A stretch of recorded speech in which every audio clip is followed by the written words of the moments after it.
sont sur le canal Zoom. Donc vous avez un petit bouton choisir la langue. Donc n'hésitez pas à choisir le canal français pour avoir la traduction. Avant de passer la parole à Serge qui va présenter Hélène Hall, j'indique que pour ceux qui souhaitent rejoindre un atelier, ils peuvent aller en salle Relations internationales au premier étage. Donc c'est uniquement en présentiel pour les personnes présentes dans cette salle, au premier étage avec Pierrick, sur coup de boost sur activateur de potentiel. Voilà Serge, je te laisse la parole et la modération de cette session avec Hélène. Hello.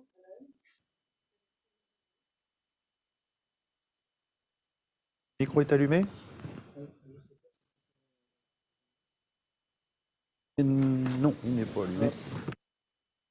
Hélène, can you hear me?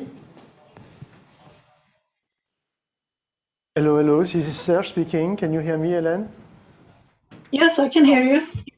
Okay, and I can see you and I can hear you. Wonderful. We'll start just a bit late. Sorry, how many? 5 minutes? Yeah.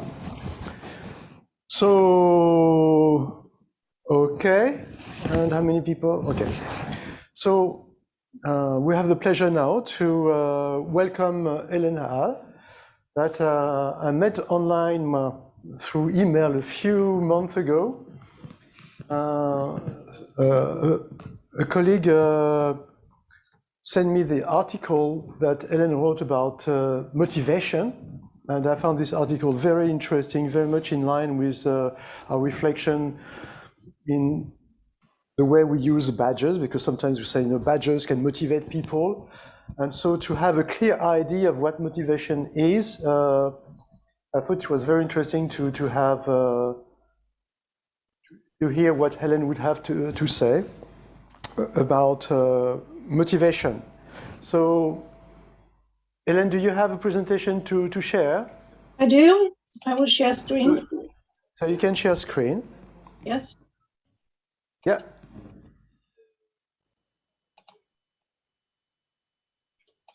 All right. Can you see it now? I can see you, but no, you have to share the screen. It's not shared yet. Okay. You share the screen and then you select a window. Select the window or an application that I want to share. I want to share the screen. See here. Oh, you want to share the screen? I'll share the presentation instead then. Yes, if you share the presentation, Can you see it now? Perfect. Yes, it's good. Yes, and you can go full. How about that? Yes, perfect, excellent, brilliant. Okay. Okay. Well, thank you so much for inviting me to give a talk about motivation. I have a lot to say, so I will walk you through this very, very quickly and sort of on the surface. It's based on a book I wrote in Swedish in 2004, and 2 years later I made a short summary in the article that Serge referred to. The book was called Motivation and Adult Learning, an Overview and Problematization. And the reason I wrote this book is because at the time Sweden had very large unemployment, and the government launched a big project trying to get people without upper secondary degree to go back to school so they could become educated and become more employable. However, they saw that adults do not participate in continued education to the desired extent. They simply didn't want to come back to school. So the question then became, what motivates adults to participate in continued education? The idea being that if you can find this thing that motivates them to come back, you can do this thing and increase participation. Now, when I started this project, I had no prior knowledge about motivation whatsoever. So I went about it very thoroughly. I started with the dictionaries and then back in history, 250 years back. So if we begin with the dictionary, what is motivation? It can be a noun and a verb. The noun motive or motivation factor refers to reasons for human action. Something you can have, something you can receive, give or get. It seems to have some sort of substance. And to motivate, the verb is then to provide yourself or someone else with a reason for action. I also discovered that motivation needs a theory of the human being. To understand motivation, what makes people do something, you also need to understand humans, because all the theories I came across, they had assumptions about what makes humans tick. And here is an overview. I saw in the material, I saw 6 different ways of seeing the human being. As economic or rational, as social, as psychobiological, as a learning person, as a need-driven person, as a cognitive person. And depending on how you saw the human being, you also had different ideas of what motivates action. The first one, rewards and punishment. The second one, social norms, group norms. The third one, instincts and drives. The learning human being is motivated by stimuli or rewards. The need-driven by inner needs, and the cognitive being by his or her cognitive maps. Now I'll give you some examples of the basic thinkers in these 6 different traditions. If we begin with the economic actor, the rational actor, the first famous one is Adam Smith. In 1776, in the Wealth of Nations, he wrote that humans act rationally and in their own self-interest. They choose the alternative that gives them the highest economic return. So we calculate among options and choose the best. Jeremy Bentham, a few years later, said that all human action is motivated by 2 principles: to avoid pain and to seek the highest possible pleasure. So based on these 2, what motivates human beings are carrots and sticks.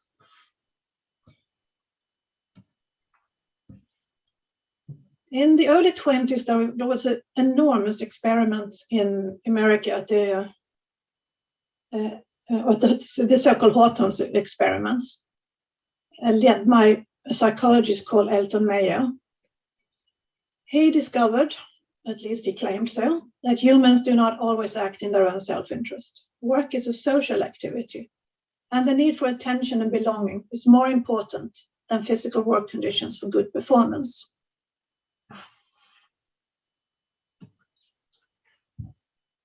Parallel were the psychobiological theories. Famous names are Freud and McDougall. They claim that inborn instincts, we're born with them, instincts and drives, govern human behavior. Rewards associated to primary drive can be used to motivate people. For example, we have the drive to eat, and a reward associated to that drive can be used as a motivation factor.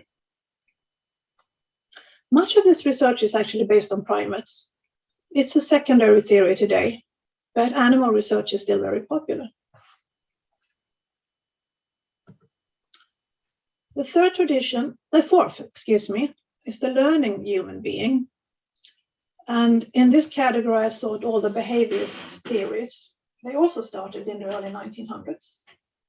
And contrary to the theories so far, they claim that behavior is learned. It's not something you're born with, it's learned. You're all familiar with Pavlov's dogs, I assume. So behavior, according to him, is affected by stimuli.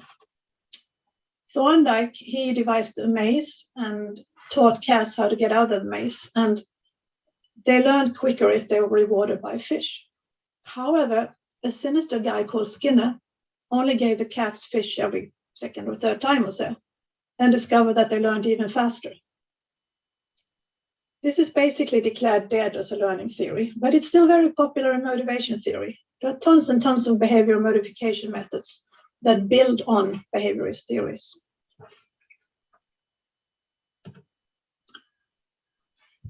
One of the biggest groups are the need-driven groups. You're all familiar with Maslow, I assume. He said that humans have 7 hierarchically ordered needs that drive human action. from physiological needs at the bottom of the pyramid to self-actualization at the top. Herzberg also theorized needs, but he said that humans have only two needs. One is to avoid pain and the other one is to grow. And the only one that motivates work and effort is actually the need to grow. So things like salary and a decent work environment, he called them hygiene factors. You have to have them there, but they don't motivate increased effort. It's more like the work itself or the possibility to grow through work that motivates effort. McClellan said that humans have three kinds of needs, and they, contrary to the other two guys, they are present in different degrees in different individuals. There is the need for achievement, the need for power, and for affiliation. And McClellan said that those with a high need for achievement drive economic development, and the need for achievement can be raised. The last group are the cognitive theories. Here we have all the people famous from education theory: Piaget, Köhler, Dewey, Vygotsky, Festinger, and others. They say that it is not an unequivocal reality that affects behavior, but it's cognitions of reality. So history becomes important, and so do individual variations. The famous one is Kurt Levin's field theory. He said that behavior is a function of balance, which depends on cognition, combination with driving and restraining forces. So valence is basically what you value. If I really want something, I will go for it. Victor Vroom developed it further. He said behaviors depends on balance in combination with expectations. I may really want something, but if I don't expect that I will succeed, I still won't go for it. And these have many contemporary followers. Very much of contemporary motivation theory is based on cognitive theory. The most famous one is probably Eisen and Fishbein's theory on motivation. If we then specialize on motivation and adult learning, we see that the authors I've cited here, Hussein, Knowles, Knoll, Cross, Robinson, Borkowski, Elstrom, and others, they actually draw on all six groups, but above all from the need-based theories. And the basic assumption is that adults are innately motivated to learn. They have an innate need for learning. This need may be hampered by barriers, but if you remove the barriers, motivation will resurface. It's like if you lift the lid off, the motivation will come up again. These barriers may be dispositional. For example, if you have negative school experiences, you might not want to go back to school. They might be situational. You don't have the time or the money. Or structural. There is not lack of access to education where you live. However, once these theories have identified the barriers, most of the rest of the text is about pedagogy. There is a great belief in the role of pedagogy to remove barriers, which I think is a little naive. No matter how good teaching is, you can't remove the barrier of lack of time or money. Now, that was the really super fast overview of 250 years of motivation theory. Now I'm going to deconstruct it, tear down this edifice of motivation theory. As I said before, there are many assumptions. An assumption in the theory of the rational actor is that people act in their own self-interest, which is inaccurate. And you only have to go back to Adam Smith himself, actually. He wrote The Wealth of Nations, but he also wrote The Theory of Moral Sentiments, where he said that prudence is sort of his way of talking about being a rational actor. That's the only one of the moral virtues. Courage, temperance, justice, and love is gift, hope, and faith. They moderate self-interest. So people are not only self-interested actors, even according to Adam Smith.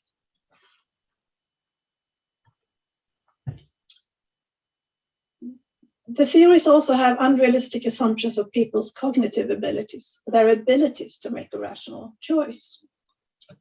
Herbert Simon, who had got the Nobel Prize, said that the theory of the rational actor assumes that you have access to complete information, you can always decide, consequences of decisions can be predicted, rank ordered, and the preference scale is consistent over time.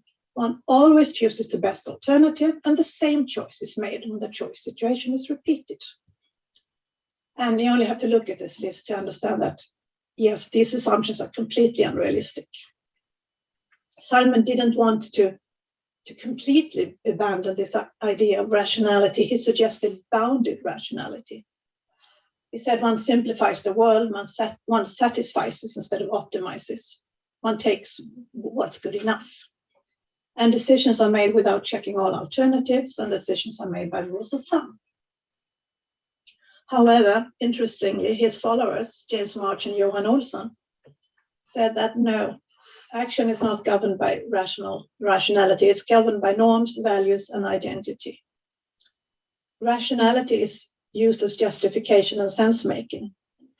So when you've done something, you invent a rationale for it to make sense of it, of your action for yourself and for others.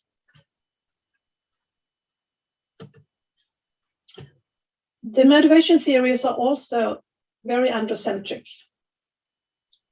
They are theories for, by, and about men. Men as research objects, men's work as the norm. Some examples. Hertzberg, in his two-factor theory, he studied 400 men, 200 engineers and 200 accountants, not a single woman. Maslow, Hertzberg, and McClelland, who had theories about needs, they all had ideas that people have social needs, but they put the social needs far down the pyramid or the schedule or the scale.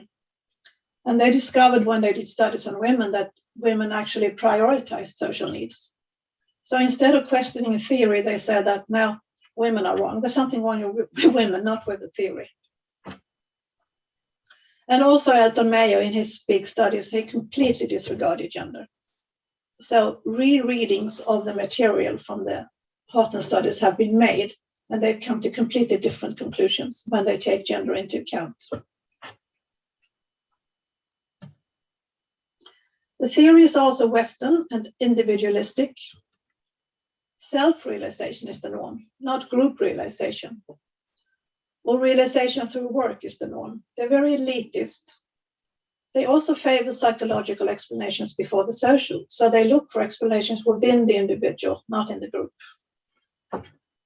And in so doing, they're also colonizing theories. They favor a Western world, which puts emphasis on the individual, thereby marginalizing other cultures where group norms are more important. One might ask if it even exists, because the motivation construct is really a product of the drawing board. And one might question the causal connections assumed in motivation theory. Motivation theory is part of attitude research. And the basic premise in attitude research is that behavior is caused by attitudes, and attitudes can be modified by new information. I've read many studies that have made meta-analysis of attitude research and found that it cannot be proven that behavior is caused by attitudes. Also, it cannot be proven that new information will change attitudes. If you use March and Olsson's way of thinking, an attitude may actually be something you construct after the fact in order to explain your behavior. And if you look at the way motivation is research, it's typically this way. You make a hypothetical construct, you subject people to pen and pencil exercises, pen and paper exercises where they have to tick 1 to 7 on a scale if they agree fully or fully disagree with something. And then you study 100 people, you have an average 3.5 on achievement information on the factor that you have called achievement orientation. And then, lo and behold, you have something called achievement orientation. So you might always even say that motivation doesn't exist. Now, what do you do with this? Do you throw the theories overboard? No, you can't, because motivation is part of our daily language. It's part of the way we conceptualize the world, the way we understand things, the way we talk to each other. But what you can do is to take a Foucault perspective on it, in which theories about motivation constitute a body of knowledge, which implies power. And if I draw the consequences of my study here, in a Foucault perspective, motivation theory privileges a Western, individualistic and androcentric view. It marginalizes other cultures. It marginalizes women. It favors psychological explanations before sociological. It is a tool for an expression of discipline, power, and control. Example, the Hawthorne studies presented social and industrial problems as psychological and used therapy as control. The Hawthorne studies were done in response to industrial unrest in the 1920s in America. There were strikes, there were terrorist attacks, great worker unrest, and management of big companies were really worried. In the Hawthorne experiments, they conducted, I think it's the largest social study ever. There's some 20,000 interviews with workers. And the interviews were actually disguised therapy sessions. They used the interviews to calm worker unrest.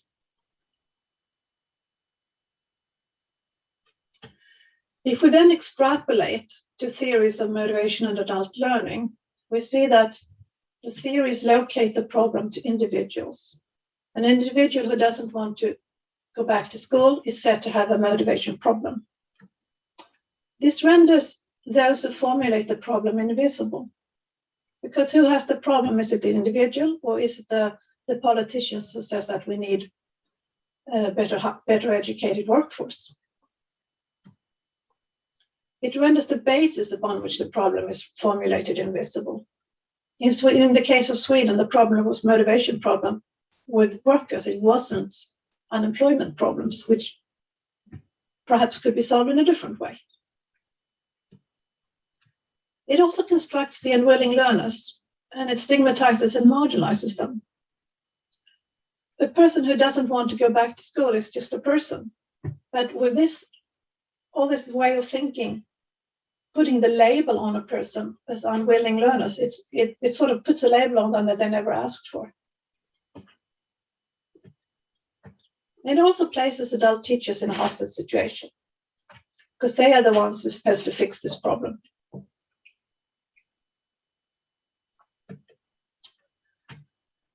I suggest that instead of seeing motivation as something of an essence located in individuals, I suggest seeing it as a relational concept. It's in a relation to something or to someone, to another person or to an internalized other. If I go back again to this unwilling adult learner, the problem is not within the learner, it's with the person who wants the adult to go back to school. It could also be internalized. For example, if there is a norm, let's say there's a norm in society, you're supposed to be very skinny and you weigh a little too much. And this would not be a problem unless there was this norm that you had internalized. So then the motivation problem of getting a diet or not is in relation to this internalized other. And if you see motivation this way, it will render power and discipline and control visible. Now I have one final slide because I was asked to comment on open recognition as well. And I must confess, I had no idea about what open recognition was. I asked Serge to send me a few articles. I read an article by Robert Cummings, so that's where I have my understanding of open recognition from. Sort of like a LinkedIn, but open and non-proprietary, and where people can recognize each other. Now, if I take my Foucault perspective, I would say that formal recognition is clearly also an instrument of power and control. But I ask myself, does not open recognition provide a gigantic voluntary panopticon in which people willingly submit information about themselves and others to the new public management and surveillance society? So that was my little input on open recognition. All right, I will stop sharing, right? Yes, okay. Yeah. Okay, that's, I think it was a very interesting presentation up to the end, including with your comment about open recognition, because it is a perfectly valid statement to construct based on the information you had. This is a question of interpretation, but yes, I'm not the only one in the room.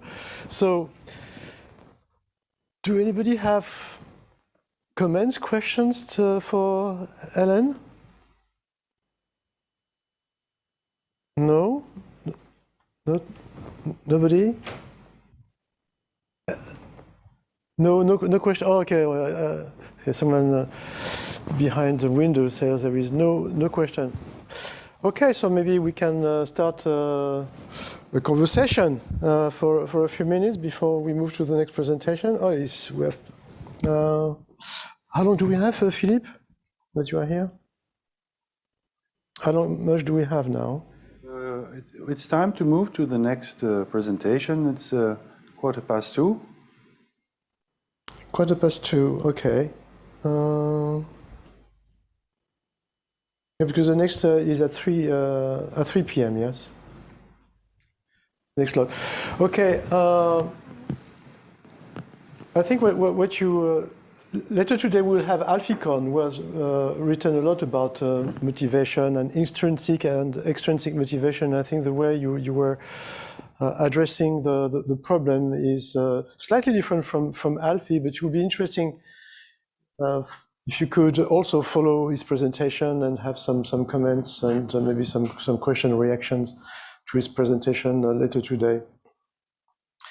So I agree 100% with your presentation of motivation and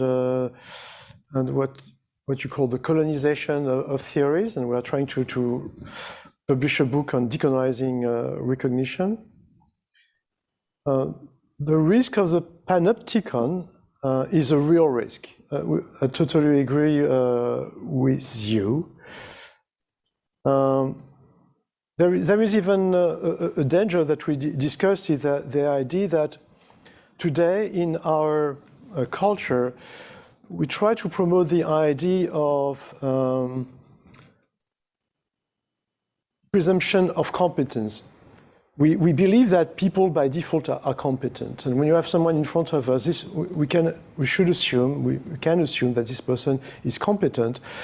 And the danger with badges, for example, would be that in order to recognize a person as competent, you would say, show me your badge, and until you have shown me that you have this badge, I will not assume that you are competent. So there is this danger of creating a panopticon. But at the same time, when you look at what's happening really with badges, especially in the different projects we have in France,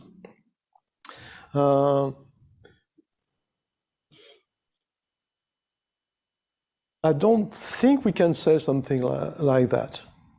So the question, maybe the question I would ask you, the comment we made about open recognition is the idea that we want people to be able to recognize. And one of the critical violence done to people is the fact that we say, your recognition has no value. The only recognition that has value is formal recognition. And it is a recognition which is provided by an authority. So how do you see we could redress that? Don't you think that the fact that we deny people the right to recognize is also a violence done to these people? It's a way also to misrecognize these people? Oh, absolutely. I agree with you fully. And you need to have two thoughts in your mind at the same time. So what you are speaking for is absolutely valid and important. And there is at the same time the risk of the panopticon. Yes, absolutely. Yes.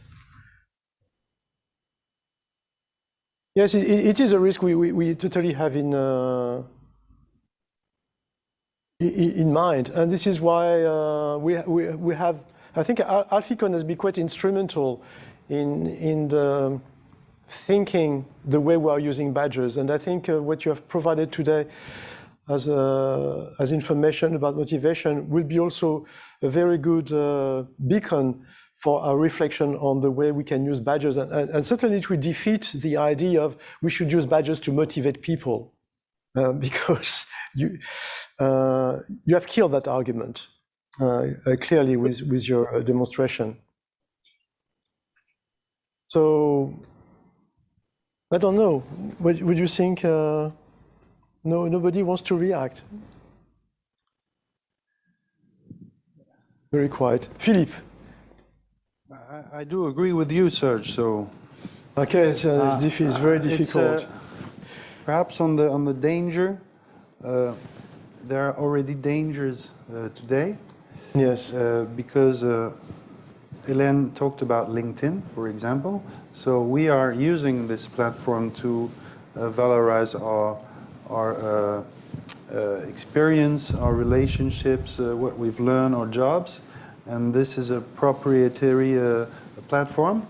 So what I think we should take back control on this data and give more control to people on their own data, and perhaps to have less danger, to make it some kind of public service, or using a relationship with DID, with the decentralized identifiers,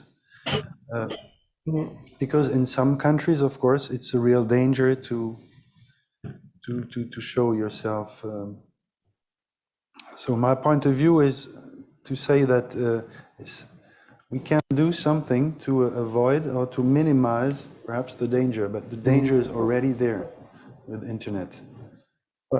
Anyhow, I'm very, very pleased that we have established contact, Hélène, and we will need you to be in following conversations, because we need to have some, I don't know, some watchdogs or ombudswoman to bring us back to reality and to the dangers with things we're doing. Okay, so it's just the beginning of a conversation, Hélène. So thank you very much for. Thank you very much. Thank you for listening. Okay, so I'll do my presentation now, which will be a bit in line with yours. And so I'm going to share. Oops.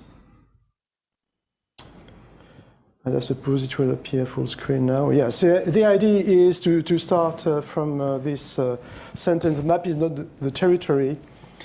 And do we need competence frameworks to recognize?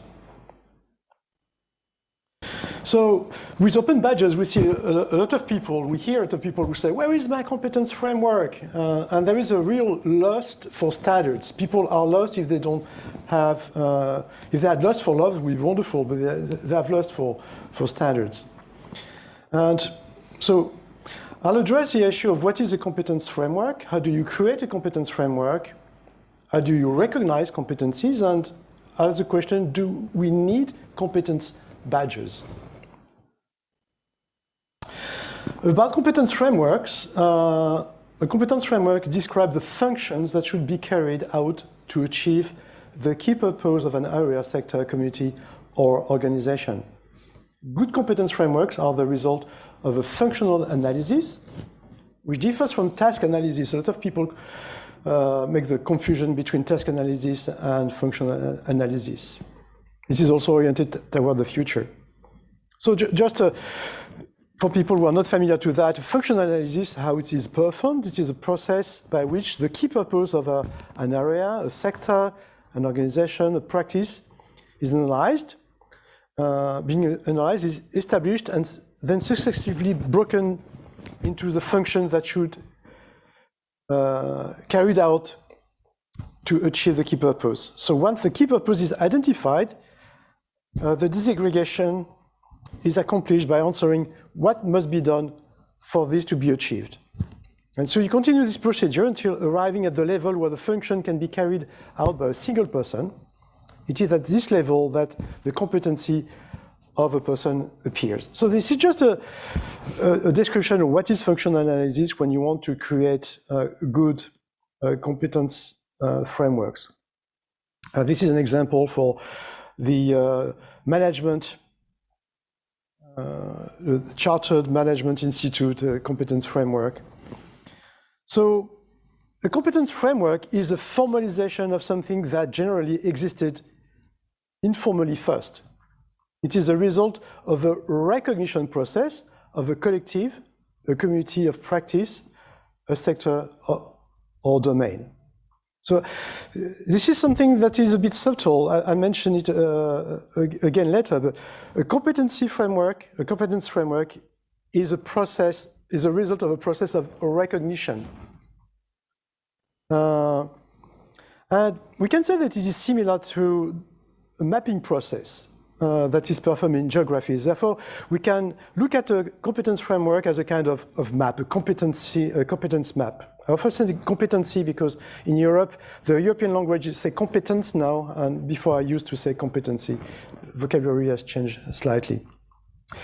And so you can use a competence framework to find your way in a community of practice, a sector or domain. And why do we create maps? Is it to empower or control? And it might depend on who is doing it. And this is what I call the space of recognition.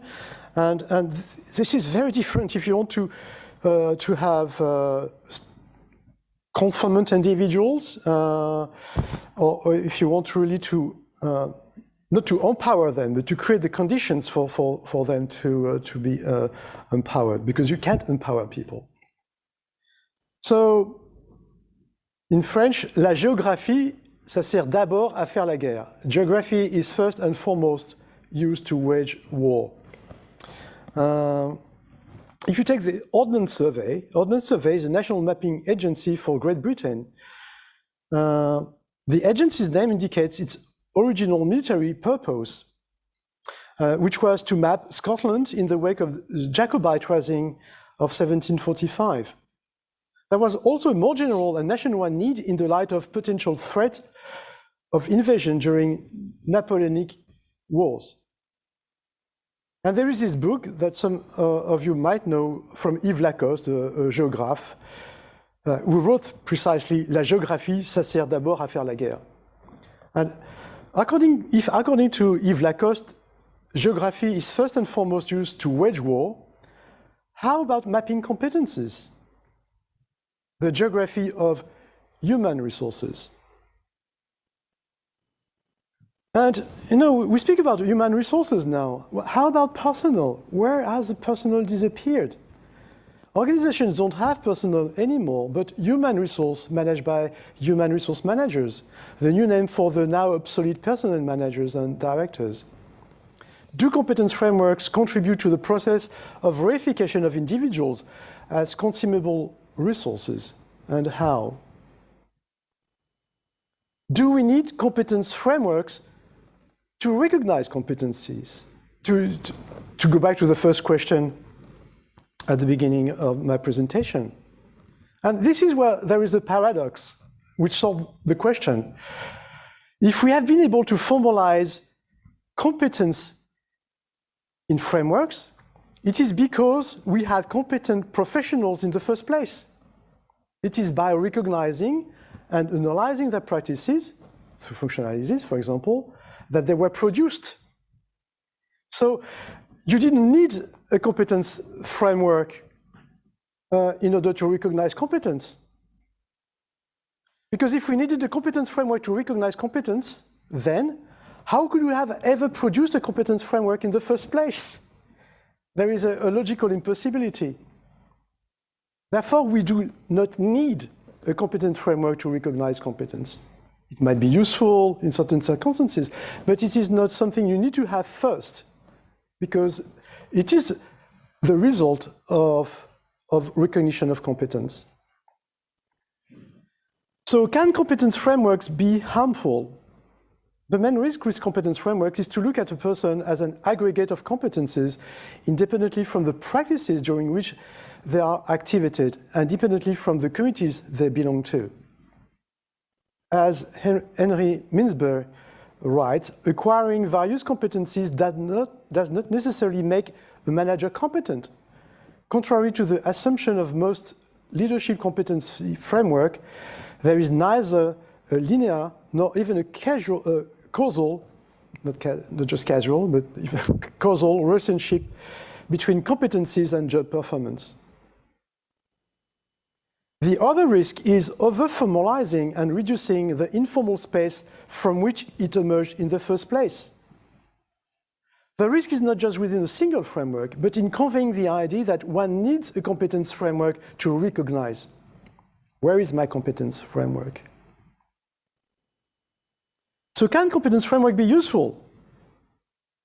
Having a map of a territory is useful to make decisions in relation to the territory. Questions one should ask is, who makes the map? How? Who makes the decision? What kind of decision? For whom? What agency for individuals? And eventually, cui bono? Who profits? So to this question, do we need competence frameworks to recognize competency? The answer is clearly no. Can competency frameworks be harmful? Yes. Can they be useful? Yes. So this is why I suggest to rethink the genesis of competence frameworks. If you look at a community of practice, you have people who are practicing activities.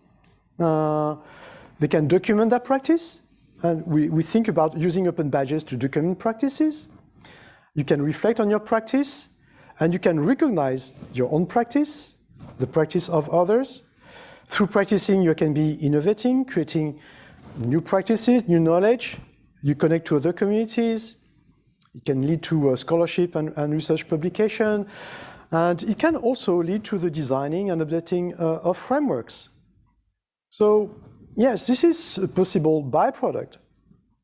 The question is,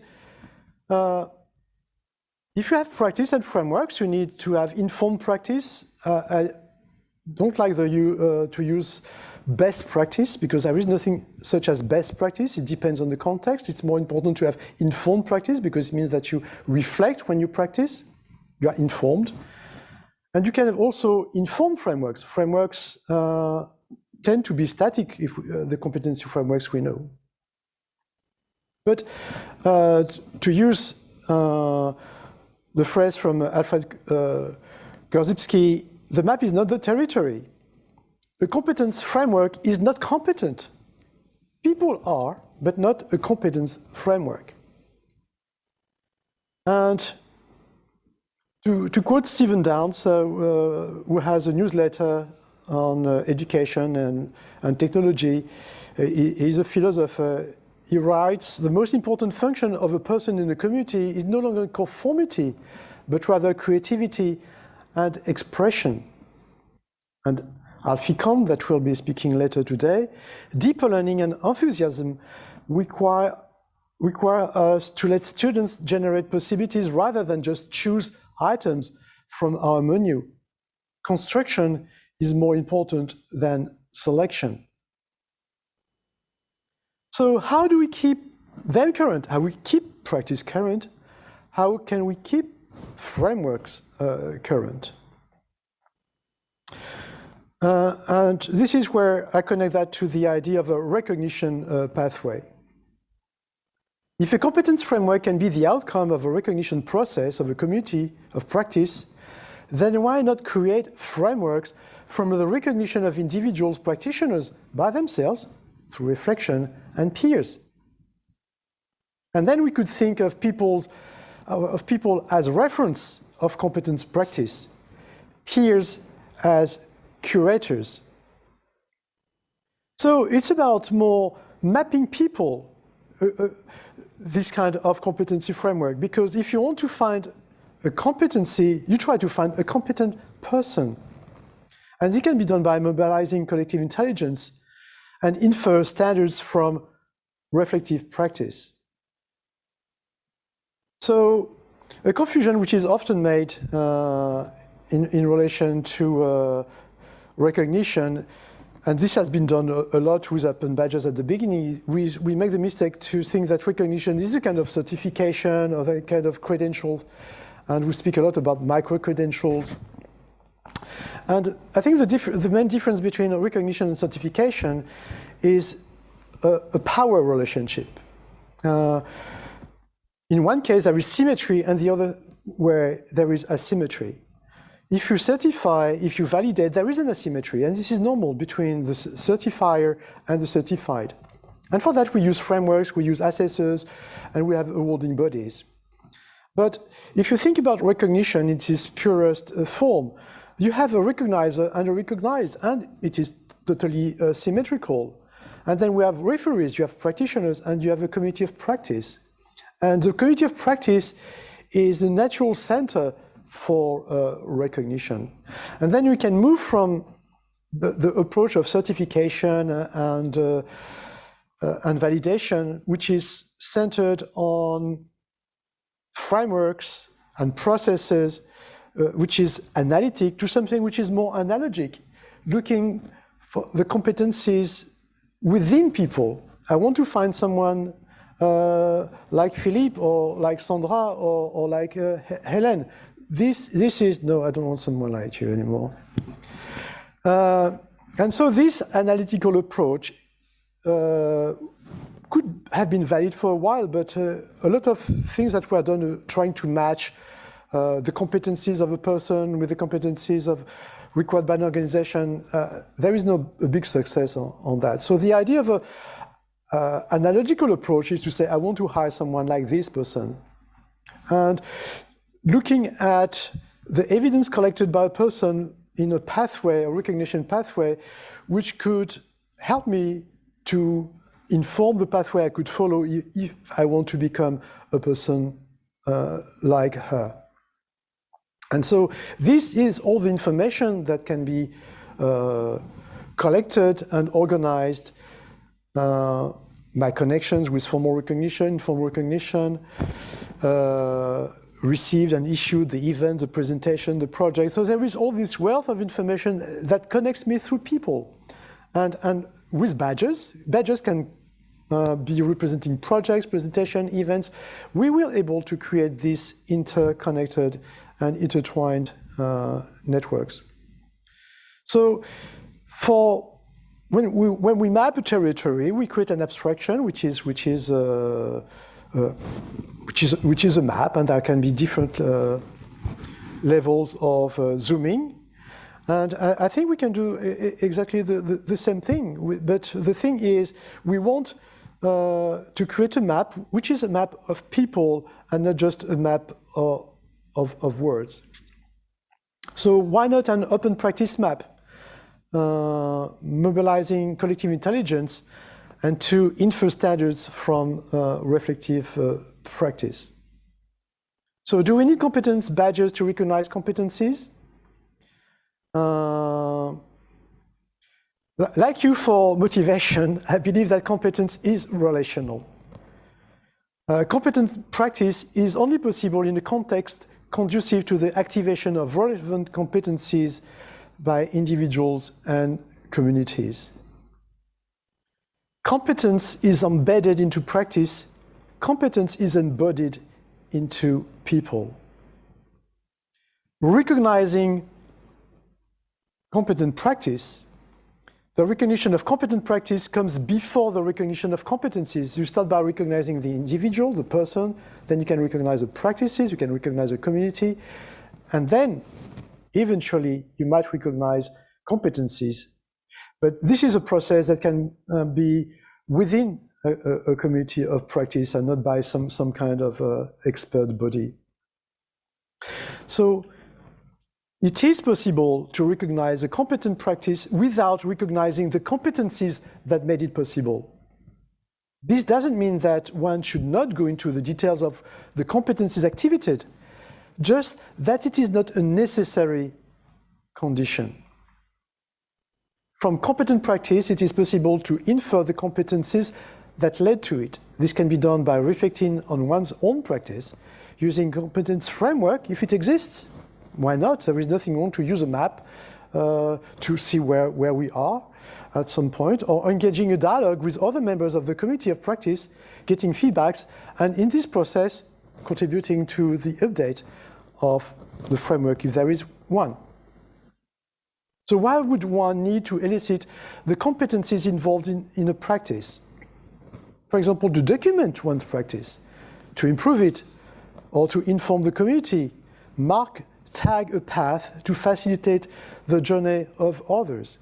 So this is one of the things we also discussed about the use of badges. The idea of badges is not just to be recognized, but also to mark the territory, to mark a path that others will be able to follow if they want.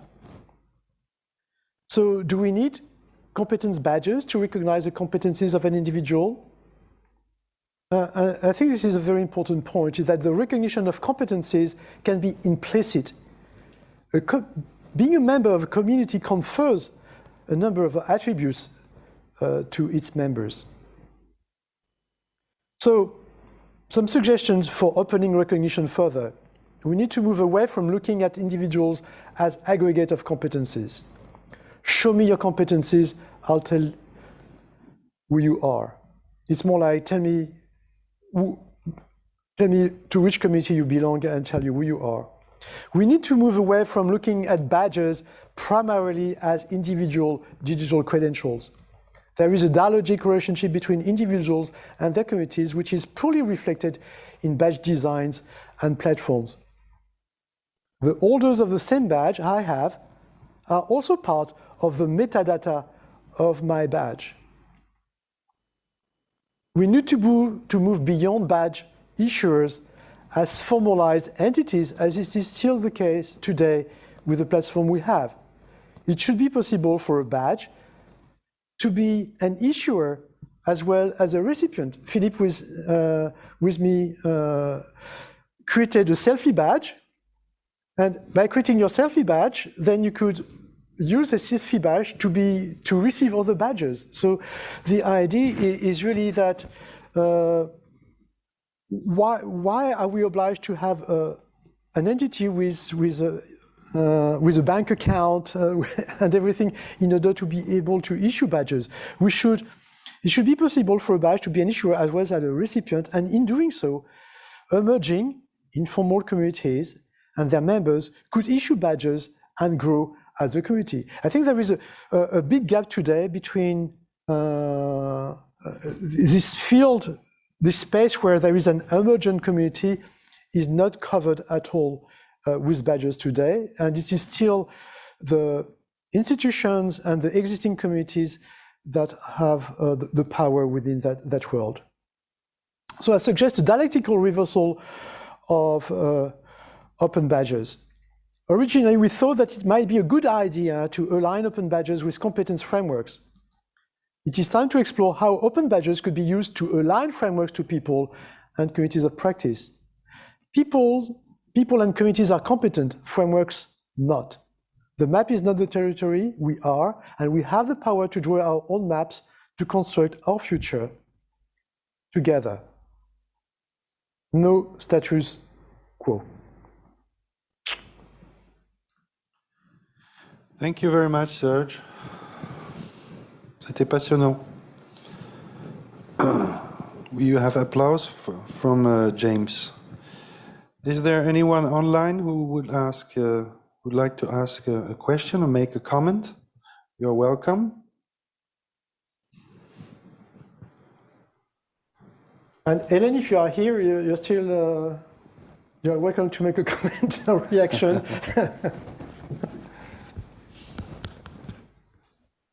Well, I can only say that what you say makes sense. But thank you. Okay, thank you. Can you hear me? Yes, Eric. Okay. Thank you, Serge, for this very interesting presentation.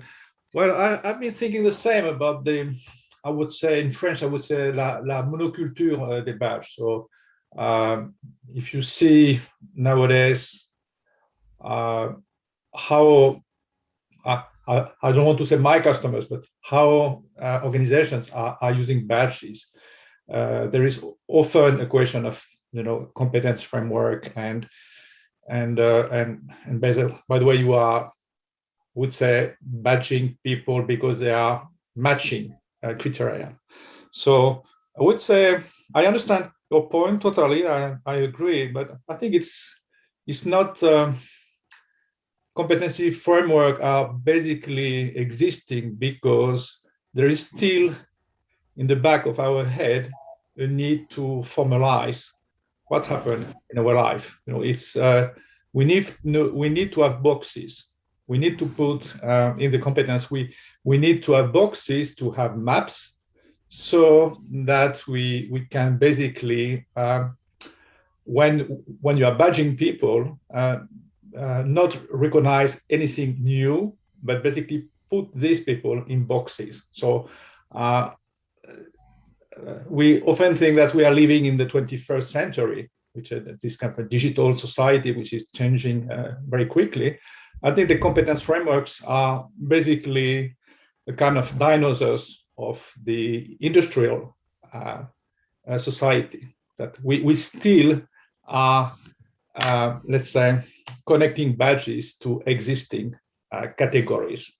And well, with people of open recognition, this is some kind of dialogue that you can, some kind of speech that you can do. But I would say for many organizations using badges as credential, it doesn't make sense to that even the selfie badge or what the self-claim badge is basically something that you can't really use because you are speaking about individuals. And if the whole question about employability, about connecting people based on common, I would not say currency, but common, basically, competencies. If you go in a direction where the badge is totally, I would say, personal, there is no grouping anymore. There is no formalization, and it's very difficult to handle. That's why. So I think that we need to evolve slowly from badge strategies. We are less connected with this matching idea. The fact that you have predefined boxes and predefined competencies, which are usually 20 or 35 years old, and then you try to basically recognize different kind of group achievements based on that. Okay. So in terms of evolution, it is our reptilian brain, and we need to grow a cortex. Yeah, but I think that I think the other approach would be to have real ecosystem. So to have badges to recognize that badges are always always connected to subjects and not to objects, and then to live. To see what kind of badges are evolving, are emerging, as Muriel this morning, and then to have a dynamic, I would say, a dynamic competence framework, but which is not a competence framework, which is framework which is basically showing what is really emerging from subjects and from what people are actually doing. But as I say, this is very difficult to accept if you think in terms of categorization or formalization. That's the big challenge. Okay. Thank you, Eric. One last question or comment? Better lining is I reply in writing. Okay. I reply in writing. So we can move to our next. Our next presenter is okay, this is Esther Grieder, Esther from ePIC. So Esther, are you with us? Yes, I can see Esther. Hello. Hello, Esther. Good to see you. welcome. Bonjour. Great. Thanks, everyone. Really interesting discussion just then. Lots of things for us to ponder there. Yeah, and thanks so much for having me for this session. It's really exciting. I've just I presented HPAS a couple of years ago in 2019. Yeah. There's been lots of exciting developments since then. So I'll aim to just kind of give a brief update on what HPAS is all about, and then hopefully just move on to some newer updates. And so I've been working on HPAS as part of the Humanitarian Leadership Academy since 2016, and it's been a really interesting journey. Lots of it has involved Don Prezant, who I think lots of you know, and I also work very closely with Eric as well. So let me just share some slides, if that's okay. Mm-hmm. It is.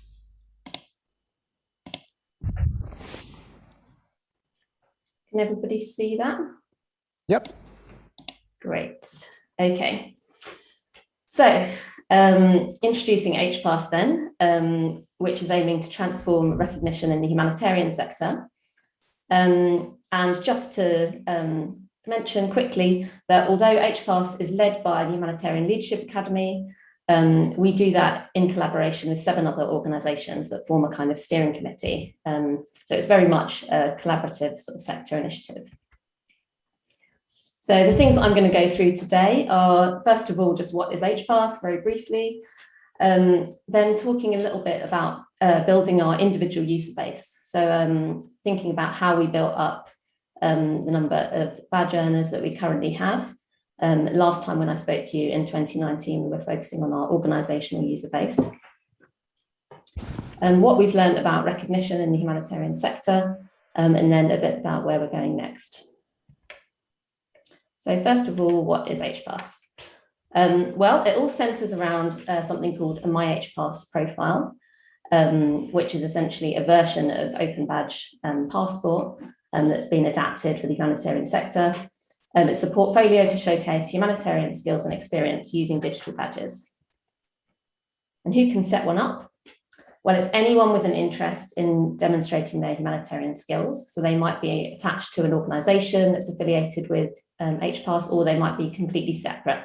They might just be somebody who's interested in getting into the sector or who's done a bit of volunteering. And then who is issuing the badges? So at the moment we have a growing number of organisations. It's currently 28, including mostly sort of INGOs, but also some universities, private learning providers, and local organisations as well. And this is what a My HPAS profile typically looks like. So just quickly then, the reasons why we chose to set up HPAS. Firstly, as you can imagine, humanitarian response is only as good as the people that deliver it. And it's really important that you can very quickly deploy the right people into humanitarian situations. So in order to do that, you need to know what their credentials are. There are a few sort of, I guess, values or ideas that we were bearing in mind as we developed HPAS. So some of these were the idea that people are learning on the job, that they move around rapidly and have to be deployed rapidly into situations with line managers making quick decisions about their expertise. Also that contexts change very rapidly. And this speaks to the kind of the sort of move towards, I guess, the idea of lifelong learning, which is across many different sectors. But for example, with COVID recently, humanitarians everywhere would have had to really quickly adapt their ways of working and adapt what they were doing in order to factor that in. And so that would have required a lot of additional learning to be mobilized very quickly, and for people to be able to prove that they had those skills. So, building our MyHPass user base. Right, I'm going to start with the organisations, even though I said that I was going to talk about badge earners. So we're still growing the number of organisations that are using HPass. We've got lots of different types of organisations, as you can see here. And when I last presented in 2019, this was very much our focus, was bringing on board these new organisations. Don was very much involved in this. And supporting them to create and issue their badges. And I think Don would agree with me that it's quite a difficult process to kind of support organisations into this new way of working. It was much more than just kind of getting them set up with an account and hoping that they would get going. There was lots of kind of hand-holding and advice and coaxing people along the way. But I'm happy to say that as a result of that, we've got a good bunch of organisations regularly issuing badges to their staff and volunteers. Just to give you a couple of examples, I was due to have some co-presenters today, and they're not here after all, just due to the session being a little bit shorter than I thought it was going to be. So I'm just quickly going to present what they were going to talk about. So War Child, for example, has some really interesting things going on. First of all, this is their Integrity Framework Learning Path. So this is for all new recruits to War Child. This is basically the kind of minimum amount of knowledge that anybody needs to have in order to work in War Child. And so there's 5 badges, sorry, one of which is an academy badge on safeguarding, which add up to a milestone badge. So that's one way that they're using HPass. War Child are also doing a very interesting program called Team Up, which is training people to support refugees in many different countries. And it's a collaborative effort between War Child, Save the Children Netherlands, and UNICEF, I believe. And that's also being badged. So there's, again, a minimum amount of knowledge that people have to have that are involved in the Team Up program. And so they complete those badges before they get started. This is another example, something that the Academy itself has produced. So it's an interactive game called In 90 Days.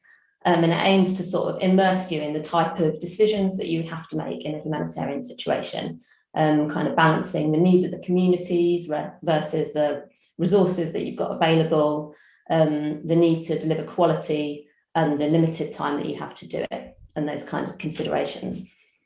I find this game quite interesting because it's an attempt to badge competencies that are sometimes considered to be more kind of soft skills, I guess. And it's particularly interesting in the light of the conversation that was in the previous session. But the idea is that through the game, you actually demonstrate certain competencies and behaviours. And at the end of the game, you get the 3 badges, which most capture the kinds of behaviours that you displayed during the game. So I thought that was a kind of a really interesting use case that's come up. So onto our individuals. So we now have almost 20,000 users. I was hoping we would be at 20,000 by this session, but unfortunately I have to say almost. But that's increased quite quickly over the last couple of years.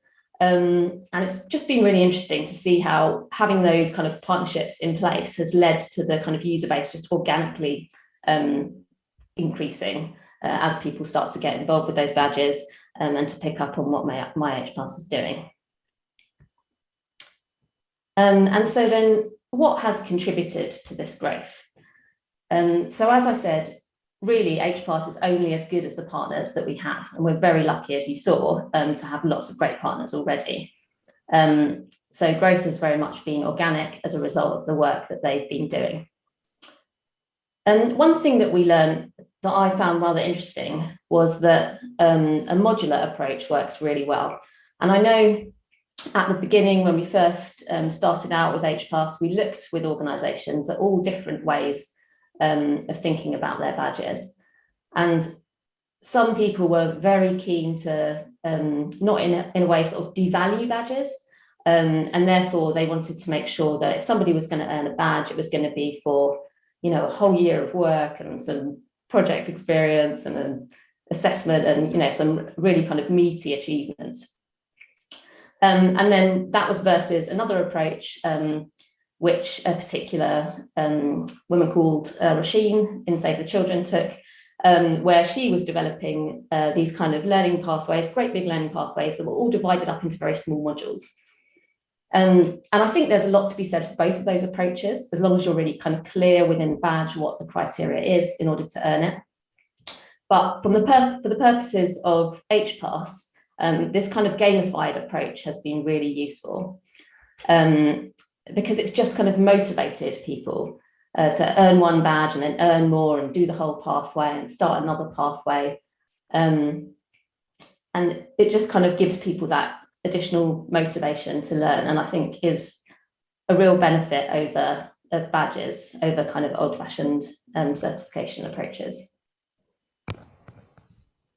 Something else that's worked really well for us is courses that focus on really essential learning that everybody in the humanitarian sector has to have.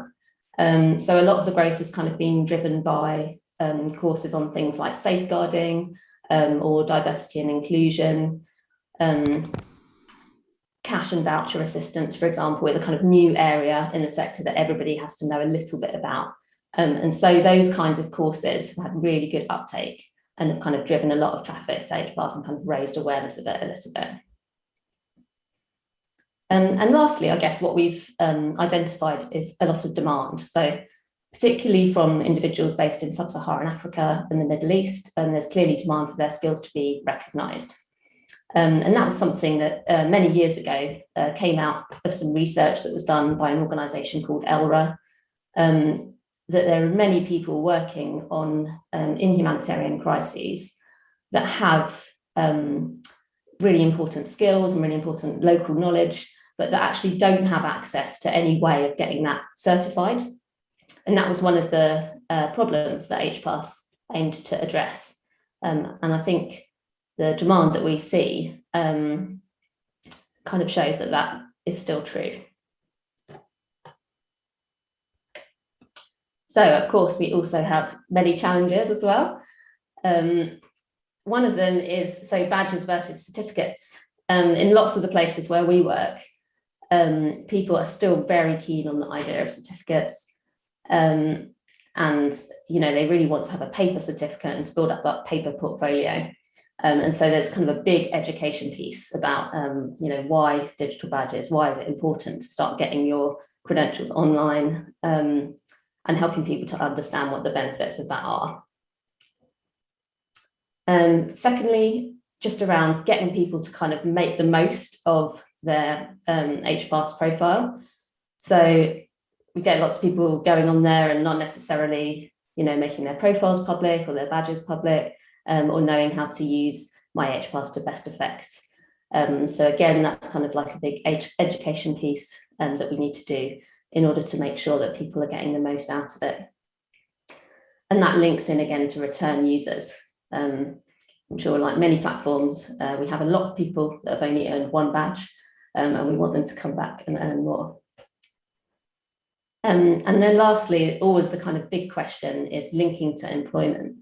So what opportunities can we open up for people that are using my HPAS in order to link them into jobs, in order to help them understand how the skills that they're gaining fit into a wider career path. And that's something that's kind of always in the back of our minds, and we're always trying to think of how we're going to turn that into action. So how are we engaging our user base? So this is our user base so far. We've got a few people on social media, and then we've got 20,000 My HPAS users. We're also very lucky because being part of the Academy, they've got sort of much bigger social media following as an organisation. And we also have our partners to draw upon. So some of the things that we've been trying out in order to kind of get to know our audiences a little bit more, and profile them and sort of inspire people to get learning. Firstly, this year we started my HPass profile of the month. So one thing that we've realized is that among our badge earners, as well as the many people that only have one badge, we also have lots and lots of collectors, people that are interested in getting all the badges they can find, really. And there's people up to 60, 70 badges on there. And so we're kind of tracking these people down and profiling a different one each month. And among other things, it's just a nice way really to actually get in touch with our people and understand a little bit more about why they use HPass. Then something very new that we've just started is HPass Learner of the Year. So looking again at these collectors who are really keen to earn all the different badges that are available and get a kind of really wide breadth of different skills. We are doing HPass Learner of the Year, which means by the end of the year, people that have a certain number of badges will get another badge to say that they're an HPass Learner of the Year, and we will then profile them next year and kind of showcase their commitment to their learning and development on our social media channels. And so these are just some of the examples of posts going out around that idea. We're also trying to generate a few more sort of news items circulating around the different organisations that are using HPass and why they're using it. Again, just to kind of increase the understanding of what HPass is all about. And lastly, we're developing some more resources to help people use HPass more effectively. So on the left-hand side there, you've got, this is actually unfinished, but it's a kind of a preview, I guess, of something we're developing, which will show all of the different kind of thematic areas that people work in the humanitarian sector. And we'll give them a link to a relevant competency framework if one exists, so that they can start to look at the different skills that feed into that thematic area. And they will also be able to identify just one badge to kind of get them started in that area, the kind of fundamentals that they would need to know.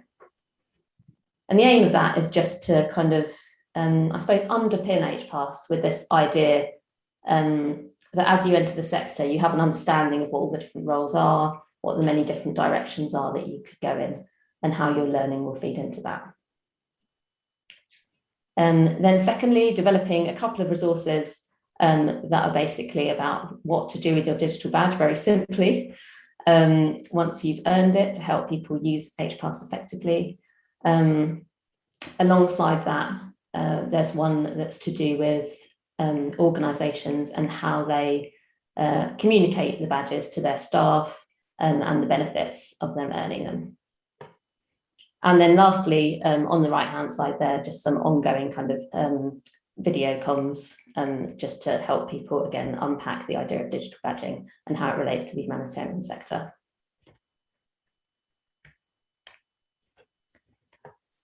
So, and I haven't been keeping track of time here, so I haven't been going too fast.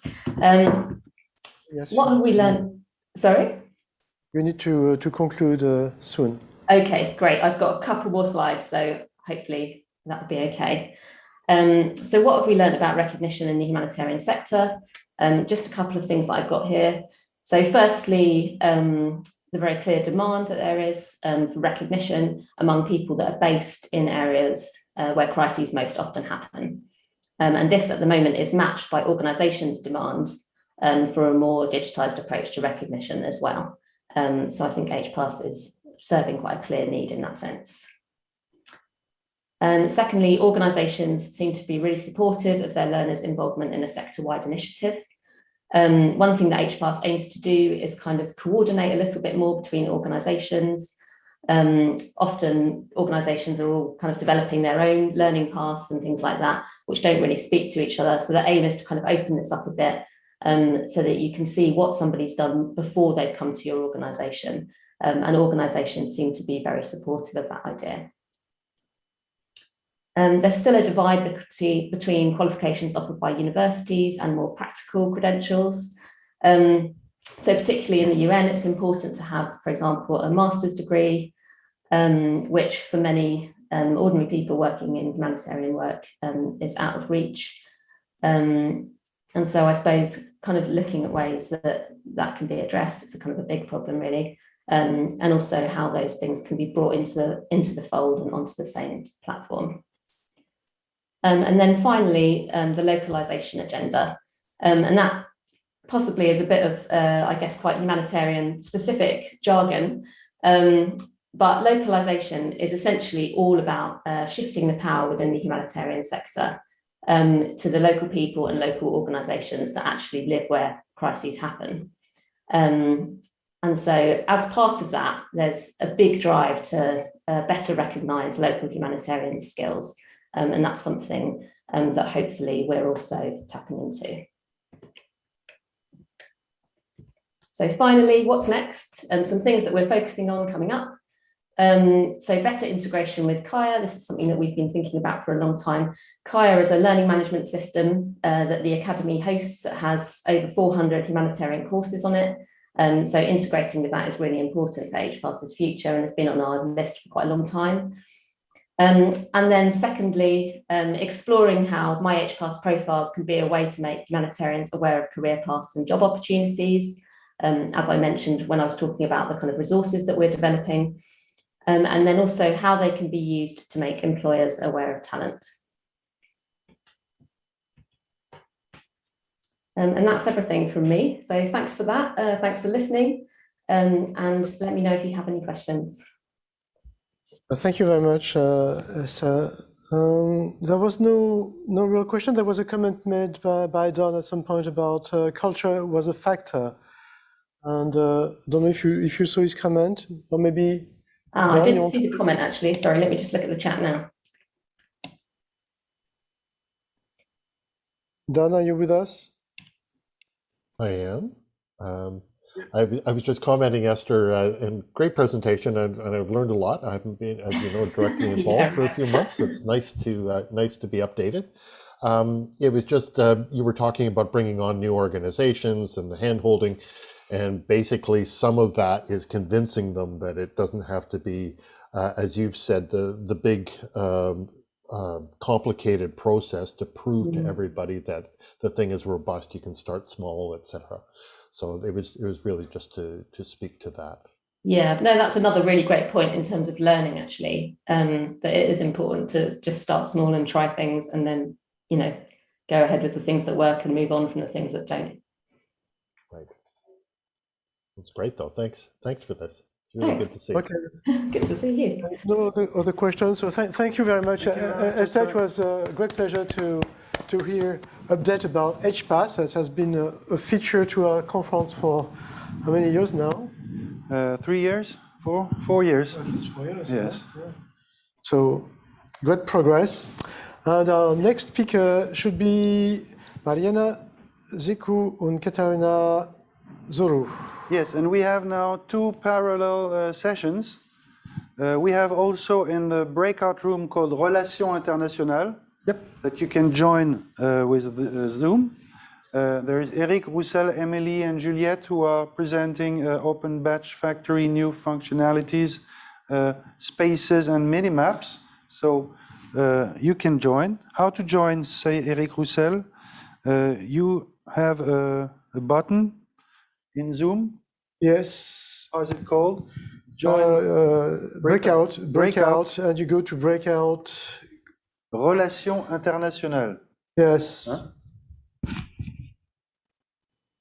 Okay. And Serge, you moderate this session. Okay. Next. So. Do you want a coffee, Serge? Perhaps. Yes. Would you like a coffee? I can get a coffee. Katarina, are you with us? Hello there, it is me, Mariana. Oh, yes. Hello, Mariana. Good to see you. Glad to see you too, and thank you. It is great being here at ePIC. So Katarina may be joining soon, or she's already here. Okay. If it is okay, we can start with the presentation. Yes, please. Super. So.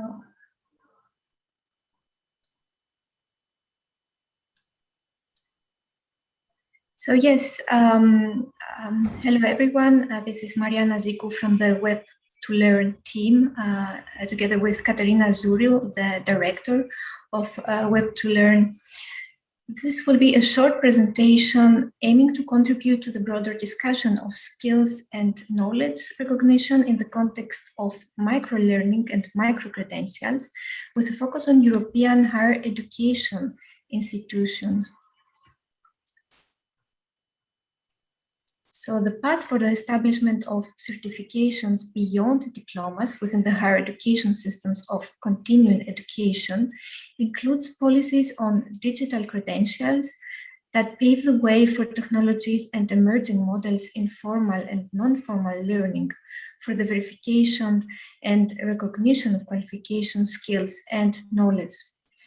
Further developments are expected to ease the adoption of common frameworks for credit transfer, especially in the field of micro-credentials, which designate new types of credentials going beyond mainstream diplomas. What is the scope of the study? So the study seeks to analyze the qualification recognition systems that higher education institutions adopt in their strategy. So the study mapped 18 of these practices against 3 parameters: certifications types, credit transfer or accumulation, and quality accreditation of learning programs. The study is part of the Blocademic project, which aims to develop a platform for the certification of education, activities, and degrees using blockchain technology. The current study has been carried out between January and April 2021 with the aim to map a range of practices currently implemented on credential recognition methods that are adopted by European universities.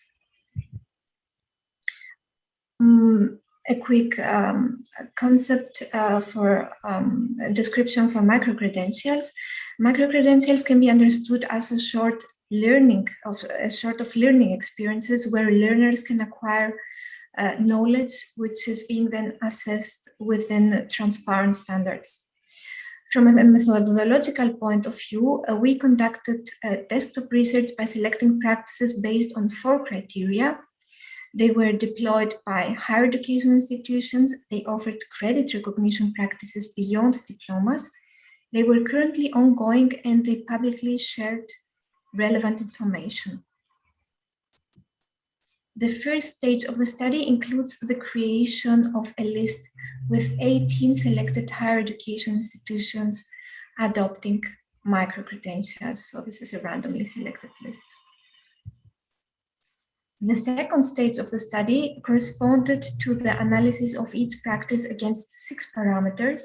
However, in this presentation, we will deal with 3 out of these parameters, which are the certification, types awarded to learners, the credit transfer or accumulation framework adopted, and the number and type of quality accreditations that have been acquired by each course or platform. For the first parameter, certification methods, at least 9 different types of assorted certification categories have been recognized in the listed case studies. They reflect the diversity of certification methods that are applied within micro-learning programs. You can see some further nuances that are expressed within each category. For example, the category certificate is expressed through various designations as qualified certificate, verified certificate, course completion, and more. The certification methods are accompanied by emerging standards setting initiatives such as the Common Micro-Credential Framework, aiming to make these micro-credentials stackable, standardized, and transferable across higher education systems at the European and at a global level. The figure here shows the variation of certification types, while the variety of designations within each category can be seen through the interactive data visualization that we also share in the end. So within the interactive data visualization, when hovering over the colored blocks, a legend can appear on the tooltip that provides more information. In relation to the second parameter, credit transfer and accumulation, provisional categorization of frameworks for awarding credits brings forth this heterogeneous composition. At least one type of credits is issued by each program, spanning from transferable and more broadly recognized credit systems as ECTS and SVET, to discipline-specific ones as CME, and credits validated within the boundary of local authorities as UK and US credits, expanding also to credits transferred between partnering micro-credential programs and universities. So figure 2 shows the credit transfer and accumulation framework through a data visualization, again, with the legend that explains the various abbreviations. In relation to the third parameter, quality accreditation can assess the quality of certifications, credits, of learning experiences, and in general, the openness spectrum of each micro-credential program. So this reveals that the majority of the listed case studies can adhere to 1 and up to 4 distinct quality standards and accreditations. And within the study, these resulted into the sum of 27 accreditations in total for all the listed programs. So this may include international standards, European-wide adopted standards, or national ones. And the last figure, this one shows the number of quality standards that are followed by each case study. And again, within the data, interactive data visualization, you can see probably each one of the accreditations. So based on these short scale analyses, we can claim that the 3 parameters analyzed show that there is a wealth of approaches as an indication of the micro-learning and micro-credentials field. It is also worth noting that there is a need for more coordinated efforts in the sense of a transparency and compatibility between the various standards that are adopted. And finally, this preliminary study will be further extended to embrace more practices and also to test the methodology, yes, on a larger set of examples in real environments, educational environments. Okay, so thank you. And please feel welcome to make any questions. We may also answer them through personally through email. Again, if Katarina is here, maybe she can also answer more questions. Thank you a lot. Thank you very much. I don't see any question in the chat. You mentioned that one of the framework was a European qualification framework. You have a bit more information about this qualification framework was being used? Oh, there is a common micro-credential framework, which is a part of the European MOOC consortium.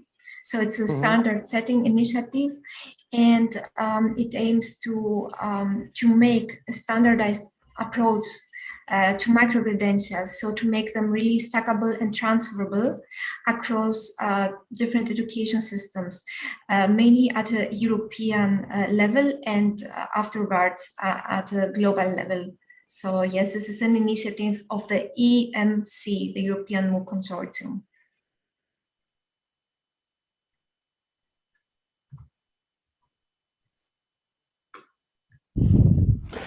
Okay. Well, anyway, it has been recorded, and so people will be able to see the presentation at a later stage. So thank you very much. It was very interesting to have this vision about Europe and the use of new credentials. So thank you very much. Thank you. Thank you, Mariana. And so maybe now we can have Rob Stewart and Fraser. Rob, are you with us? I'm here. Hello, everyone. Oh, hello. Oh, good to see you. And I've got Fraser here as well. I've got the presentation, Serge. Okay, if I just share my screen. Yeah. When was the last time we met? March 2020 online. It was March. Yeah, it was, yeah. March. A long time ago.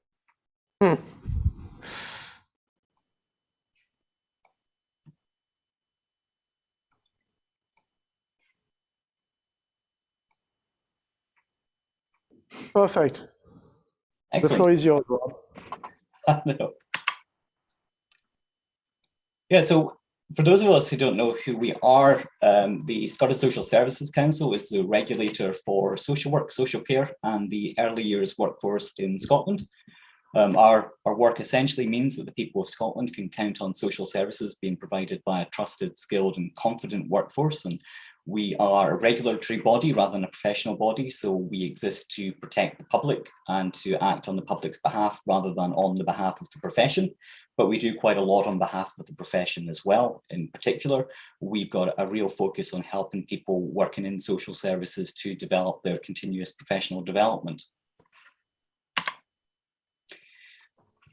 We have a very different approach to badges than others who have presented today may have. For instance, our objectives are quite concise.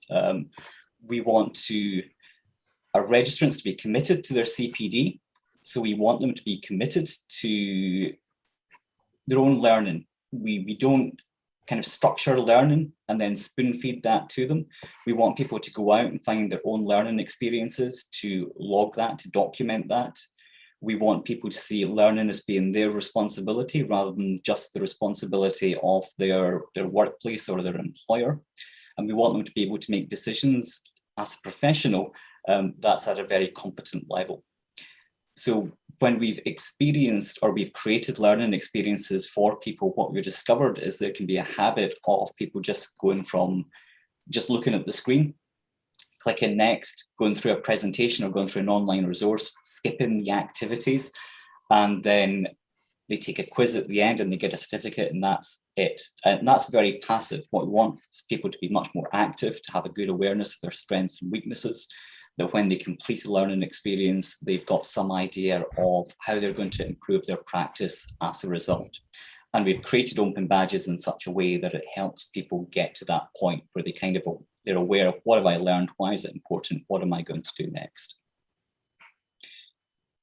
People in our sector move from job to job. They may have a number of different jobs in the sector. You might have somebody who works for a nursery in their hometown, but they also work as a childminder, or they might work for another nursery the next day. So the mobility of continuous professional learning information is very important, and open badges provide a way for people to make that data very mobile. We know that badges are starting to encourage people to use our learning resources. It's not mandatory for people to use our resources, but the resources that we have badged have much more popular uptake. But also, we insist that people provide reflective accounts in their applications for our badges. So just completing a learning resource isn't enough. They've got to write about why that was important to them and what they're going to do next. We assess that. And that gives us a steady stream of information about the impact our learning materials have. So we're not counting how many times an ebook gets downloaded. We're not counting how many people complete that ebook from start to finish. We're counting the number of reflective accounts that come back about the difference that ebook has made in someone's practice, what they've learned from it, what they're doing more of or doing differently as a result of working through that ebook. We launched our Open Badges platform in 2016. It's based on WordPress. We've got a custom plugin that we created to allow us to accept applications for badges, written applications, audio applications, video applications. We assess those through the system. And if we return an application for more work, the learner can update what they've done, they can resubmit it, and we can assess it again. But if it's okay, we can award a badge based on that assessment. We have 553 badges on offer at the moment. Not all of them have been created by the SSSC. We have a number of employers in Scotland who use our badges platform as well. We have 25,000 people at the moment who actively use SSSC Open Badges, either to record their learning or to apply for badges. All of the badges we have are assessed by humans, either by peer assessment or by people like myself and others in our team who will assess applications that get submitted. We get about 20 or 30 per day. And we have about 7 to 10 million words of reflective accounts stored on the platform. So we kind of don't just look at badges as being the thing we're doing here. What we really are is we're an e-portfolio of reflection. When people collect badges, they're gradually building up a portfolio of their learning logs, but also of who they are as a practitioner, where they're developing and where they're going. This is an example of one of our badges. This is the Domestic Abuse Awareness Raising Tool badge. It's got a long name, but you can see our criteria for the badge. We ask somebody to work through the online learning resource. It takes about 40 minutes. After they've done that, we'll ask them to write a minimum of 75 words about how that tool has helped develop their knowledge and understanding of the topic. We ask them to write 100 words on how they intend to improve their practice as a result of that. And we ask them to write 25 words about how they're going to encourage their colleagues to use the learning resource as well. That last point in our badge criteria has been very effective at encouraging word of mouth promotion of our learning resources. Whereas in the past, we might put out an e-bulletin or a newsletter by email to say we've got a brand new learning resource, go and take a look at it. And thousands of people would look at it, and 4 weeks later, nobody would look at it at all. Through word of mouth, and by including this in the criteria, we now get hundreds of people looking at our learning resources every week. So it's maybe not the thousands to begin with that we would have got before, but we have this steady stream of people constantly looking at our learning resources as a result of word of mouth, because people are undertaking their badges. I'm going to pass over to Fraser to talk about what works, so the kind of benefits we've discovered over the last 6 years of using badges, and then I'll cover what hasn't worked and all the mistakes we've made, in part because they were my mistakes, and I hope that people can learn from them. But I'll pass over to Fraser. Hi there. So if we go to the next slide. Yeah, so badges increase the use of SSSC learning materials. So a clear benefit we have found since the introduction of open badges in 2016 is the increased use of SSSC learning materials. So last year, the SSSC undertook a digital learning impact analysis, which analysed the SSSC's digital learning resources to investigate what has worked and what has not worked. A key takeaway from this was that open badges were by far and away the most popular learning resource provided by the SSSC. And you can see with the on-screen quotes from learners also echoes this, as they see the value in open badges and wish to complete more as a result. So I'll just read a couple. So by having these badges and this recognition, I can improve my knowledge base in a more universally recognized format and can easily share the specific work I've completed with relevant or interested parties. I've learned a lot already and can't wait to gain more badges. I'm really looking forward to exploring SSSC open badges and hope to add these along with my Open University badges to my Open Badges passport. So there's a clear desire by learners there to use open badges, as you can see.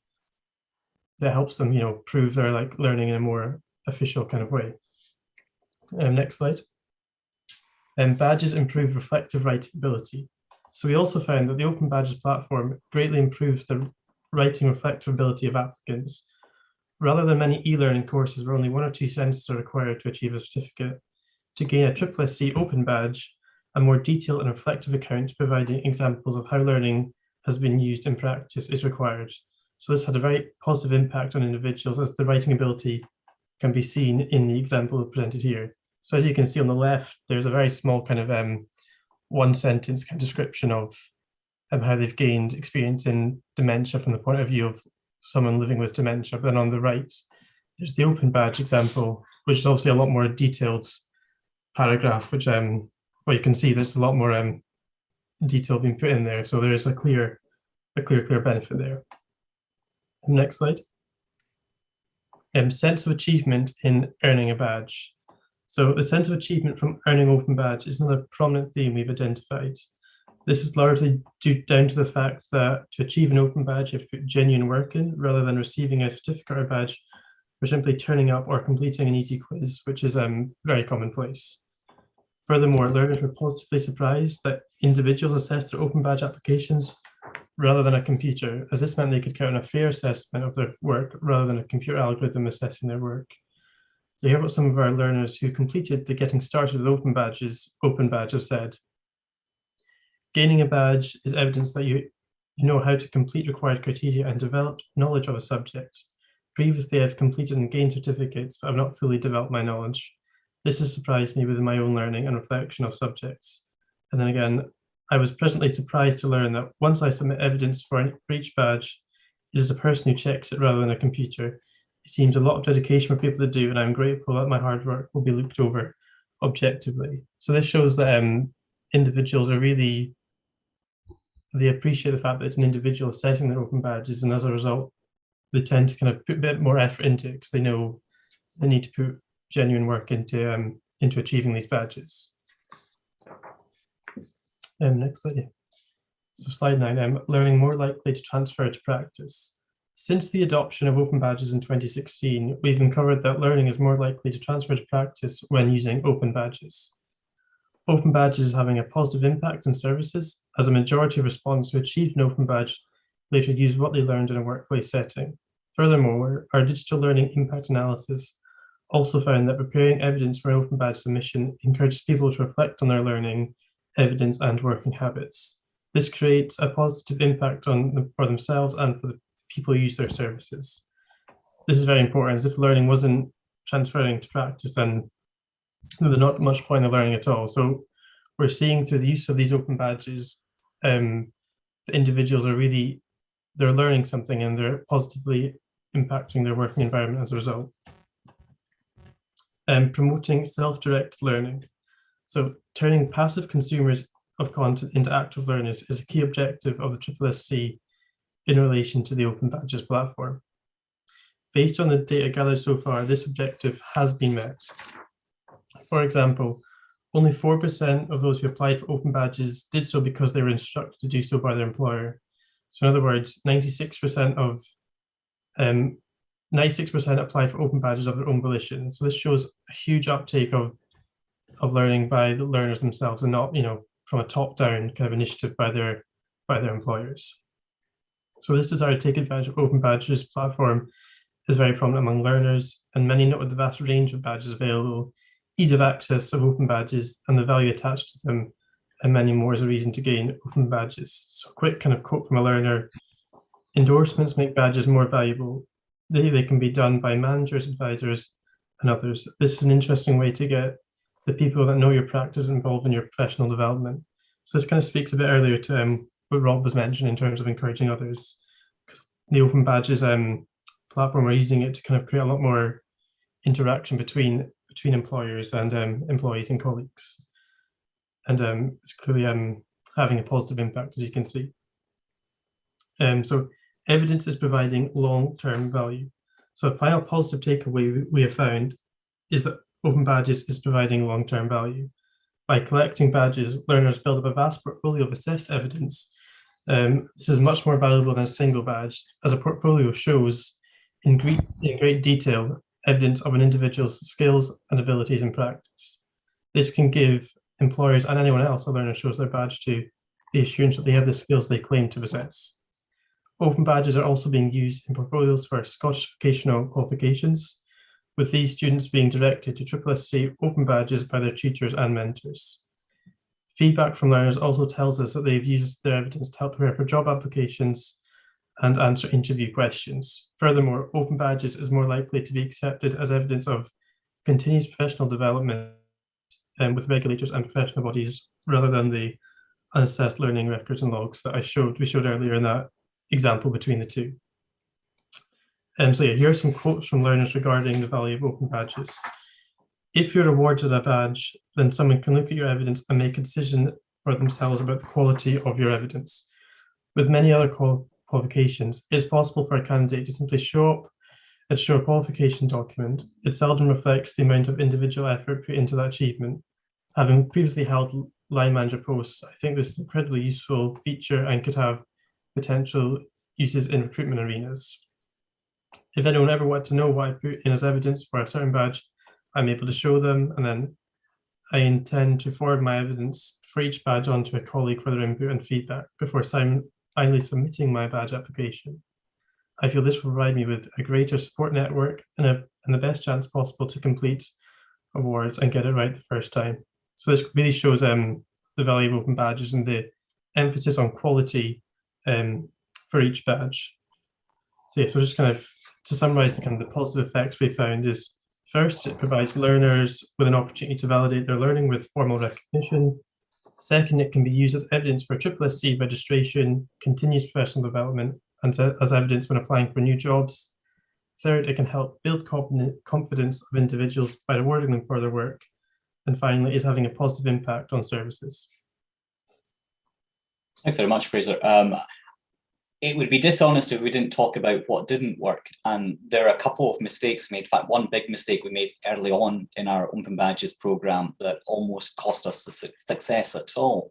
That was these bronze, silver, and gold badges, where we awarded badges automatically without any effort on the part of the learner, where we awarded badges for attendance or for simply going from A to B in a learning resource without really having to think about it. That was an issue for us. And on screen are an example of a badge we awarded at an event back in, I think, 2017. If you attended the event, you got the participant badge automatically. It was sent to your email address. And we had silver and gold badges afterwards where you could provide some sort of reflective account to gain the other badges. Obviously, silver was about what did you learn at the event. Gold was about how did you apply that in practice. Our hope was the bronze badge would get people hooked and they'd go on to get the silver badge and then go on to get the gold badge. When we evaluated that, it did not work at all. In fact, it had the opposite effect. We awarded 339 bronze badges to participants.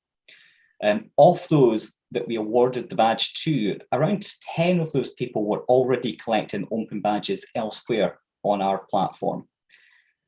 Only 54 people, 16%, actually accepted the badge. Now, these are people who said at the event, yes, we want the badge. 339 people said we want this bronze badge, but only 16% actually logged in to collect their badge and to download it or take it somewhere else.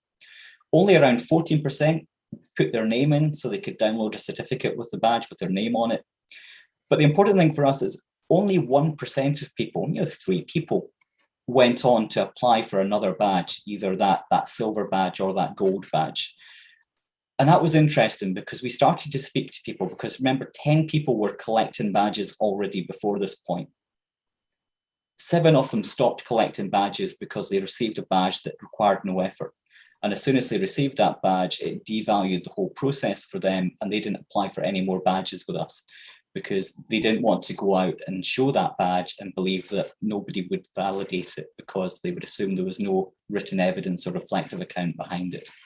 So just a warning, if you are awarding these badges for attendance, that you may want to look at, is that having an effect on uptake of your other badges elsewhere?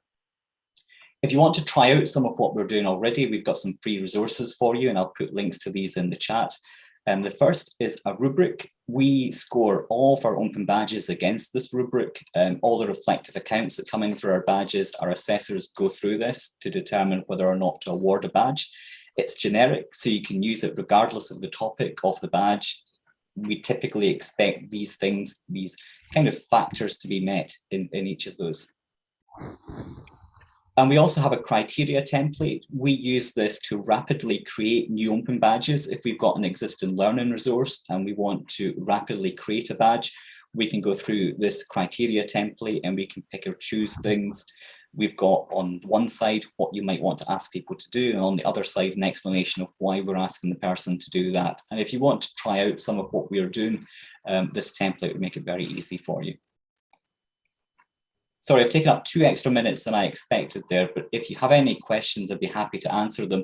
But my email address is on the screen, and people are welcome to drop me an email if you want to see how the platform works, if you want to see more about what we're doing. I'd be more than happy to speak to anybody. Okay. Thank you, Robert, and Thank you very Fraser, for much. the perfect timing. It's absolutely brilliant. The next presentation is at 45, and you have just 3 minutes for the transition. Are there any questions? I didn't see any question in the There was a chat. comment about peer assessment from Don Present. Yeah, done. Yeah. Would you like to develop? I was just, I was trying to be tongue-in-cheek peer assessment horrors. So in other words, how could it be any good if it's just your peers assessing you? Actually, maybe that's an opportunity, Robert, to talk about how you use peer assessment and how that mixes in with, say, an assessor assessment. I've been more than happy to. We've only started using peer assessment in the last couple of months. We've spent about 1.5 years developing it and getting it to the point where we are now. Our approach to peer assessment is we require, before somebody becomes a peer assessor, we require them to undertake training. We require them to go through some online training that we've created around peer assessment. But we require them to already hold the badge that they are assessing their peers for. So it's slightly different from some peer assessment that happens online, where me and Fraser might be applying for the same badge, and we'll swap evidence, and I'll get Fraser's evidence and he'll get my evidence, and we'll both assess it. Fraser would need to hold the badge first to be able to assess mine. I would need to hold the badge first to be able to assess his, and we'd both need to be peer assessors. So we worked out this system where it works quite well.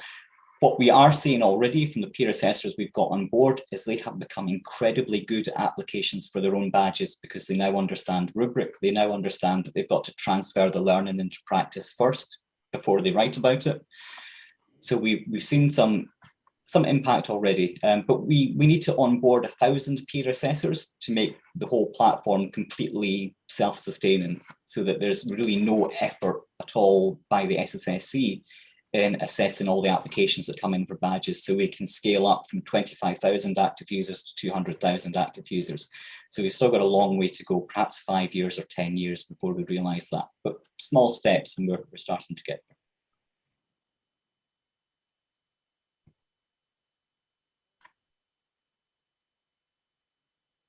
there. No, I don't have a question.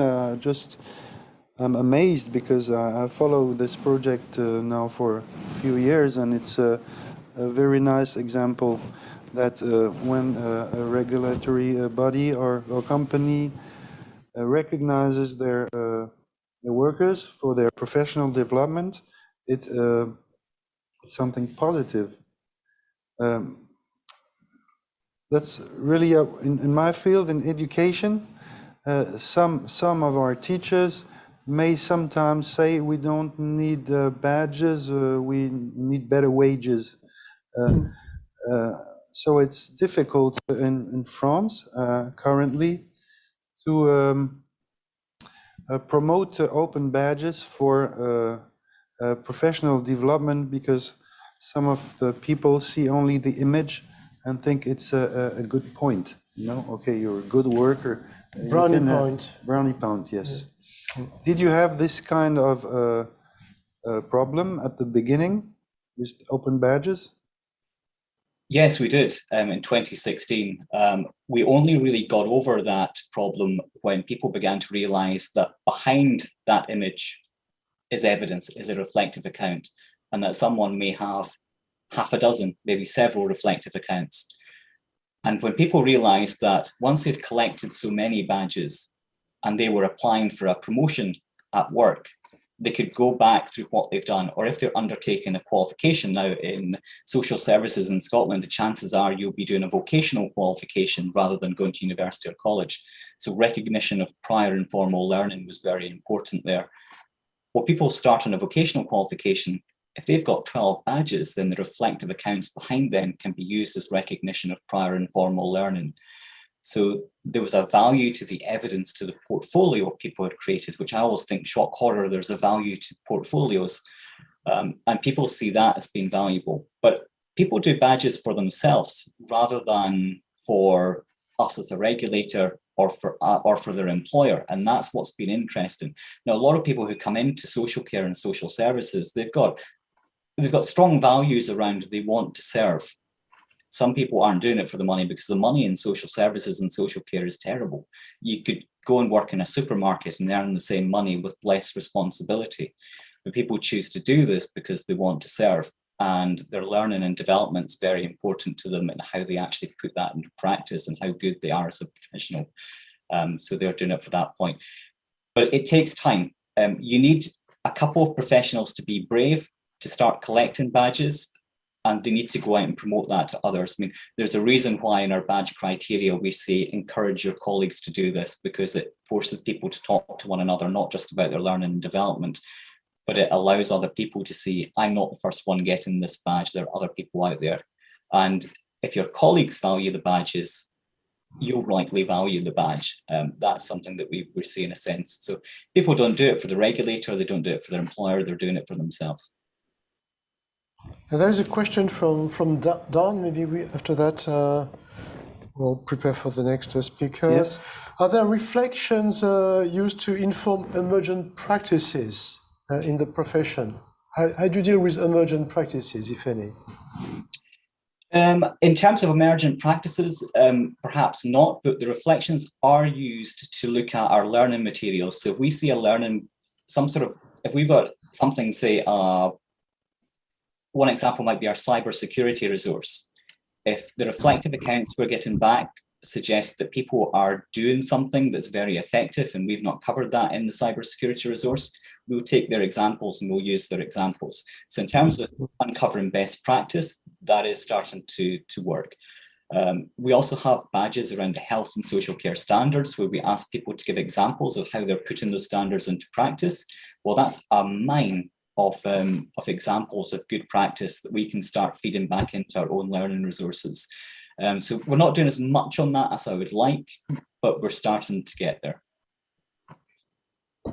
Okay. Thank you. Merci beaucoup, Robert Merci. et Fraser. Thank you. Thank you. À l'année prochaine. See you next year for the next little step.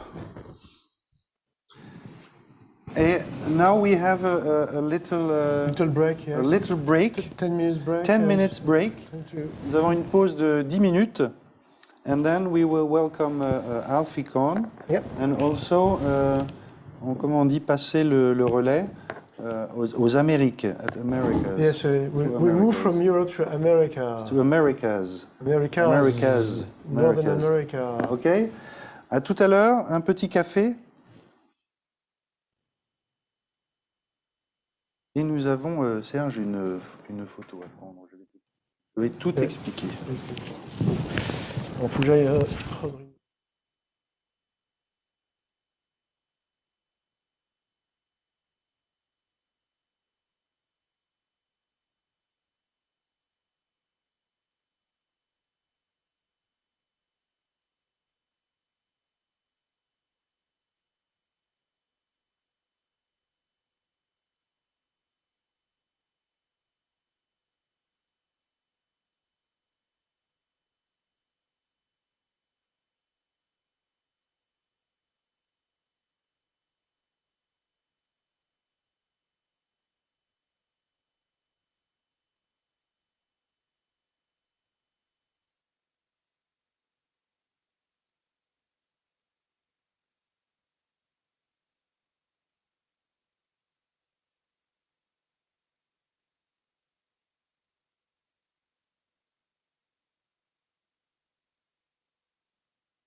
Hello, Alfie, can you hear me? Yes. Yes, I can. Yes, I can hear you. There is no sound.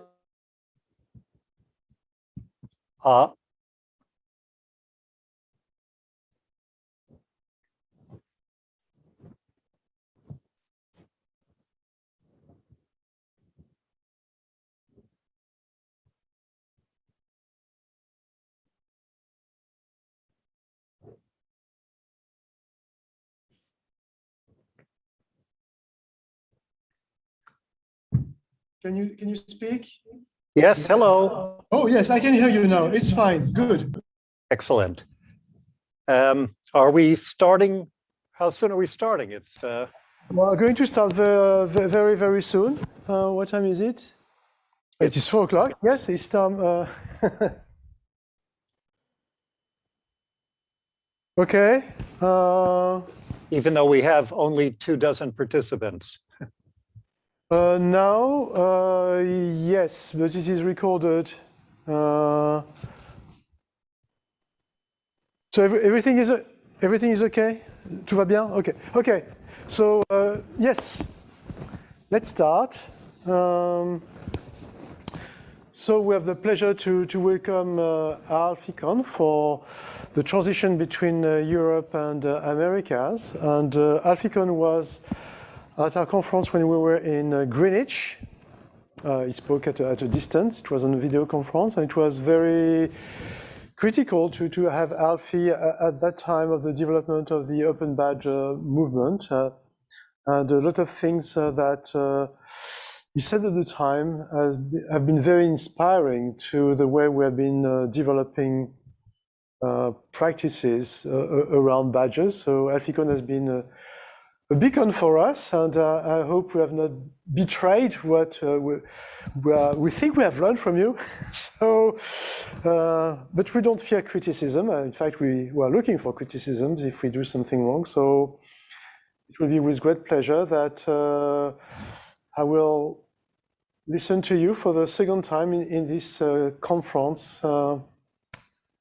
So Alfie, the floor is yours. Merci. Nice to be with you all and have the opportunity to talk about some of these issues again. If this doesn't violate protocol or something, I would love to be able to speak to actual people to the extent we do this in 2 dimensions. And all I see are names and faces. So please feel free to, there we go. Leave yourselves muted, just so there isn't overlapping sound, but I'm happy to see your faces live if you're willing to turn on your videos. Delighted to be with you. For those of you who may have heard my presentation, I think it was 7 years ago, there will be some overlap in the content because I was assured that many folks will be hearing this critique for the first time. So I beg your indulgence if there's any repetition. And I should also indicate from the outset that my understanding of the whole open badges, open recognition movement is not as deep or wide-ranging as some of yours. So if it turns out that some of my concerns don't apply to what the movement is becoming now, feel free to simply ignore those and see me not as an internal expert so much as an external critical friend, as we say in education sometimes, and take my remarks in that context. There is much about the movement that encourages me and intrigues me. Otherwise, I wouldn't see enough common ground to make it worth offering any sort of critique. The expansion from badges to recognition, both conceptually and practically, seems to me an important step or series of steps.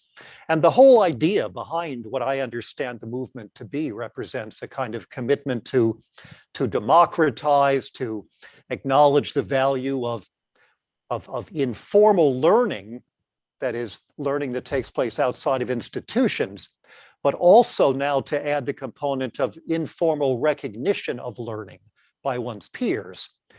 which seems to me very important as well, philosophically, as well as practically.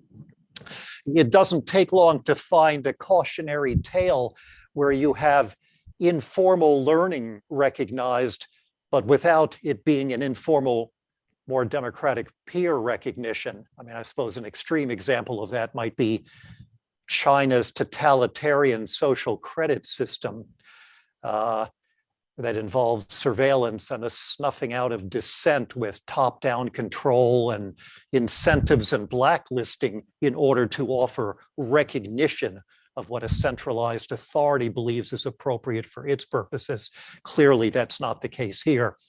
And my understanding too, and you'll correct me if I'm wrong, is that a key benefit of the whole movement you folks are engaged in is not just about the recognition itself, but about how it forces us to be more thoughtful about what we mean by recognition, by accomplishment, achievement, education, and learning itself. Even if that's not 100% of what motivates each person who's part of it, it seems to me a likely salutary consequence of this. And also it allows us to underscore and persuade others of the benefits of trust and empowerment. Maybe that's even more important than the badges themselves.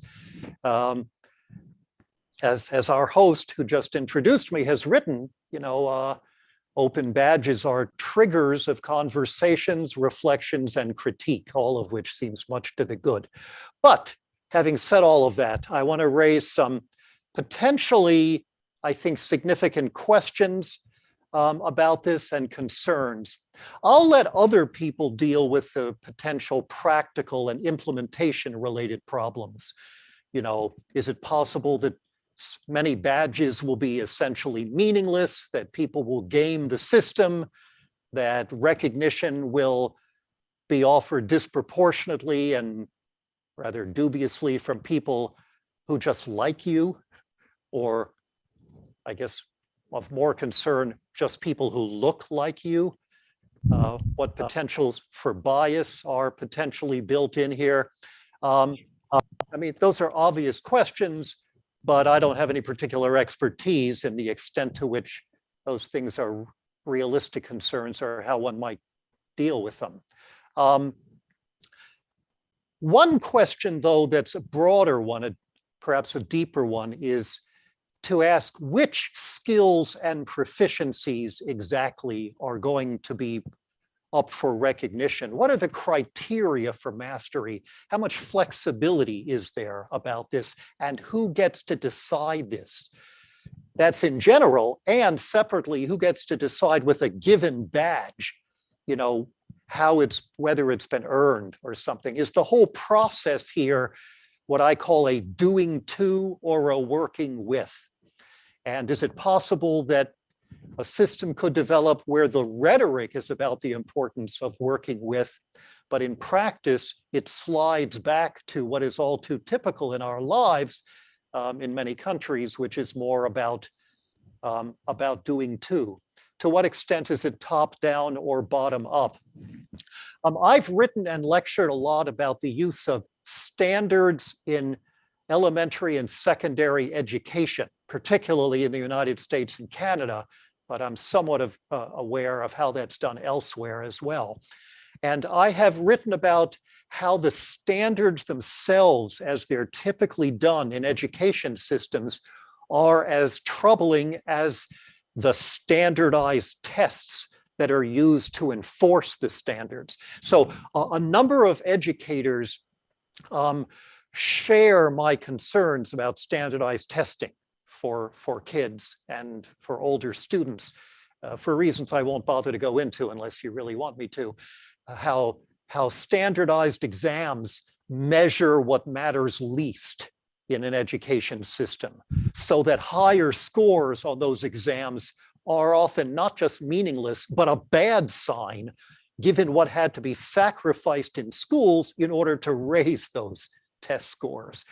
But many of those people think nothing of, who share my concerns about the tests, about the idea of the standards. If we could just get rid of the tests or make them more innocuous somehow, centralized sets of criteria for what all students must learn, well, that's all to the good. I think, for example, of how in Canada, even though it's a decentralized system with each province creating its own education policy, even though there's been a wide range of use of standardized provincial testing, virtually every province has a one-size-fits-all top-down set of rigid curriculum standards for what students must know at each grade level, which I find very troubling. So I think you'd want to make sure that that doesn't turn out to be the case here too. Those standards in education systems are typically 100% top-down doing too.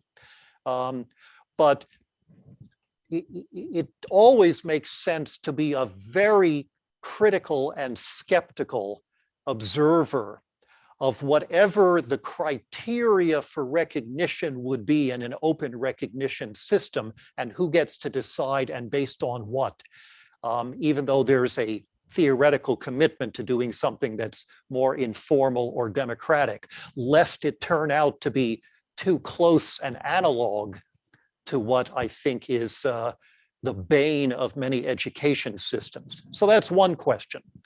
A second question when I think about badges or recognition more generally is the Latin question, cui bono, which means who benefits?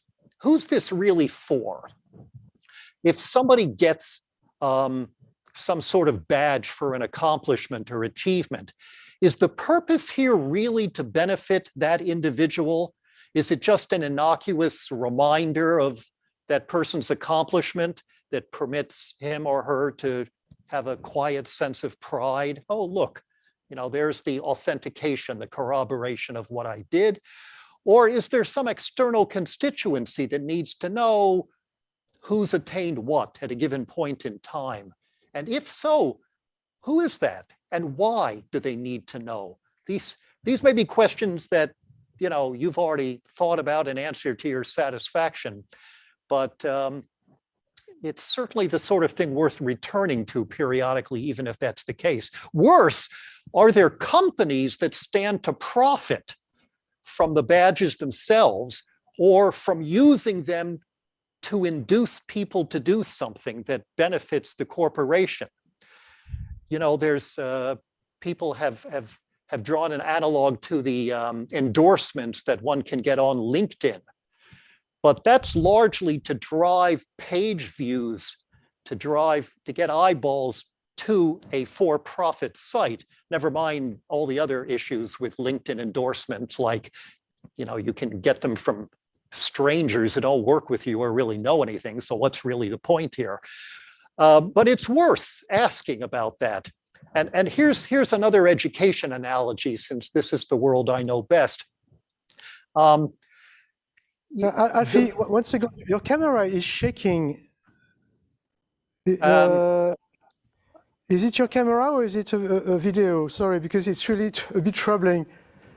I'm sorry. I don't think there's much I can do about that. My laptop is sitting on a table. Okay. Okay, it is shaking. The image is very shaky. Yeah. Sometimes when I also do anything on the laptop, I think that causes it to move, but I'm not sure I have a solution to that. Go ahead. Just think of it as a technological tremor. Sorry. Yeah. Go ahead. So the education analogy here about who benefits from this is accredited universities in the United States typically provide a certification and licensure for people who want to teach in elementary schools or high schools. But the main challenge to that movement, to talk about outside of the formal mainstream forms of recognition and certification in the US, has typically come not from a democratic movement, but from for-profit schools.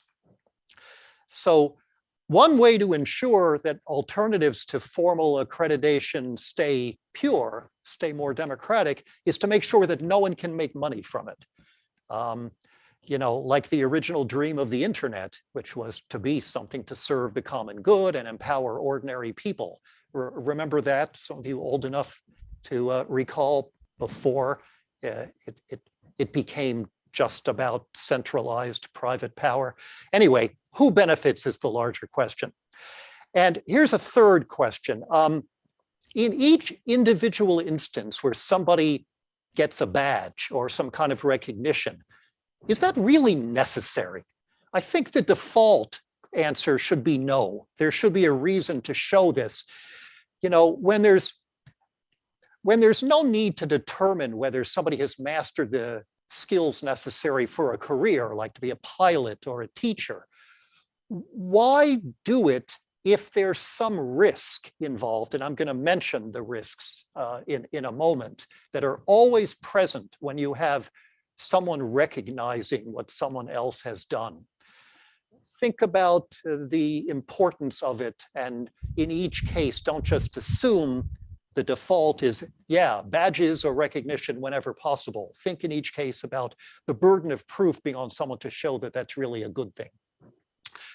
If those are the questions, here are some important cautions that I would offer.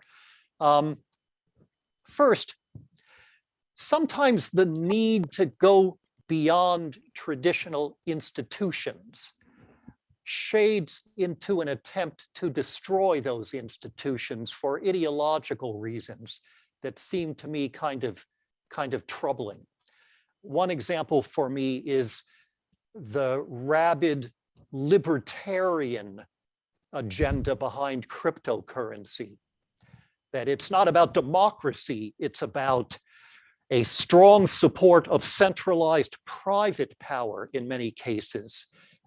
That's just about an allergy to anything involving democratic public institutions like governments. Again, with teacher education, at least in the United States, we have another disturbing precedent, because when there was this attempt to undermine schools of education with alternative paths to certification, this emerged primarily from the right wing in the US, committed to an approach to privatizing, undermining public education, which I take to be a cornerstone of a democratic society, part of a broader agenda of privatization that in the case of education looked like vouchers that were given to individual parents. That was very much sold in the name of alternative certification. So why are we going beyond traditional institutions? What political or economic agenda might be there? A second caution is to beware of a kind of, how to call this, micro conservatism from what is billed as macro innovation or disruption. I can't stand what in the tech field has been offered in the name of disruption.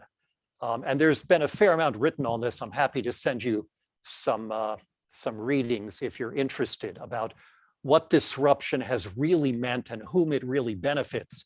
And the fact that some people, tech people mostly, often libertarians, talk about disruptive education has been almost exclusively bad news from my perspective.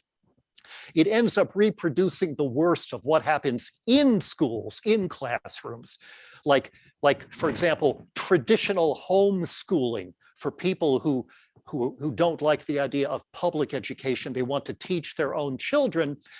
They end up doing what I consider to be the worst of traditional education, with grades and tests and lectures and textbooks, quizzes, and a notion of education that's based on cramming forgettable facts into short-term memory instead of deep understanding and critical thinking, except now they're doing that without mainstream educational institutions. They're doing it around the kitchen table. And the embrace of the whole badges movement 10 years ago by Khan Academy is an excellent example of a kind of micro version of traditionalism, all based on lectures, pouring information into passive receptacles, but being done as, look how innovative we are, with a flipped classroom and so on. And another example of that is that non-traditional teacher accreditation has often led to more fact-based pedagogy, because the assumption in those non-traditional educations that certify and license teachers is you don't need to learn about learning, you just need to be an expert in science or literature or history, because you're just going to be pouring information into the students. So what looks in the big picture like something that's innovative and that challenges authority and tradition can often paradoxically either at best ratify and perpetuate a conservative approach in the actual day-to-day encounters, and at worst can actually make it worse. Here's another concern I have. There's a trade-off between centralization of recognition and non-centralization, which is to say, if it's standardized and centralized, that has obvious disadvantages. I think that's part of what led to this movement in the first place, the recognition of those disadvantages. It's what we want to transcend. But decentralization can mean arrangements for recognition that really diverge sharply in both the criteria that are used and the approach, the way it's done. Not only diverge from one another, but diverge from maybe some of the principles that led to the movement in the first place. How then, with a totally decentralized movement, do you make sure that the general ideas informing the whole movement are really being used in each case? I mean, that trade-off is analogous to what you find in many workplaces and many classrooms, which is to say the people who are facilitating or running the show, on the one hand, want to make sure it's done in a way that they believe is progressive and meaningful and informed and evolved. But on the other hand, don't want to be too controlling for the people who actually carry it out. And I don't know how much you all have grappled with that trade-off, but I hope you haven't simply dismissed one pole of that dilemma, because I think both poles are worth considering. And the last of the sort of concerns I have here, which will lead to the thrust of what I really want to get across, is if anyone at this point is still talking about open recognition the way they were talking 8 years ago about open badges as being somehow related to gamification, that is a danger sign for reasons that I'm going to get into in a moment. Even if it appeals to people who like gamification and brings them in based on that, that's worrisome. Beware. And it also, frankly, it raises a question of whether what's the goal here? Is there a circularity to it? Why do you get people to play a game? Well, so they can collect points and other status tokens so that what? So that they'll play the game some more and collect even more points and so on. Player cards, rare items, move up a level, compendium points. Why are we doing it? What's the point of this? If it's anything like gamification, at the best scenario is it's almost tautological, it's circular, unless, of course, again, to repeat the concern I raised before, that some corporation is benefiting from this, which is almost always the case with gamification. But now that leads me to the sort of psychological and educational considerations. Why I was skeptical when I first heard about open badges, why I continued to be a staunch opponent of anything like gamification. It gets to a few basic psychological issues. And the main one, which I assume that people like you are already familiar with to some extent, is about the nature of motivation itself. And the key here gets to the difference, the all-important difference between intrinsic and extrinsic motivation. Please bear with me, indulge me here, even if you're familiar with this distinction, because anyone who isn't conversant in this or doesn't see immediately how it applies to and should raise concerns about the whole open badges movement, I believe really would benefit from hearing about this. So I don't care. I'm always worried when someone says, asks the question, how do we motivate people, employees, students, children at home, citizens to engage in what we think are better actions? Anytime you talk about motivation as something you can have more of or less of, you're acting as if it's a single entity. There's a bunch of stuff called motivation that can go up or it can come down. You can have more of it or you can have less of it.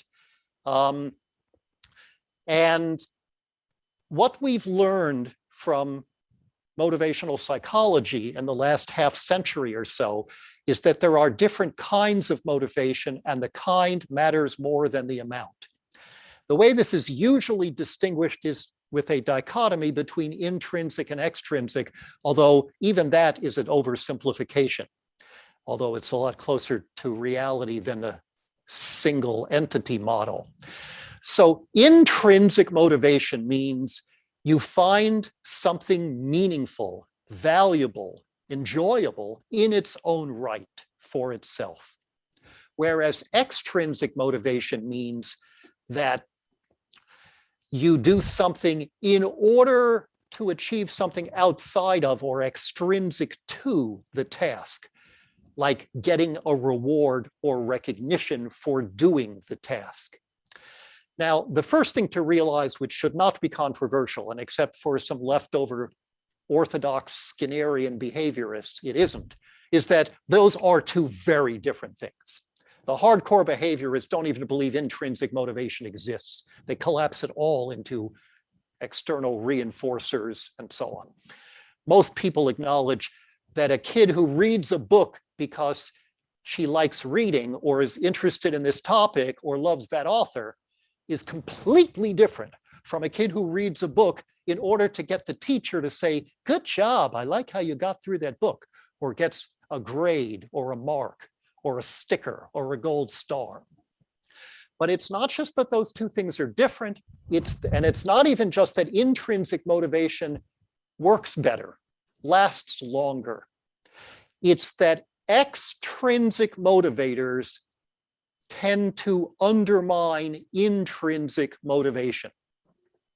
Or to put it differently, the more you reward people for doing something, the more they tend to lose interest in whatever they had to do to get the reward. So the research shows, for example, that if children in school get a good mark, a grade for having learned something, they tend instantly to become less excited about the learning itself and about the whole field. That's why, like math, for example, or science or writing, one of the best ways to destroy kids' curiosity is to give them a reward for learning. Now, that reward can be money, or it can be a 100, or it can be a special treat like food, or it can be what I call a verbal doggy biscuit. Good job. That kind of social or verbal reward, or if you like, recognition, according to the research, can be just as damaging to kids' excitement about the learning itself as a tangible reward like money. And it doesn't matter how the reward is given or on what schedule. It's not the details of implementation that's the problem, and I cannot stress this too strongly. You can't solve this by doing rewards a little differently. The problem gets to the core of extrinsic motivators and how they are understood. By the way, it's not just learning that's undermined. Interest at work is reliably damaged by incentive plans, bonus systems, pay for performance, and the like. Indeed, research finds that you can destroy interest in just about everything. And the more that economists and conservatives and behaviorists, three overlapping fields, try to change people's behavior with the use of rewards, the more they destroy the very things they were trying to promote. For example, with children who are frequently rewarded or praised by their parents or teachers tend to become less caring and generous than their peers.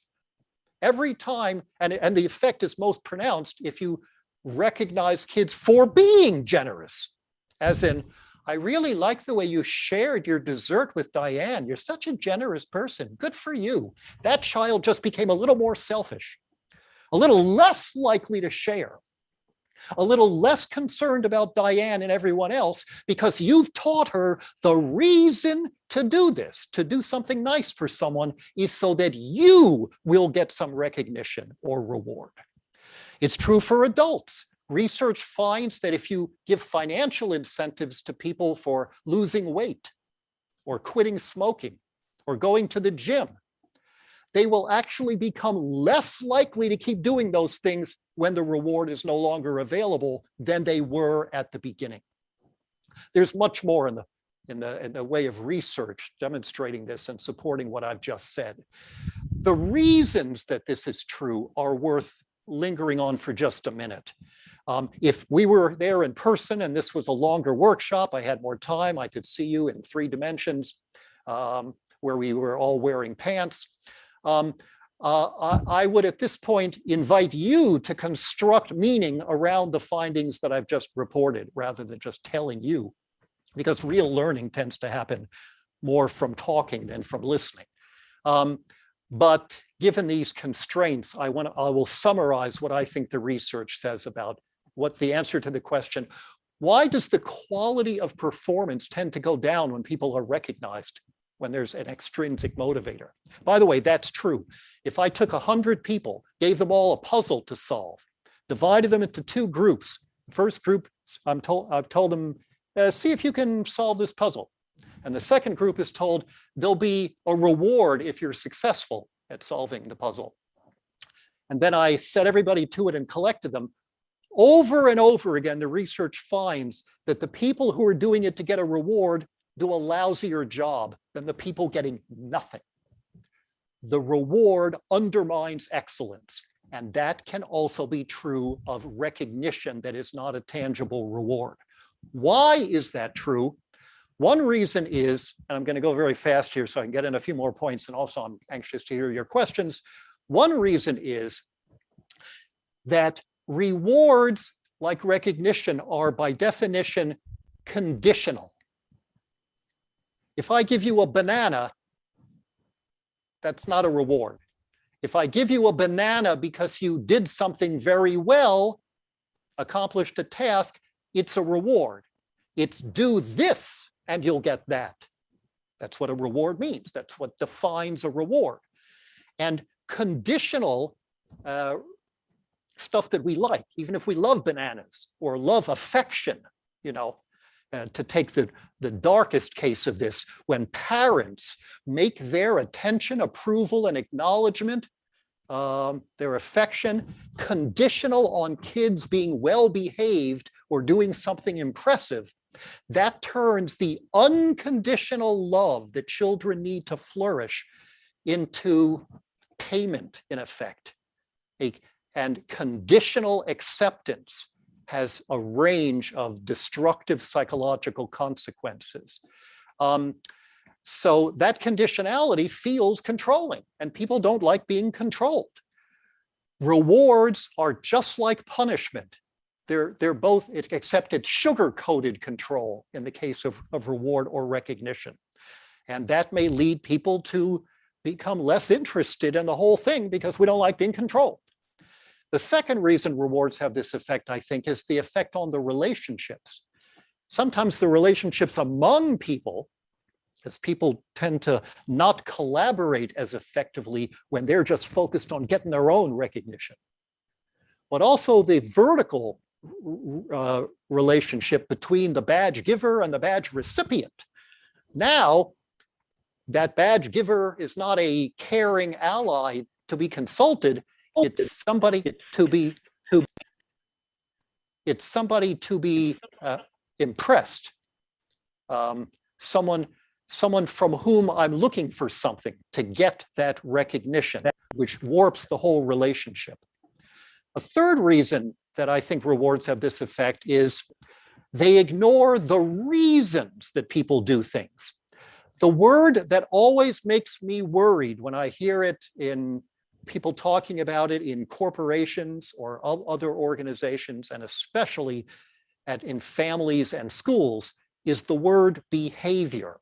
The more times that word is used, the more nervous you should get, because that's what makes a behaviorist, not just the use of reinforcers, but focusing only on what you can see and measure, the stuff on the surface, overlooking the motives, the reasons, and the values, overlooking the people who engage in the behaviors and have inner experiences. Any kind of recognition system is likely to be focused on the demonstrable behavior, the product that's offered. And if the goal is to help people love what they do and do it better, you can never achieve that by simply staying on the surface of the stuff that can be assessed in order to determine whether some recognition is appropriate. Ignoring reasons is what dooms all use of punishments and rewards in the long term. And the next reason that rewards have this effect is that they tend to discourage risk-taking. If the goal is to get the badge or the recognition, then you are going to be like one of the rats in Skinner's mazes, where you smell the cheese here, you're going to head off in that direction as quickly and expeditiously as you can. You're not going to wonder, I wonder if there's a shortcut if I went there. Creativity requires playing with possibilities and taking chances. That's what extrinsics kill. Any kind of reward or recognition says the goal here is to get this goodie. And so you are going to avoid the kind of risks that might jeopardize your getting it, even though those risks might end up producing something much more impressive in the long run. And the last reason that rewards and recognition may undermine the quality of what's done is that they tend to undermine intrinsic motivation. Now, one interesting question is why intrinsic motivation is undermined by the use of rewards. And my best thinking on this, after a lot of years of thinking about it, is that there's two reasons that rewards kill intrinsic motivation. One is control, which I mentioned earlier in the context of why it kills quality. And the second is because whenever you say to people, do this and you'll get that, you are devaluing the this.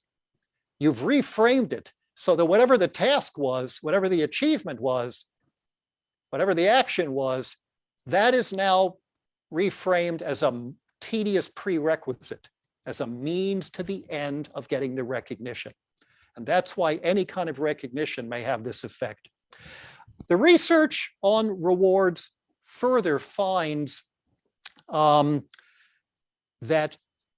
most of the research finds that surprise rewards given at the end are generally not as destructive as the kind you contract for in advance, where it's set up and understood to be, if I do this, I will get that.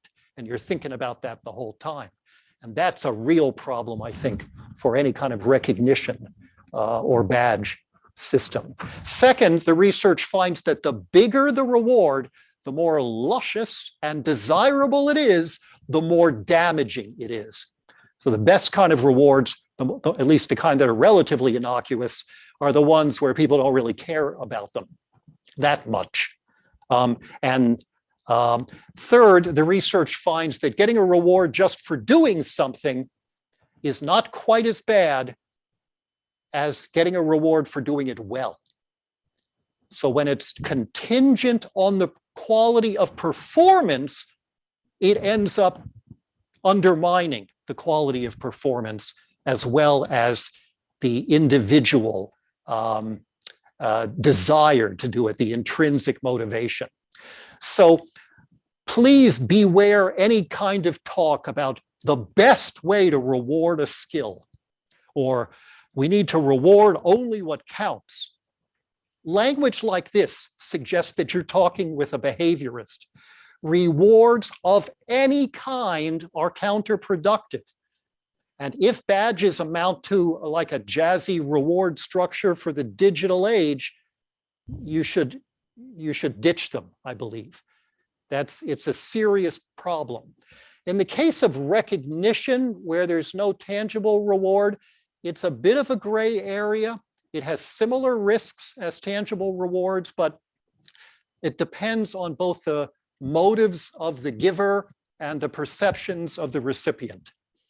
The motives of the giver are relevant in that if the badge giver is deliberately attempting to manipulate people into doing X by recognizing them, this is just an exercise in control.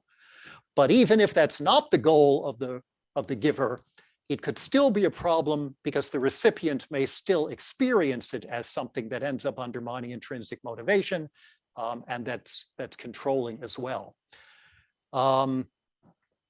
There's still a risk of manipulation, even when that isn't the nominal goal. I'm going to skip another concern I have. Let me just say these next two things more quickly, because I do want to get to some questions, and I think we have a hard stop at the top of the hour. The second psychological issue related to intrinsic and extrinsic motivation is what educational psychologists have realized, and I'm going to summarize a huge amount of research in a very short sentence or two. The more you get people focused on how well they're doing, the less they tend to be engaged with what they're doing. Performance and learning are two completely different things. And even if you avoid the worst forms of evaluation, like grades and standardized tests and so on, even if you're not giving what looks like a doggy biscuit, just getting people overly focused on the quality of their achievement tends to make people less excited about the things they're learning in their own right. They're focused on product, not process, on result, not what led to the result, and so on. And the last of these psychological points I want to make is, if you wanted to take something and make it really bad, to take a recognition system for some perverse reason, the worst thing you could do for both quality and love of doing it is to give something that's worse than a reward, and that is an award.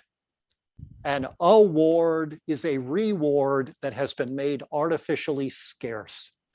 Any kind of contest or competition where the message is someone else has to fail in order for me to succeed is death to intrinsic motivation and quality.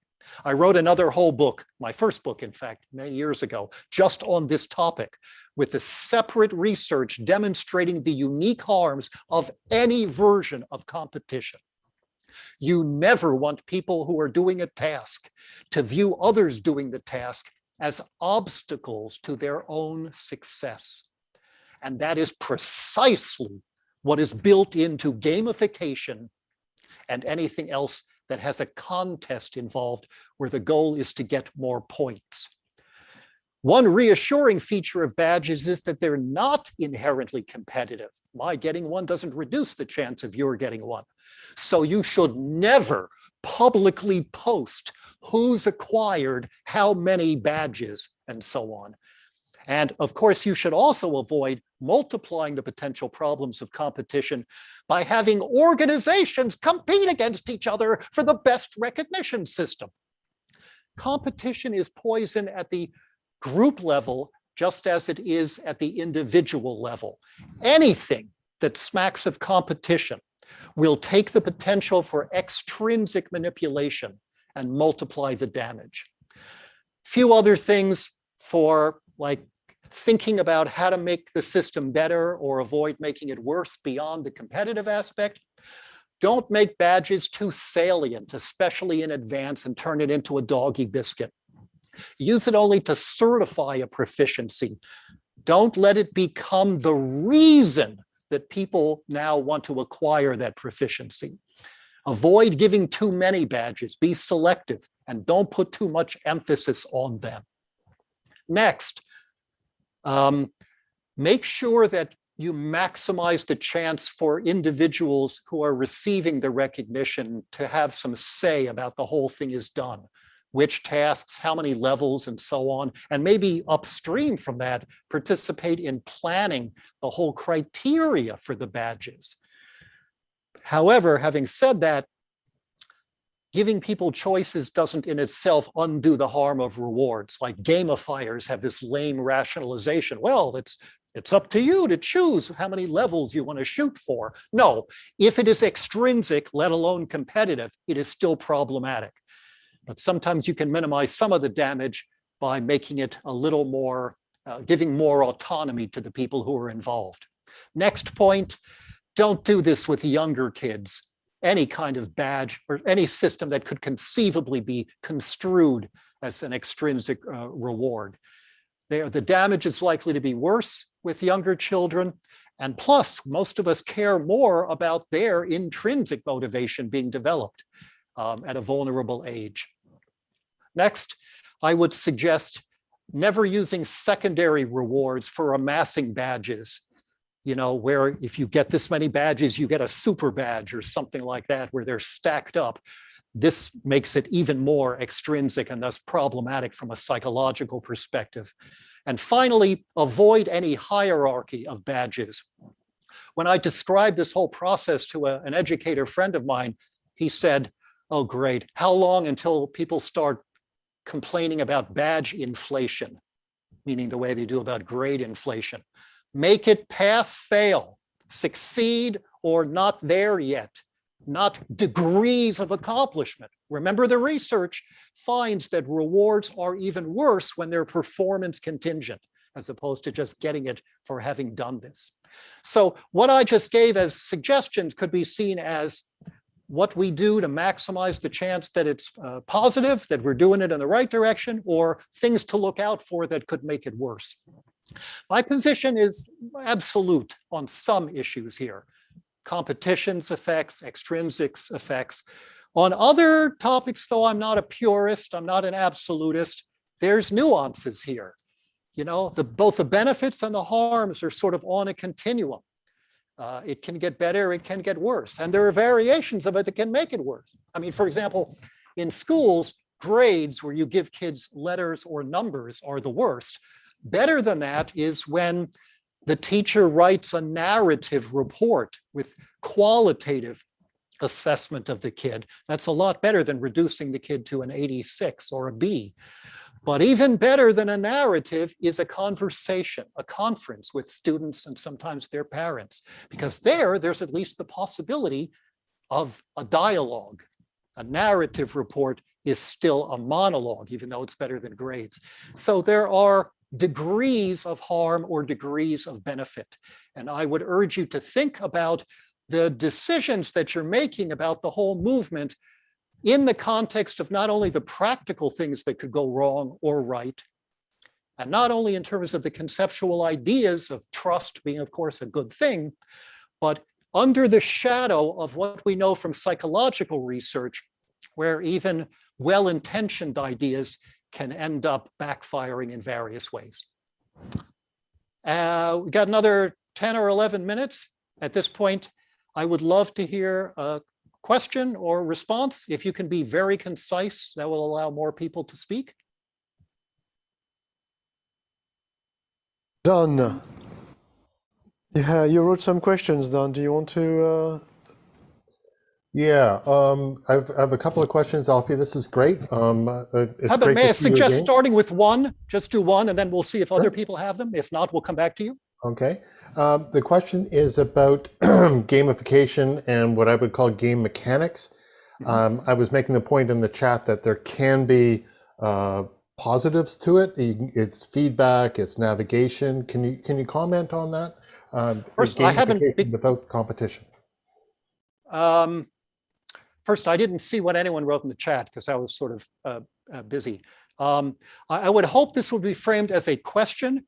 Is it possible that this stuff is positive rather than making that assertion? And we would need to explore that together. I'm not sure I know enough about those key buzzwords that you used to know whether I could sign off and say, yeah, that sounds like that wouldn't be a problem. Or no, I still think it would be. So I don't know enough. Can you give me in a sentence an example of what you think is likely not to fall into the traps that I've been describing? Well, among the benefits that have been listed is a quicker feedback, that you got it, you didn't get it. Another one, when I said navigation, is your progress. So you've gotten this far, you can go here next. Well, information, which is what feedback means, is better than evaluation. That's for sure. So already might be concerned that what you intended as feedback will be experienced as good job or bad job. How quickly you provide that information and what it allows the person to do next is not nearly as important as the psychological problems with experiencing it as evaluation, and even worse, an extrinsic inducement. A lot of us are used to thinking in these terms where let's titrate or do some, let's make sure that when we give people that information about how well they've done, we do it in this way, on this schedule, with the ability for it to then allow them to do something else. And I'm urging you to take a step back and ask whether all of that stuff, well-intentioned though it may be, might allow for certain benefits, but within an overall framework that might be undoing the things that we're trying to do. So a lot of it will depend on whether, I don't care how rapid and accurate the feedback is if it's not really experienced as pure informational feedback and could be seen by the person doing it as, great, I just got a good job. And now I can do X as a result. Because now, remember, the thing that led to that evaluation is less interesting in its own right, potentially, to that person. So I'm asking you to think in a bigger and less technical way about the implications of those. Do we do it this way or that way? Thank you. Somebody else?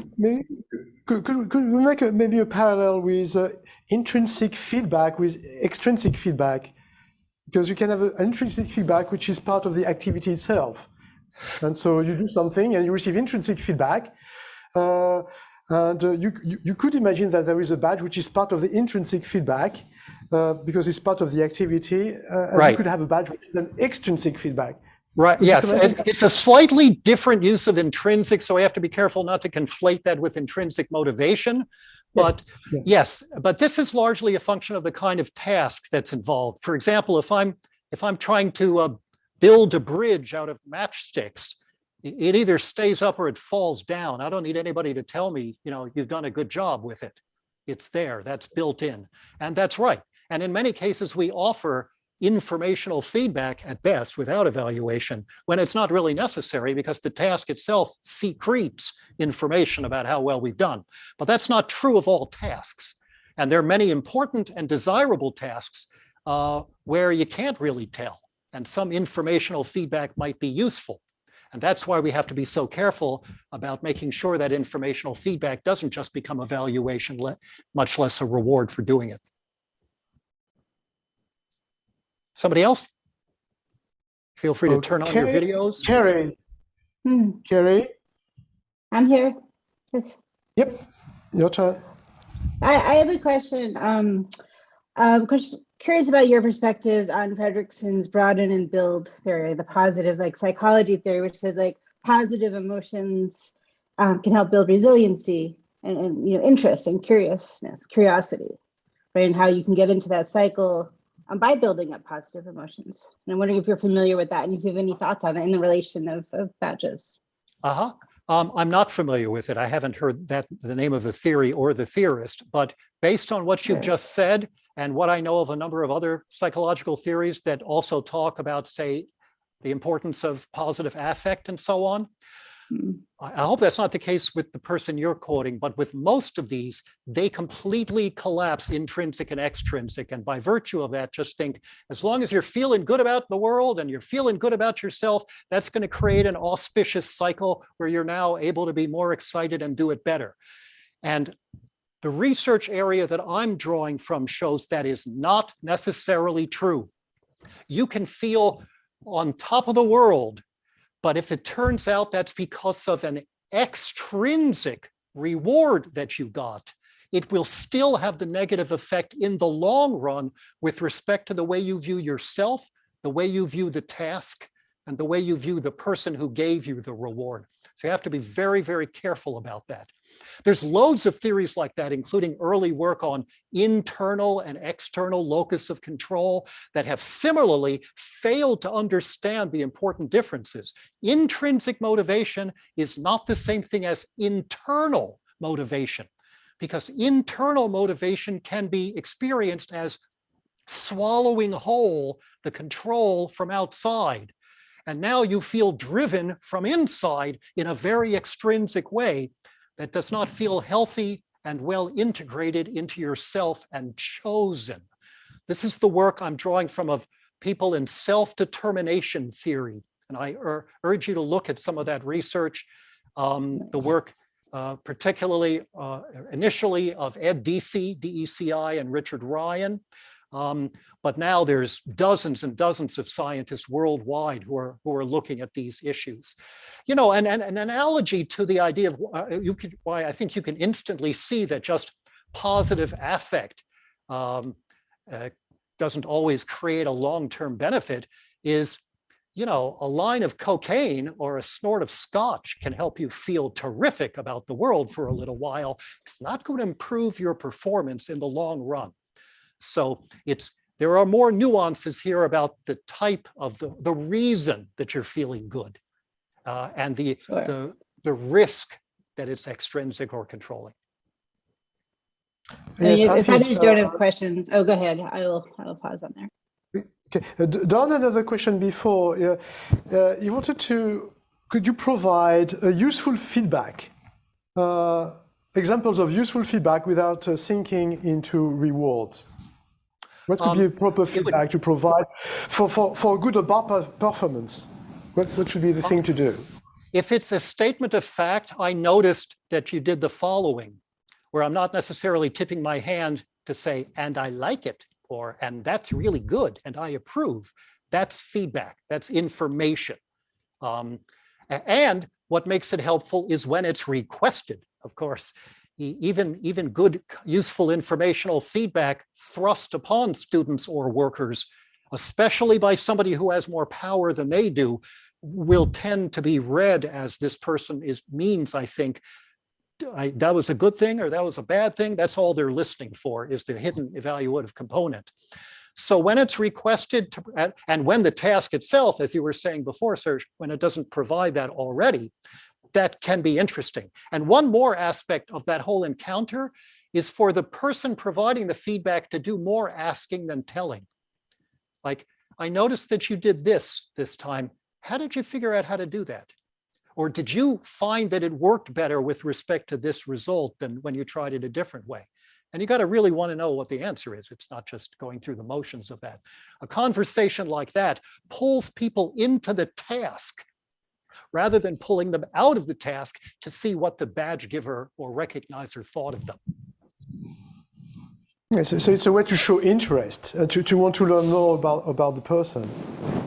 Yes, which is good for the relationship between the two people, but it's also good with respect to promoting rather than undermining intrinsic motivation in the task. Yeah. Kerry, you wanted to say something else? Oh no! Although I'm wishing I could hang out with Alfie over a glass of scotch so we could talk about this more. I think that would be a lot of fun. Perhaps you missed the point of my invocation of liquor. I didn't. No, I didn't. But thank you. Were there, Serge, were there any other questions on the chat that people are maybe hesitant to ask out loud that you can summarize in a sentence? No, I think that's. I didn't miss anything. Don, did I? Said two? No. I think... Okay, so just in time. Somebody just asked, Don just threw in the word rubrics. If you go to my website, which is alfiecohn.org, you'll find an article called The Trouble with Rubrics, which often end up being to multiply the damage of individual grades for various reasons. And there's other research critical of rubrics as well. I used to be in the camp of thinking rubrics were one of the more the alternative forms of assessment that were groovier. And in fact, the more I looked at it, the more I realized that it makes students or workers even more focused on the how well they're doing now according to multiple graded criteria than just a single summary evaluation, thus making it even worse from the perspective of getting them engaged with what they're doing. And on many of these other topics, particularly as concerning education, you'll find more on my website. I invite you there. I really appreciate your willingness to invite somebody who is not as expert about this whole movement as you are, as well as somebody who, as you've gathered, is not just interested in improving the efficiency or the particular implementation steps, but asking what I call the radical questions. Radical comes from the Latin meaning root, the root questions. Are we sure this is a good idea? And what would we have to do in a major way, even if we gulp and find it disorienting, to make sure that it plays out as a good thing? Thank you very much, Alfie. And I hope we won't wait 7 years to meet again. And I hope it will be face to face this time. That would be with great pleasure. It's always a pleasure to have you and learn from you. So thanks. I enjoyed it too. Thanks for the questions. And yes, it would be nice to see people in 3 dimensions eventually. Okay. Bye. Bye. So now it's America's time. We are passing on, yes, the torch of recognition to Don and Justin. Is it correct? Yes, great to be here. I think the gang's all here for the first presentation. That was a nice transition, I think, and also the remarks earlier about motivation. I think that's going to inform some of the discussions that are going to happen here today. Welcome everyone. I am co-host of this with Justin. Justin's with us here. Has recently moved, and I guess the Wi-Fi may come in and out, but it seems to be working now, right? Good. So I am going to, just because it's already 5 after, go into this next session, which is about Atingi, atingi.org. Atingi is Esperanto for achieve, I believe. And we have some thoughts about this we'd like to share with you, to in some extent inspired by what Esther was talking about previously with HPAS, but also providing a number of new perspectives. And I invite you to post comments as we go through this. We're basically going to frame things and then get into specifics pretty quickly. So a little technical, and so maybe the fact that Alfie's gone is helpful. So I'm gonna pick this up. Can everybody see that? Great, good. Okay, so basically what we're talking to you today about is a specific instance of Atingi that is helping inform the entire movement. Just see if I can advance my screen. Okay, so introductions. These are the people with you today. You can see them in the gallery. Both Dominic Orr and Andreas Hoffmann from GIZ, and they'll be talking a little bit more about GIZ. Maeve O'Brien from Mass Contour, one of the contractors on this project. Also, Candice Sankar Singh talking to us today from Trinidad and Tobago, which is always, I find that exotic, and especially this time of year in Canada. And then myself here in Canada, as I say, what's a somewhat cold place. But we had our own little version of Diwali yesterday in Winnipeg. So the agenda will, as I said, be talking about Itingi itself, and then more specifically the E-Academy for Tourism and Hospitality, a big sector within Itingi and its international development focus, talking about the course, some courses that have been developed for this and an assessment strategy, and spilling into these notions of recognition of prior learning, principles of recognition, hopefully that are going to interest people in the audience today, ending up with some reflections and hopefully lots of questions and commentary from people. So Dominic, I'll pass over to you first while I continue to run the slides. Okay, so first question is, can you hear me? Because swapping from all these different systems is always tricky. Great, thanks. Yeah, so of course it's a super pleasure for me to be back at ePIC, and yeah, just talking really about certainly what I was inspired with a number of years ago when I first actually went to the first meeting to talk about open recognition. And but maybe we'll get on to that, but maybe the first point is just to mention kind of the vehicle which we're using, which is the Itingi learning platform. So as Don just said, both Andreas and I are working for GIZ, which is responsible for the implementation of German cooperative work across the world. And one element of that is capacity building, and one element of that, of course, or a major element now, is digital learning. So just about 1.5 years ago now, we set up the learning platform called Itingi.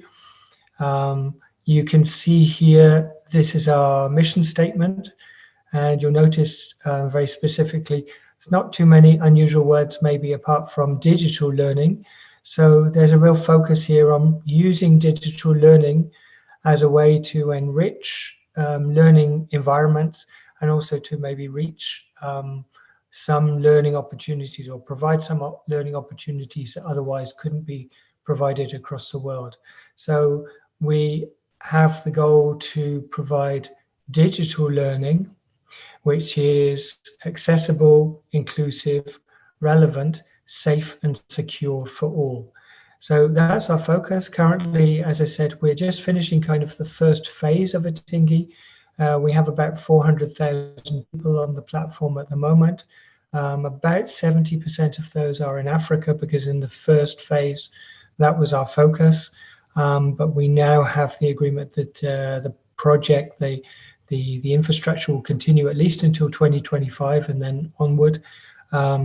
And with even further scaling out. The scaling out is maybe important. It's one of the digital principles for development, is to always think about how can we use digital in a sensible way to achieve scaling and reach new groups. But it also means that we have to think of a number of things in a new way. One of those is to think about open source, to think about, for example, reuse first as initiatives, but also just to think about how do we want to organize the type of learning that we're offering. And so if we could go on to the next slide, please, Don. This is really then our view of certification. So one maybe point as well, which I think Andreas and the colleagues are going to emphasize, is actually with Itingi and with a lot of the work we're doing, we're not focused on the formal education sector. There's two reasons for that. The most substantial, most important is because, especially if we're working in developing or emerging economies, the formal education sector stops very early for people. So it's very important for us, if we're going to think of how to superpower society through new learning opportunities, and we have to think about how can we reach these people. Another reason is it actually gives us an opportunity to rethink some of the artifacts in education. And one of those is certificates. I think if you often look at formal education, certificates are considered as the end of a process. They're basically the documentation point where you say, okay, this is what somebody's learned now, we document it, and off they go, and something's going to happen later. So for us, if we're thinking about how we're going to use learning to kind of start new journeys, they could be educational journeys, they could be career journeys, but so basically starting new journey through ecosystems, then a certificate is actually not the end of a process, but it's the start of it. By looking at that, this means that we have to think more about the ecosystem, and therefore consequences are we're more focused on providing certificates to learners which are well known, which are endorsed by well-known businesses or educational providers, because in other words, this provides this link between what's been done and what can happen next. And also, at the same time, we're thinking about how to take this great vehicle, which is the Open Badge, but somehow have some elements of it which allow some form of standardization. And that's why what we're also trying to do is look for skills or competency frameworks which we can use to actually describe in a standardized way what has been achieved by the certificate. So the nice thing about, of course, Open Badges is you can actually do both.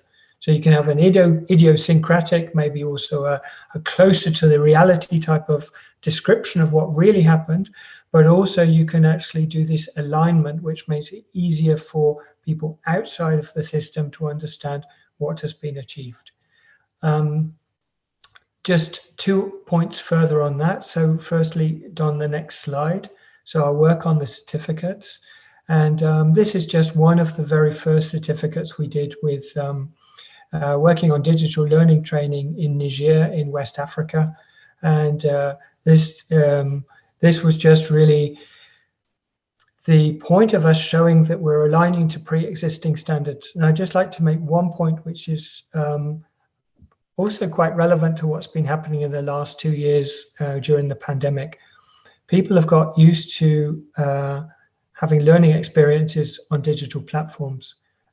Digital platforms offer the opportunity to also for course creators to provide a certificate with a mouse click. The problem is with this is most certificates you get on digital platforms are totally useless because they really don't say very much about what has been achieved. So one of the things we've been working on for the 1.5 years we've been working on at Dingy is to really try and get useful certificates, useful documentation, and that's why we're using the Open Badges. And this allows us then to think about, thank you, Don, the next slide, these different learning pathways that could happen for our learners. And the top one is basically just, okay, so you've learned something, it's documented, and something else, the transition happens somehow outside of the learning experience afterwards. So it's kind of typical to the normal situation.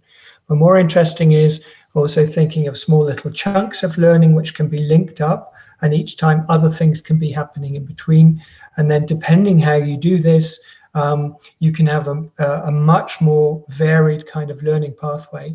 And this is something that's particularly relevant for what we're thinking of, because we're trying to get as close to the needs of the learners who we're talking to as possible. So one way to do that is because we often don't know exactly what those needs are. So one way of doing that is to offer some form of learning, have some form of certification, and use this already as some kind of feedback loop. Also discuss with the learners what they've done so far, so we can build out these kind of learning pathways, learning ourselves all the time where people are going. That was a small introduction, just as a couple of thoughts of why we've been doing this. And now I think we can go straight on to Andreas and colleagues for the very exciting actually implementation of this in one very specific project. Yes. So thank you. So I'm gonna talk a bit about what we have been doing here at GIZ at an operational project. We are not a education project, but we are a project working with the private sector. So we created this eAcademy as a way of having an instrument for recognition of prior learning and working together with the private sector. Next slide, please. As Dominic said, we are at GIZ. That's a development cooperation agency, meaning it's a very bureaucratic organization that likes to count and having KPIs and all that. But at the same time, we also want to have creative ways of capacity building and learning opportunities. And this we try to do with the private sector, with tourism enterprises, tour operators, hotel companies, and so on, and with the goal of creating access to quality education, which is one of the sustainable development goals. In the context of the current pandemic, we secured some funds to help people working in tourism or having recently lost their employment in tourism to have access to education or to training. So we created this eAcademy on a vocational level with digital content. We made it recognition of prior learning friendly and also badge friendly. Next slide.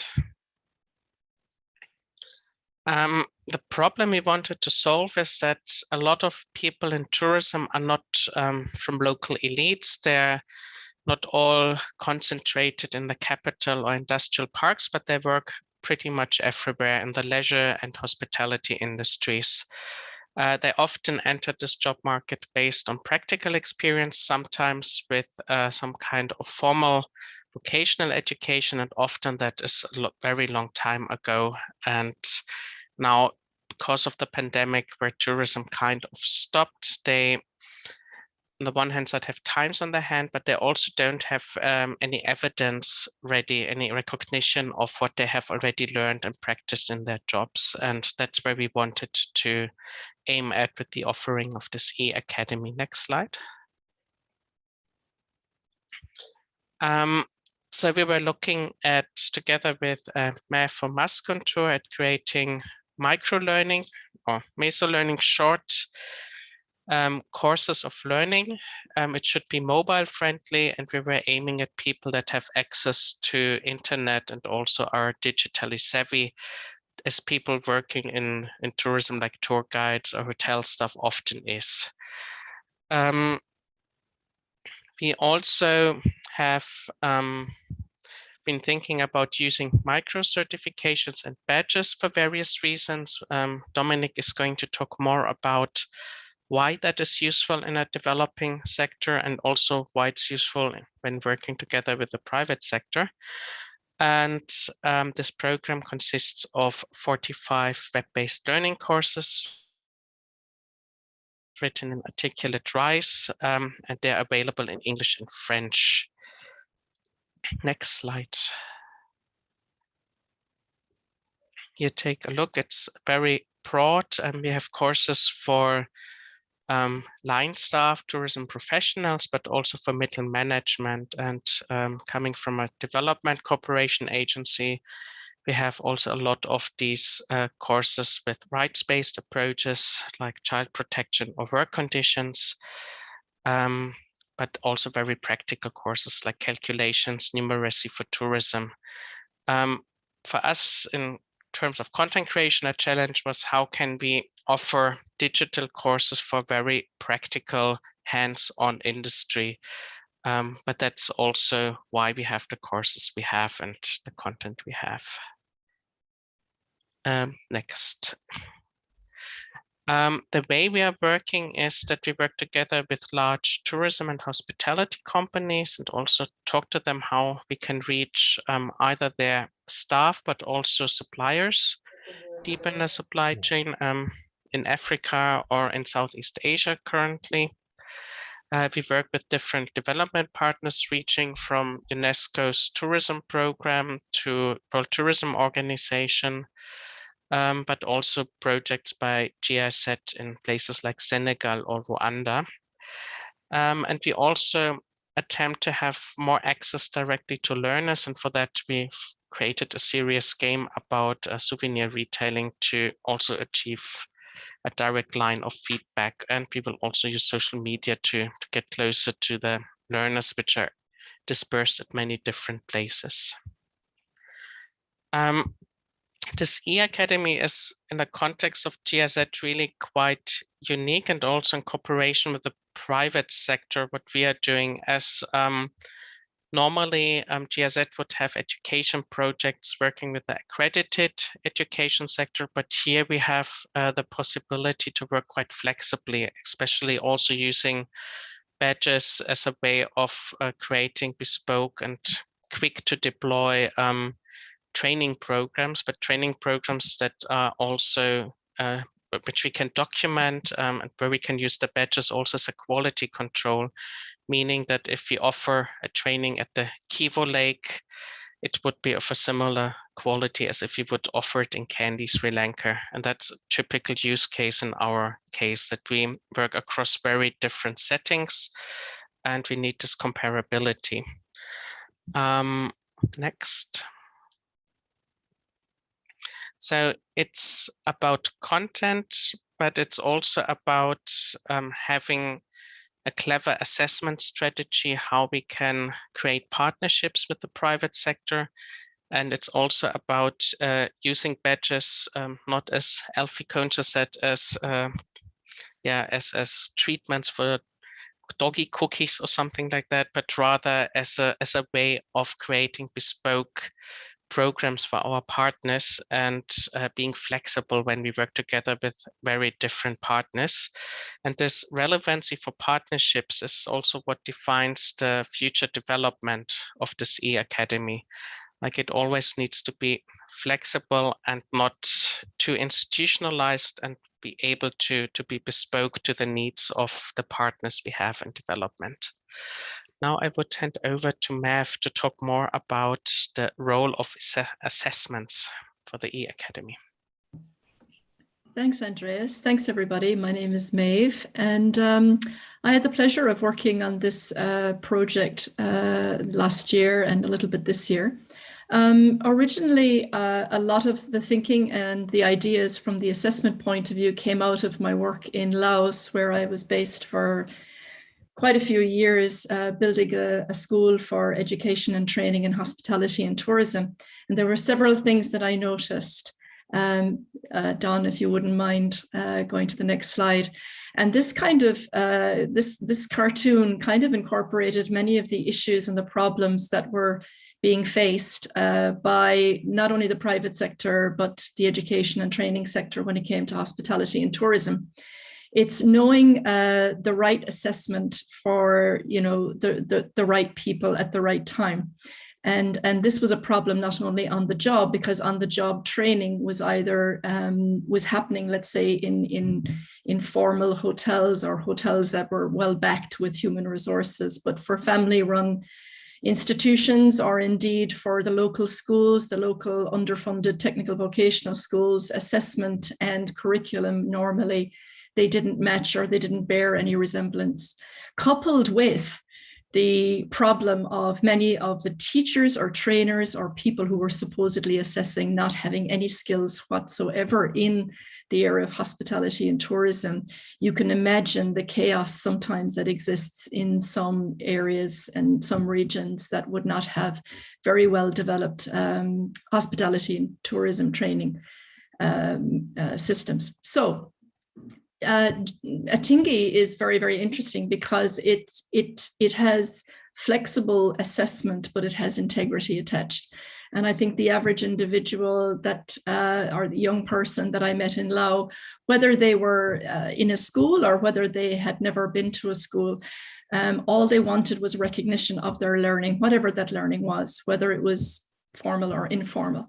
So the nice thing about Atingi is that it, first of all, it is mobile friendly, and no matter who you are, where you are in Asia, which is my area where I live normally, everybody has mobile and everybody's looking at their mobile and they're learning from their mobile. I remember quite often students coming to me saying that they were learning things on YouTube, and then they were subsequently teaching the teacher, or they were learning something on YouTube and they were going to their boss at work and then they were pointing out things that they were learning. So the actual training was quite often in reverse. So the idea of the assessment for Atingi comes with kind of three ways of doing it. One would be self-directed. So you can imagine a youngster actually on their mobiles and they're going through the micro-learning courses and they are able to have an assessment online, which would be linked then to a badge. You could also have the assessment in a classroom environment or a formal training or informal training institution. I used to see young students going home to their neighborhoods and conducting training with other students from the neighborhood who weren't even studying hospitality and tourism, but they were conducting classes using, again, what they were learning in school. So you can have a classroom or a training center blended type environment where you could obviously be assessed. And then finally, you have a workplace assessment. So because we were able to really dig down and understand informal and formal learning, GIZ then was able to come up with the different assessment approaches, which really does take into account recognition of formal learning. If you wouldn't mind the next slide, Don. So if we look at how we can get our badges, how we can get our micro-credentials. We can look at the informal, and individual learning on the bus, on the way home from work, running from A to B. Self-directed learning, you get assessed, it's happening on your mobile. Or you can use it as part of an informal surrounding in a technical vocational school or in a training center. And again, informal, let's say an older guide or an older student is imparting knowledge or training others in the neighborhood, etc. You can have then a blended learning classroom environment or a formal group, let's say, again, a training center at a chamber of commerce, for example, would be a good job of that, a good example of that. And then finally, you have on-the-job training. And that's where we talk about, simulation in a classroom or real life on-the-job training at work. So I think the assessment strategy would match quite well the needs of the informal and the formal sector going forward. It would be quite flexible. And one thing is that we no longer get bogged down in the strict education systems, or we have to deal with the ministries of tourism, ministries of education, etc. when we're trying to roll out these initiatives. We're working with the private sector driven, private sector endorsed, and that is very, very meaningful for the typical worker or the typical student who want to enter into the industry. So that's enough for me, and I will hand over. I think it's, back to Don and Candice. Thank you. Okay, thanks very much, Maeve. Candice and I have been partners in crime, I guess, for the last few months, developing this strategy, and working actually on getting to know Maeve and what she was working on with regard to the e-learning courses and the developing the assessment strategy. We had the opportunity to feed into that as well, which was great. So what we're going to talk to you about now is what ends up being displayed from that through badges by making learning visible. We had the opportunity to develop a focus group working with Rwanda. I sometimes call it Rwanda Wakanda because I'm very impressed with it, having been there for eLearning Africa in 2018 and everything I've heard since. So we worked with an industry group and talking about our thoughts as they were developing. You see this competency framework and Maeve's Maeve's group developed those climbing figures, the idea of a climbing wall, etc. there, and we're getting some feedback from them.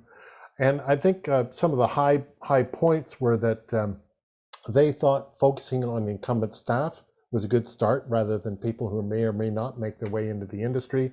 The e-learning courses that were developed, they were quite happy with the quality of them, saw them as a great starting point. They wanted to see frameworks, so I'm sharing this one from the US Department of Labor, which is actually related to tourism and hospitality, and it's already Creative Commons with attribution, so already can be worked on and remixed. So that was something, but they also mentioned TVET frameworks, so vocational education and training frameworks, and Rwanda, for example, has a pretty well-defined one. Levels, they thought levels were good to have, the idea that this is for beginners, this is for somebody who can function, and this is for somebody who can help others, bring others along and even advance the practice in the sector. So having those elements, and very much in line with what Maeve was talking about in terms of workplace coaching and assessment, is to have managers with the skills that can do this kind of thing. And this relates to, I think, to what Robert was talking about previously with the Scottish Social Services Council, where you would have notions of peer assessment. In this case, it would be manager assessment, but to have the area of expertise and then also some skills that you've developed for encouraging learning and evaluating whether it's taking place or not. Seeking acceptance, so industry acceptance, because this is working outside the educational system, doesn't have the traditional forms of accreditation, so softer forms of accreditation in the form of possibly non-formal accreditation, or even just peer recognition from other associations. We work with these people, we find these badges useful, etc., things like that. The Rwanda group was actually quite motivated, saying, okay, let's start now. When do we start? They're quite anxious to get moving on it, and hopefully we'll be working with them relatively soon. Candice, I'll pass to you to deal with this. There's some animations here since from the slide you gave me, so hopefully they're not too disconcerting. Oh, no, that's fine. That's fine. Okay, thank you, everyone.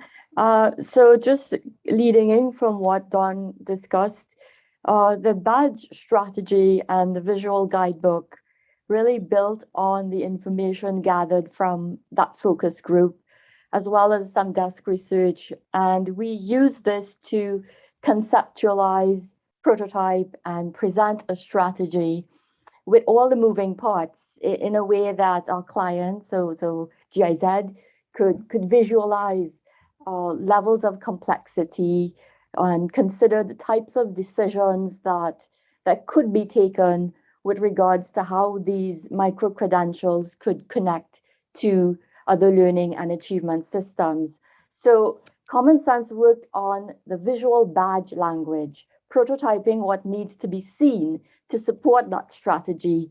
And I should emphasize that this was done primarily through the lens of instructional design. So it's not yet really one of artistic direction and marketing.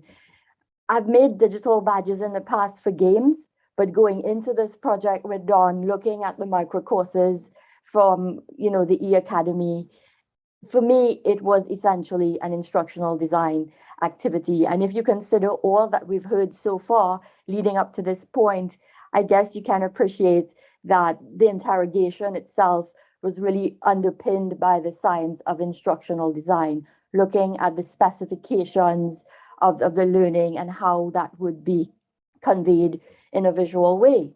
When we think of open badges, we know that it's a specialized type of digital badge.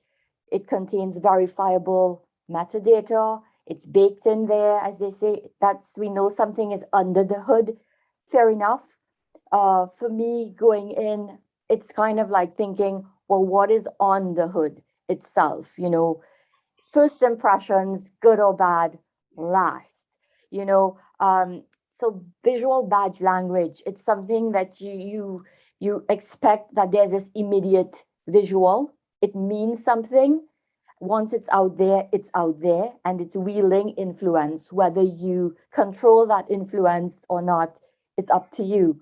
So it was really important for me, and this is me just coming in as an instructional designer, to be able to establish some parameters. What do these badges need to say or convey? How far do I need to go in the interrogation? And who are these badges for exactly? Who's looking at these badges? Who's getting these badges? So I guess we can move to the other slide. Dawn? Oh, yeah, the other one. Sorry. Oops. There you go.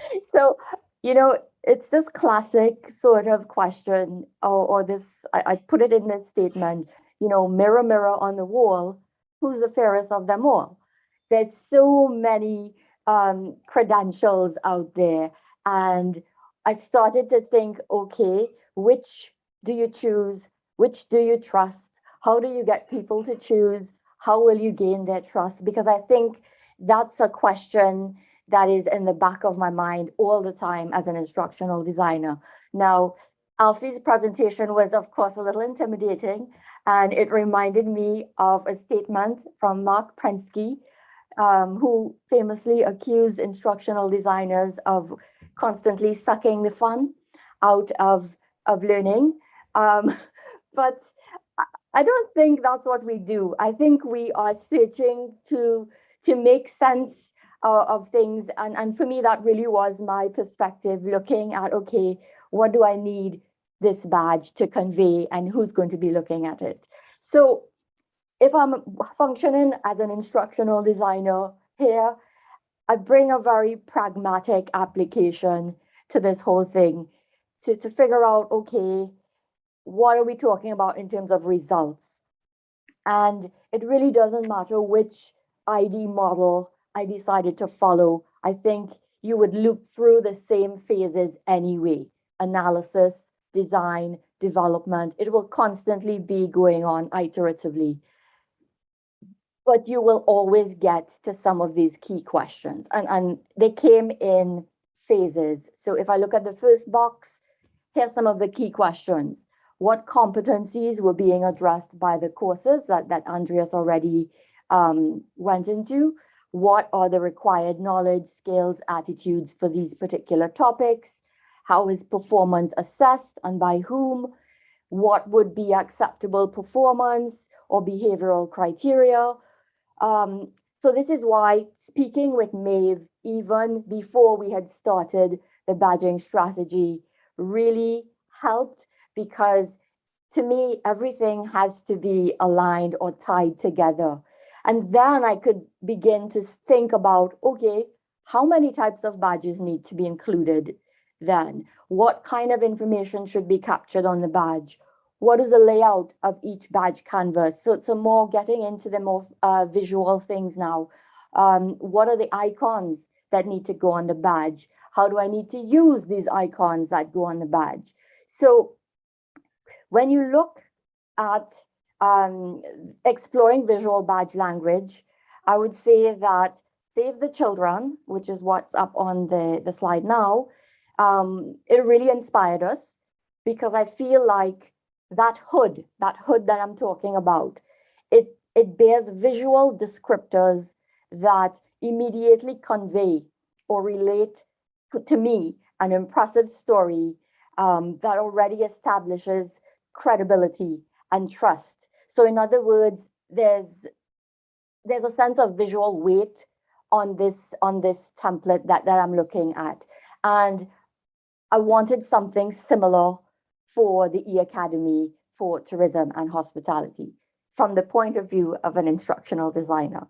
So if we move forward now into the actual visual language for the eAcademy and the badging strategy, I think what we need to recognize is that we are dealing with stories within a community.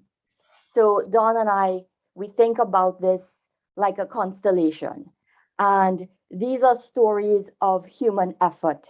I know we speak about training and awards and rewards, but for me, it really began with understanding what would be some of those stories of human effort and training and development across a lifespan. So if we think about the vision, what we're looking at is a digital learning system dedicated to tourism and hospitality, capable of meeting all participants wherever they might be in life. So here we have just a story. So people like ePIC should be provided with multiple entry and exit points to build new career paths, to redesign ones that suit them based on their changing realities, based on their interests, based on their professional ambitions.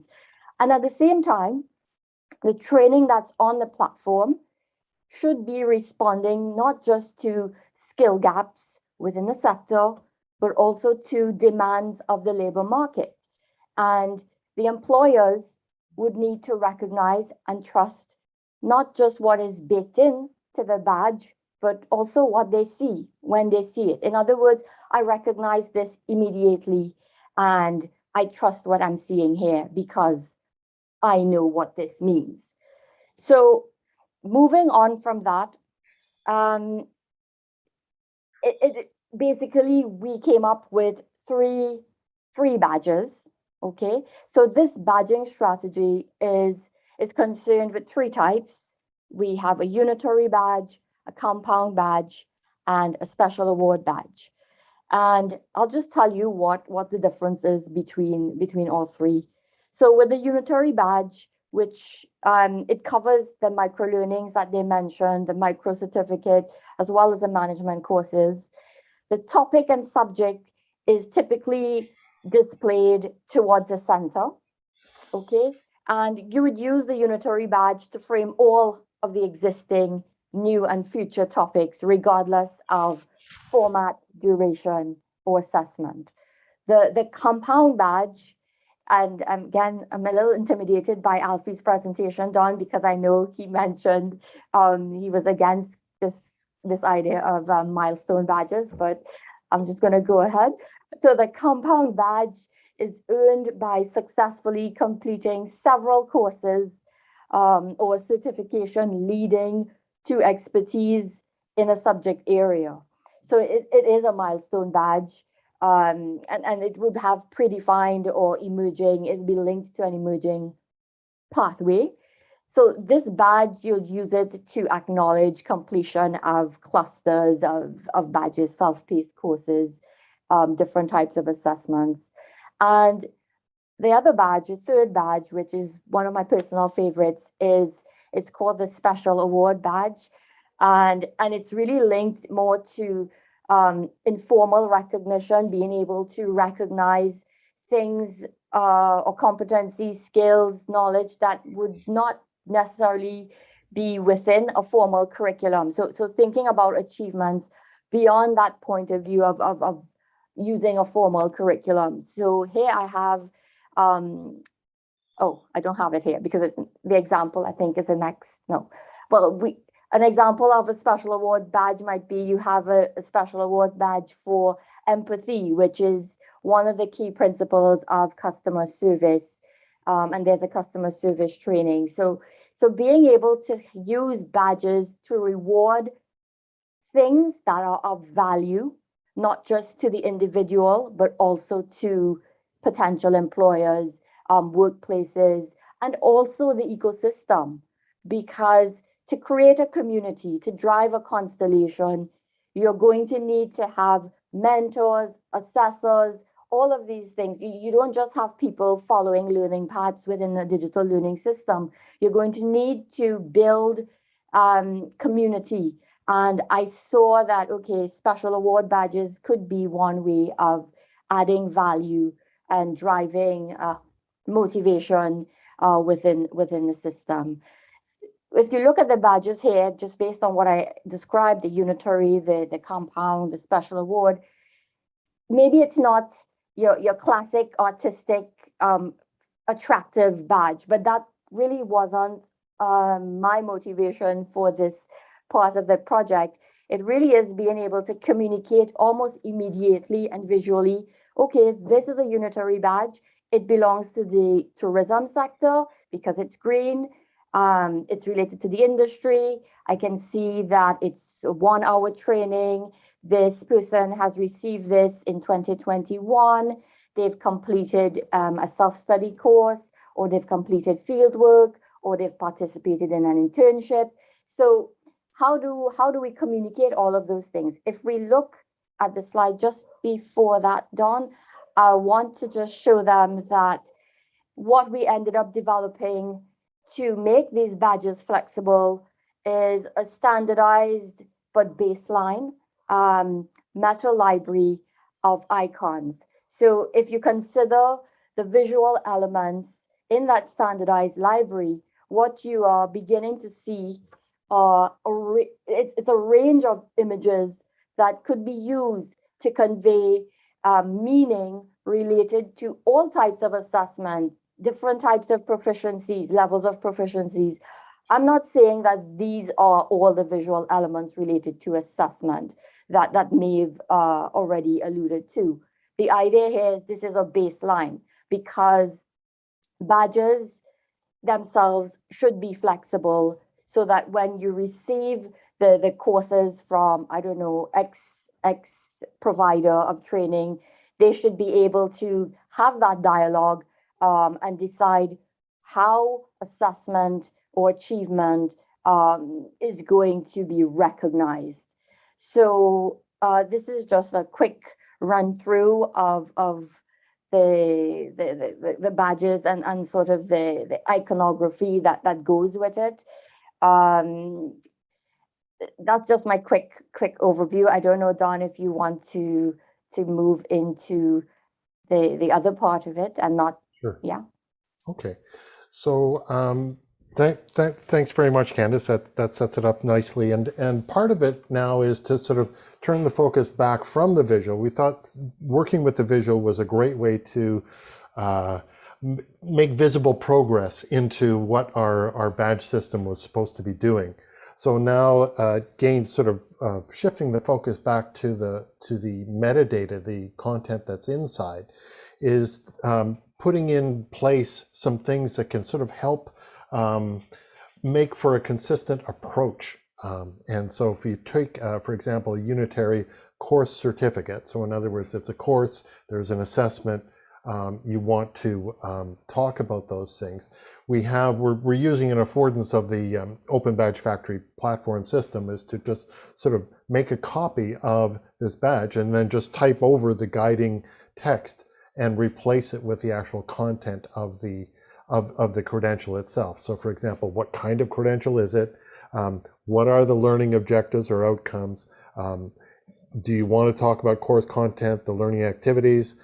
Make sure you talk about what the assessment was. It's useful if you can say what the learning effort was, and so people can think how big is it, and maybe that's in terms of notional learning hours or actual learning hours.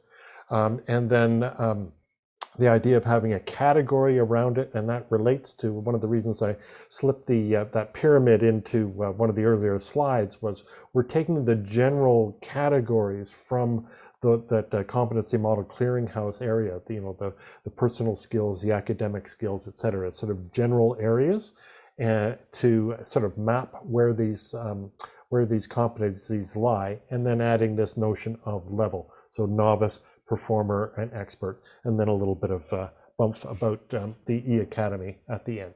So that's an example of a certificate. If you take one that would be, say, a certification, one of those compound badges, that has a slightly different model. So that's a different template. Again, you would copy, use as a starting point to make your credential. So there's some sort of, it's not rigid, but there's a consistency that's developed. Critical information summaries. This is something that Beverly Oliver is the first person I noticed to mention this back in 2019 when she was talking about making micro-credentials work for the various stakeholders involved. And the idea here is that there should be a standardized way so that if somebody's looking at this to figure out what is it, do they have to, don't make me think. In other words, lay it out in a simple way and say, what is it? When was it issued? What are the learning outcomes? What is that notional learning effort? And this is something that could be useful as a tool for, say, an evaluator, somebody who's doing recognition of prior learning. So if you wanted non-formal or even formal recognition, so if Athabasca University, for example, were looking at somebody's portfolio and this badge was part of that portfolio, could they look at this and assign some kind of bachelor level value to that credential? Well, the elements are there for that. The point we're making here is that you don't have to do this. This is something you can decide to add on the end of your criteria to have this critical information summary. And it's prototyping this notion that was first developed by Beverly Oliver, further developed by Dominic, who's here with us today, for NESET and the people he was working with, and then also came out as part of the European approach to micro-credentials later in 2020. So I think this would be kind of a next step for people in the sector is looking at that. Well, what would a critical information summary be?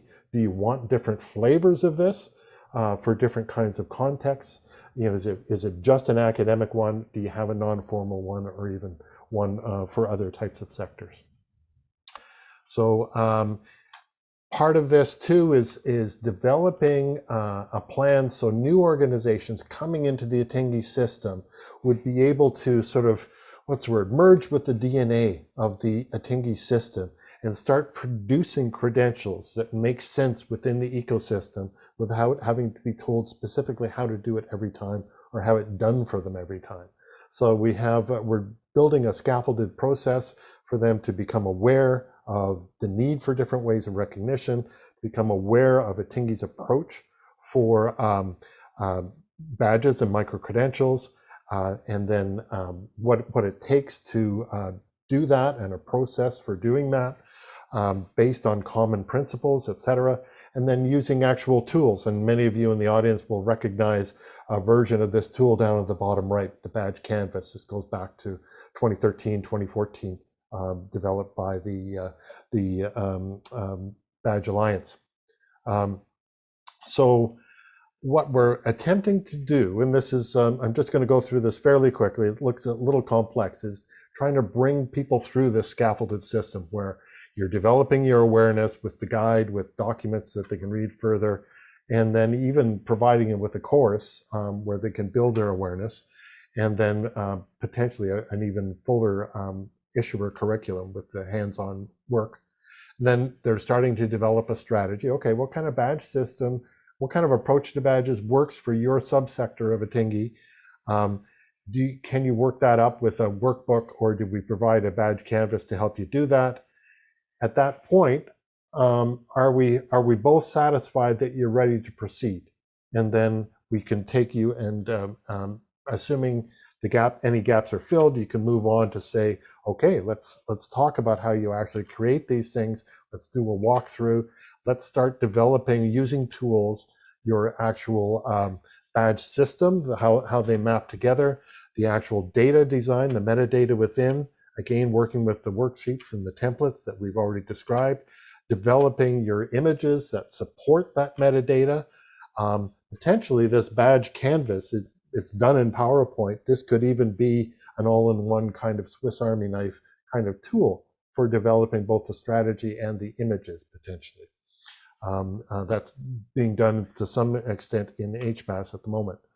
And then the badge creation. Now we get into things like the online badge templates, copying and pasting into this, and possibly with help, but less and less as the scaffolding falls away and you become more autonomous as an issuer. Other tools are in place for that. And at that point, yes, it's ready to go. All the gaps are filled. All your emails are ready to go. You have a good strategy in place for taking things forward. There is your approval there. And you might say, okay, this is for an organization the first time around, but if you've done this 5 times, at that point, the scaffolding has fallen away. So, and then beyond there, there's the idea of launching the badge system, having communications for your audiences, both the organizations and end users, and then in terms of monitoring and evaluation and learning from how your badge system is run, and we've already been hearing about that today. SSC, I think, has some great models to follow, the Scottish Social Services Council. So that's essentially the vision of where we see things going further, adding obviously into that system this notion of endorsement as certain systems develop further and further credibility, not being an on-off binary type of value system. So apologies for the busy slide, but some people thought it was important to get across. I think we can move into, we've got 5 minutes left. We can talk about some reflections, and there'll be another busy slide here. And did I put this together properly?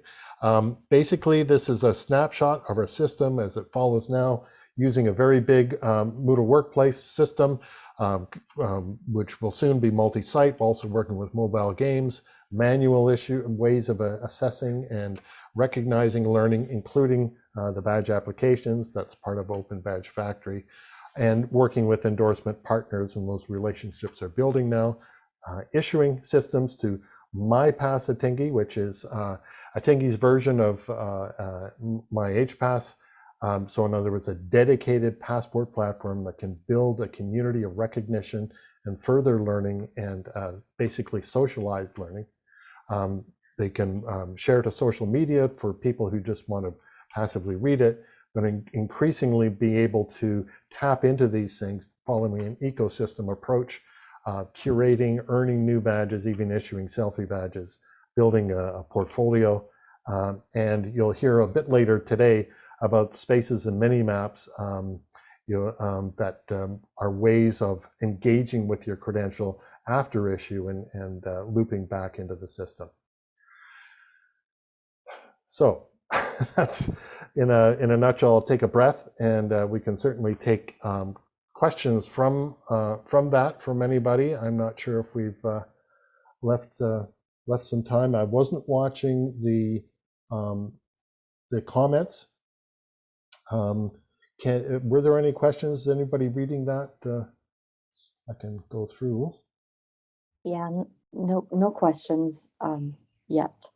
Some kind comments. Okay, thank you. Any sort of closing remarks, maybe while we wait for comments from Dominic or Andreas?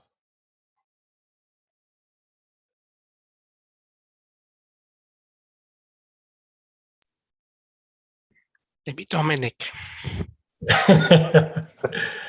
I mean, okay, so basically my history with all of this is I was involved in the past with Mirva, which was a project that was also started in the context of open recognition. And we talked about a lot of these things of how to really enable kind of new learning routes, etc. And here we're starting from the other side. Basically, we're being really quite practical on this. Maybe you'll be interested to see that I think when we started, we had a lot of people who were very unsure what we were doing. Myself and Orlena, who actually kind of initiated the whole thing, we were kind of keeping it a bit of a secret project for a little while. But now we really see that this has also been recognized as a great way to kind of really enable these new learning pathways. But I think we've got quite a long way to go. But for me, I think it's about getting all the instruments right and all the toolkits, etc. Because in the end, that's the thing. We're trying to kind of push everyone beyond the normal understanding of a certificate, and to kind of enable these new learning routes, and also recognition generally of skills, competencies, and characteristics that will really help all of these people that we're focused on to really discover, but also to unfold and to implement their own potential. So it's really exciting to be working on this for sure. Great. And for us, it was actually a really useful thing I didn't know anything about, since I'm not from an education background. But we needed something that's outside of the accredited education sector, because GIZ being one of these bureaucracies, we have silos. There's the vocational education people, the education people, and we needed something that is flexible, where we can co-design what we call capacity building interventions, and we can co-design it with the learners, but also with the private sectors for the kind of people who would do hiring decisions, who would work with the people who have learned something and can show that they have certain skills and competencies. And with all these elements, the ideas on workplace assessments from math, and that badges are actually also good for quality control and for forcing people to have a conversation about what should people actually learn or demonstrate that they can do when they should work for you. And to make that a conversation during the design process or co-design process, when you combine all these elements, was quite new for us and very useful, because otherwise you always get a teacher who teaches. You don't get people from the private sector commenting, assessing, or endorsing and accepting what people are learning. That's normally linear, and here it's more networked together. And that was really, really useful, and it will be. And it's a long way to go, but a really exciting way, actually. Great. So I think, Dominic, Cheryl, does that deal with your question about evaluation? I think basically that would be a follow-up step. Thank you very much, everyone. I see that it's come to the hour. We encourage you to get in touch with us individually if you'd like to follow up on particular issues. And what we'll do is we'll move on to the next session. And let me just get oriented here.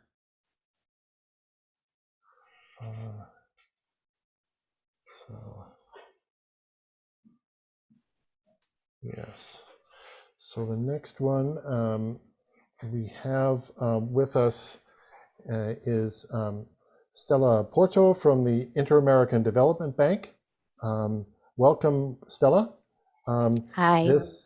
This is another kind of interesting story, and there's a reason we sort of scheduled these around this time. We started with HPAS before Alfie Cohn came and spoiled everybody's fun. And then I didn't hear him, so I'm fine. Oh, okay. That's good. And now Atingi, which we've been working with, and now I've recently started working with the Inter-American Development Bank, and it's a really interesting story. Another dedicated passport, which is interesting, but I don't want to steal Stella's thunder. I'm just going to subside now and hand over to Stella. All right, so let me see if I share the right thing. Here, I think this is it.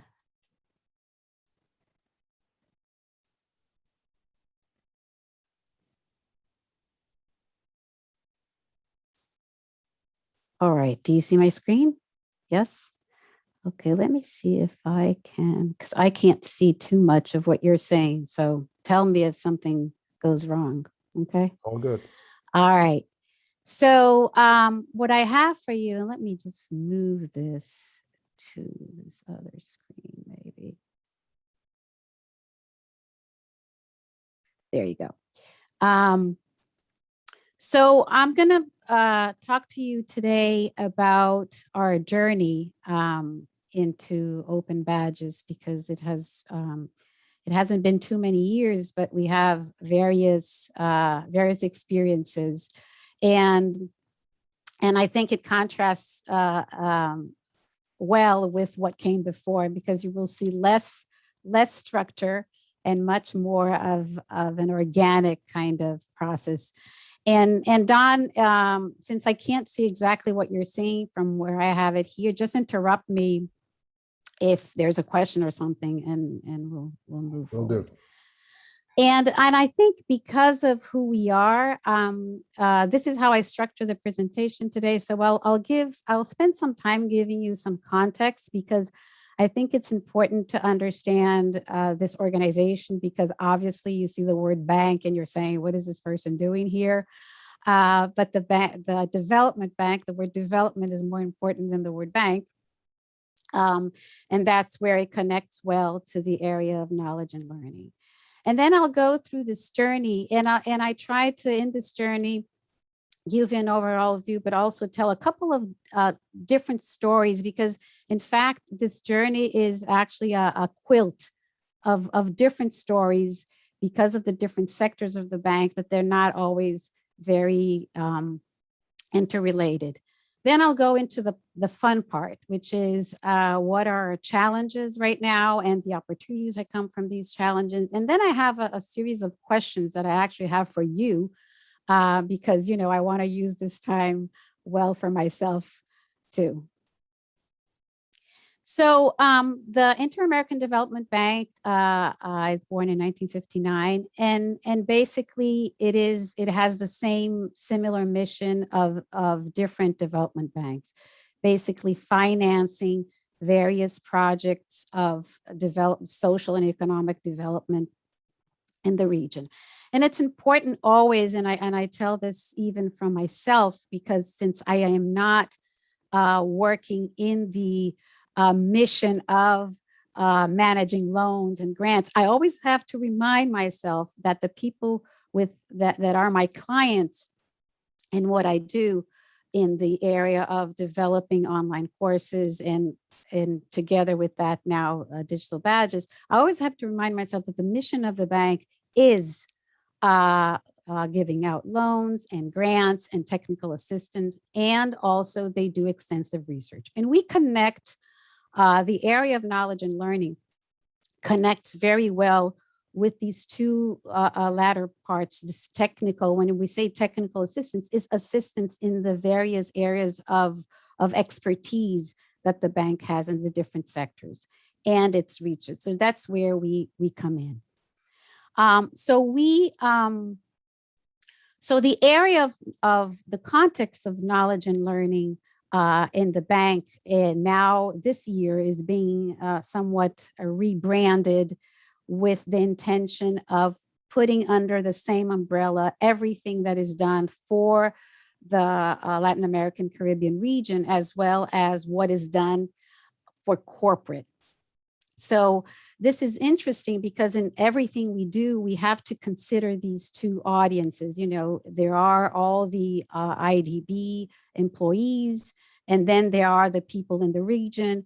And in my case, since I am at IDB and not the other arm, which is IDB Invest, this is all part of the IDB group. IDB Invest is the private area, and they do some of this stuff too, but most of what we do is under the umbrella of IDB. And Bid Academy is sort of this branding of the knowledge and learning. And we have, we built courses basically of all topics related to development. So you might find courses in the area of climate change, you might find courses related to health, and usually they are connected to other initiatives that the bank also has. We have a couple of pockets of different courses, and I'm going to explain, I'm going to give a little bit more of detail of these courses later on when I talk about the various badges that we have. So formalizing our audience is then in one side, the employees of the bank, but if we look at the earners in the region, we're talking about public sector professionals in all areas of development, energy, health, areas of finance, transportation, everything you can think of in terms of social and economic development. So our start with open badges, this was around 2017, 2018. When this project started, we had these two dimensions, you know, that I could talk about in terms of our goals, and they're related. And actually, the more challenging one depends on the first one. So one was becoming an issuer of badges, and it made so much sense to become an issuer of badges because we are a provider of learning opportunities, and we are not, we don't do credits, we're not a university, we're not an association. So it made so much sense it was actually much easier for an organization like the bank think about open badges than, let's say, for university, where in the end you have to connect with issues of credits and how this maps to curriculum. We don't have any of these constraints. So it was a great, great fit. But we had another goal, which was to become an agent of change in terms of credentialing in the region.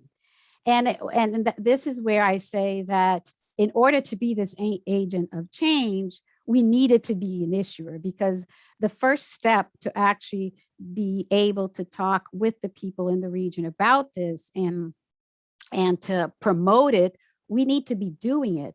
Not only because we needed to know more about it, but we need to serve as an example first, and then also to eventually become a conduit for helping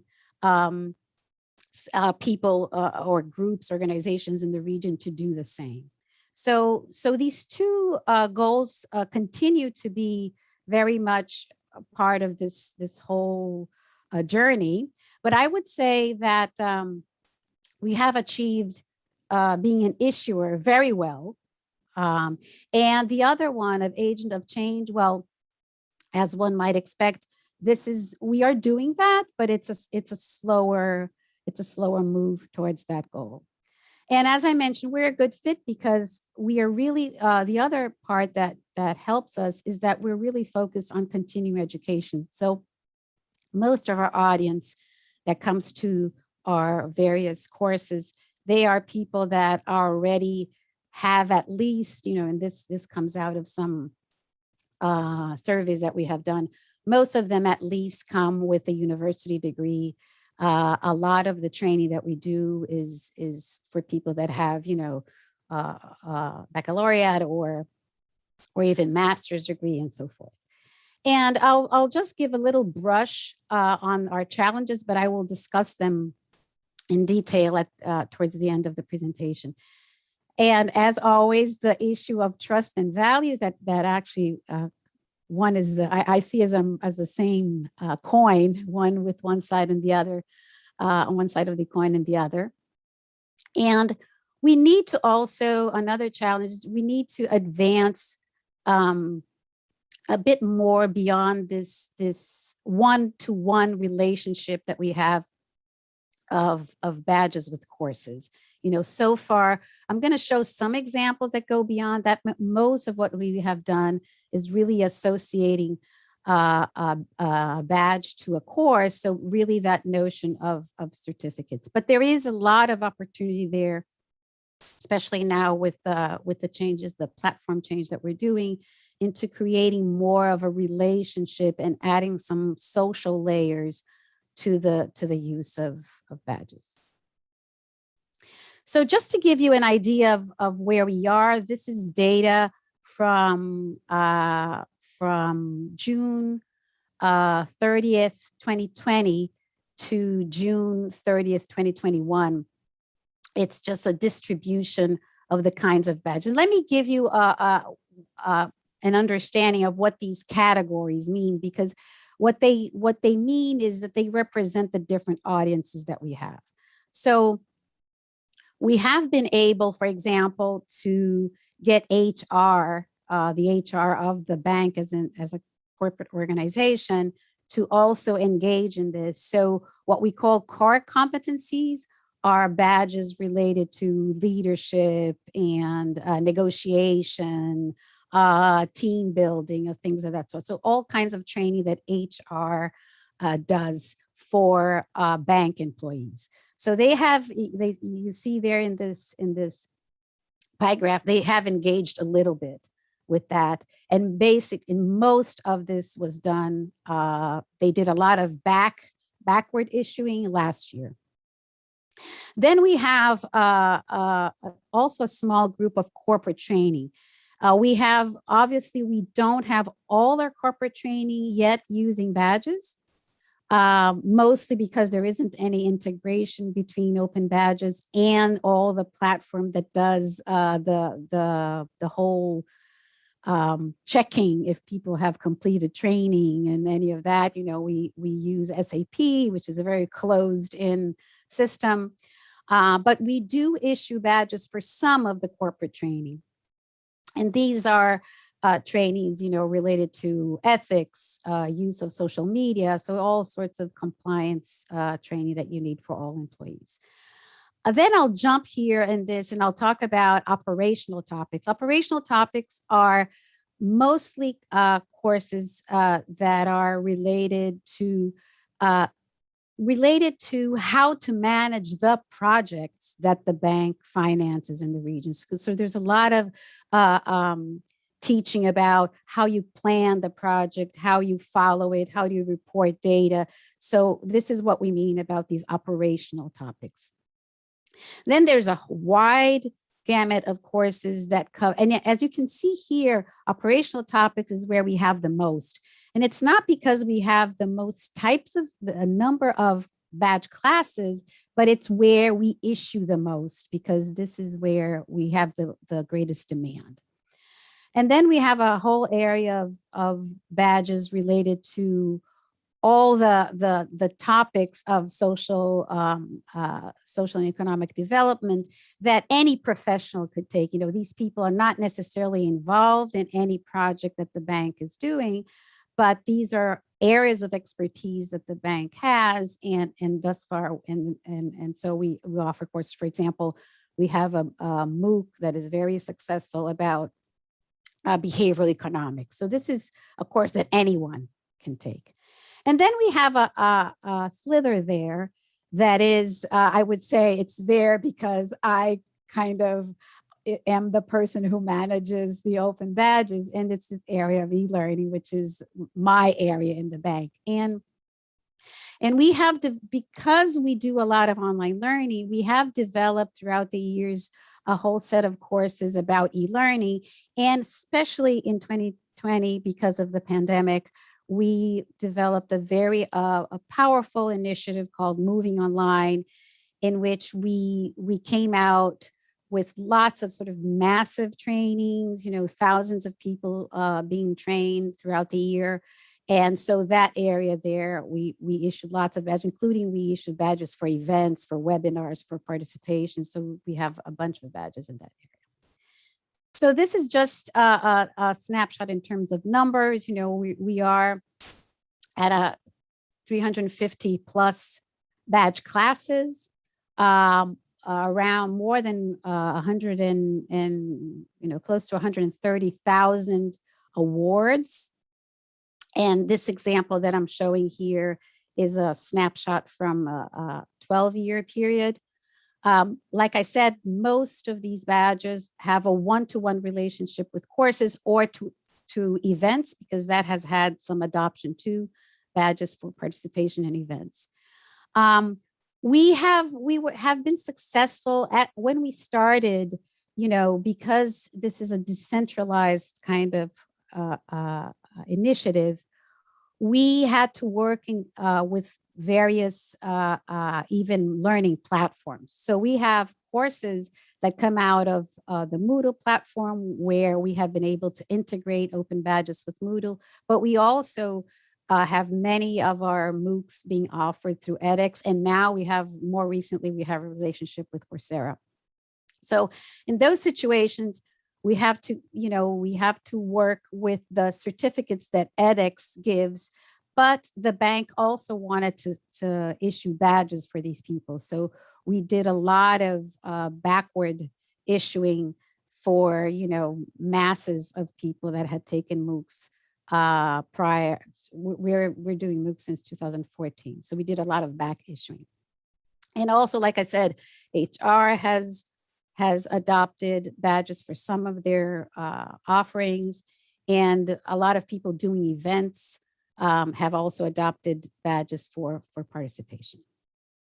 So this is just a snapshot to show you what I wanted to show here is that the numbers of sharing of badges is much lower than the number of award. Obviously, it has to be lower, but it is much lower. And this is just to show one of the challenges that we have, which is the topic of open badges in the region is new.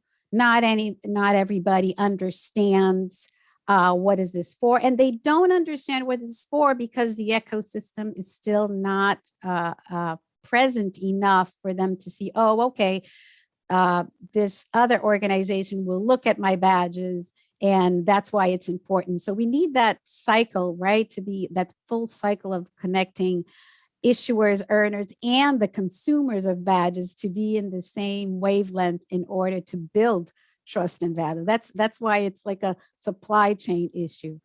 So the sharing of badges is still much lower than the awarding. I mean, we have even found people that they have received the badge, they don't remember that they have received it, not necessarily create an account on the platform. So they are not there yet in terms of what this means for them. And so part of our challenge is really to helping people understand that, use that, and to work with organizations to be good consumers of this kind of information. So I'm kind of repeating here some of the characteristics. This is a very large organization. So even at the level of employees, we're talking about 2,000 employees.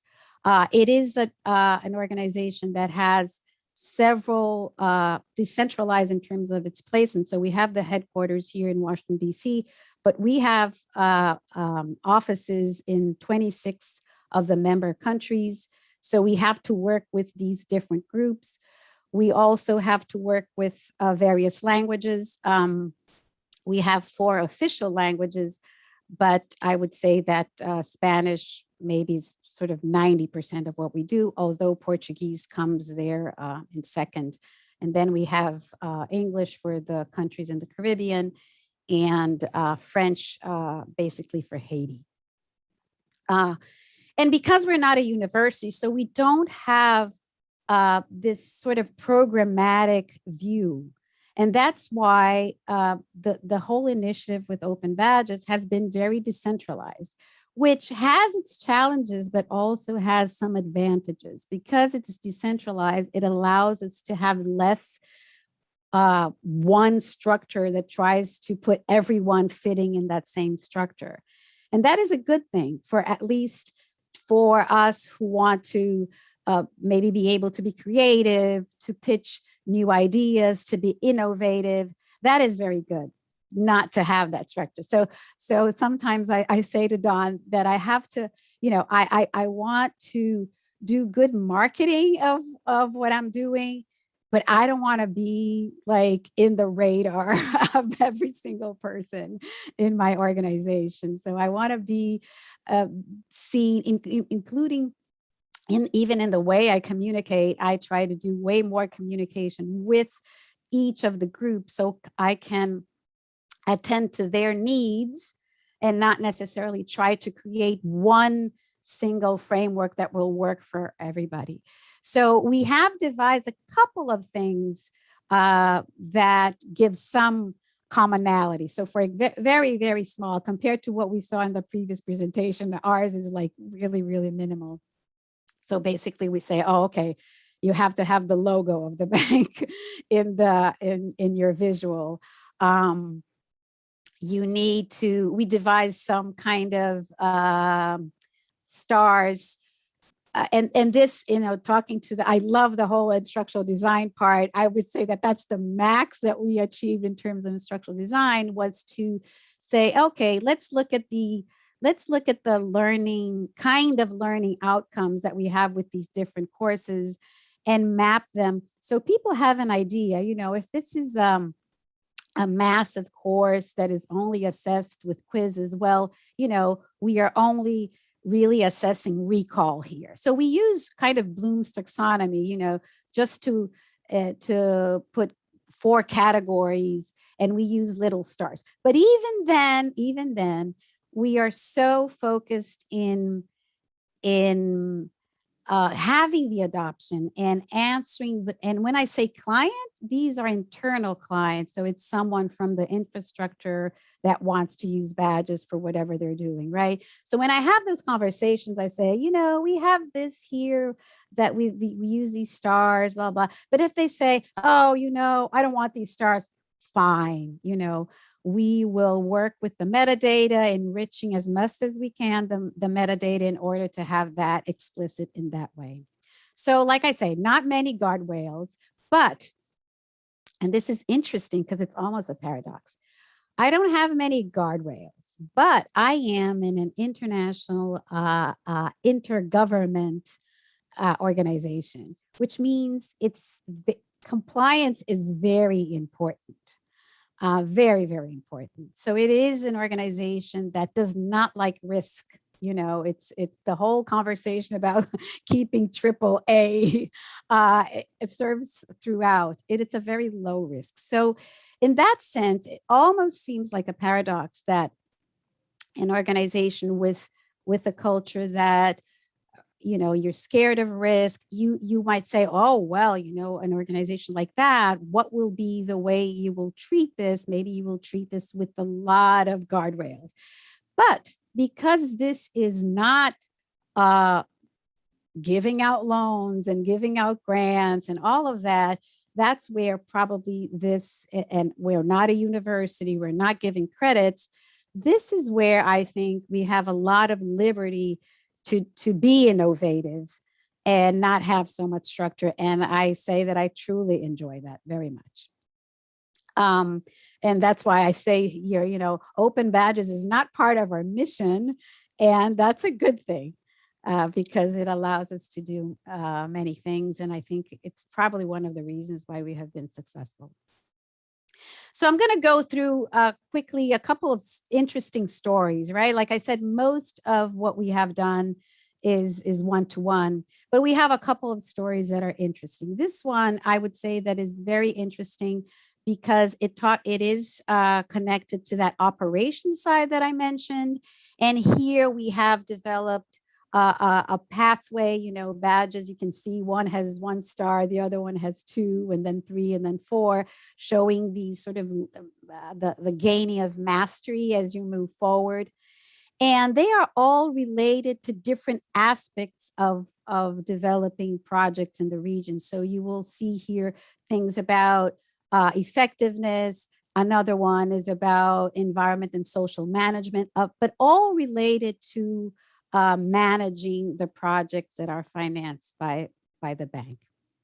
And here you can see that the visual has really explored this idea of this gaining mastery as you move forward.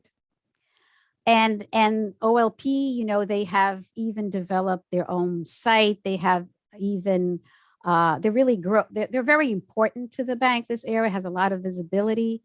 And so they have devised a lot of helpful elements that now badges are part of this. So in explaining the curriculum, including this idea of the path to where you achieve each of the badges. And this initiative has been very, very successful and is one, and this is how I see my role in the adoption, is every time a story like this is created, to me, it is a story that I go to another client and I say, here's this story, you can start from this idea. And that's why I love to be able to create these very, very diverse kind of stories.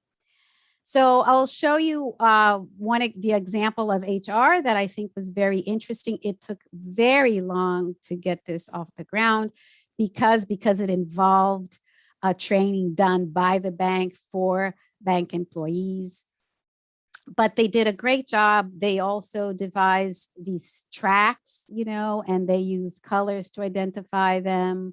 They issued a lot of, when they decided to start issuing, they did a lot of backward issuing so people that had done the courses wouldn't miss out.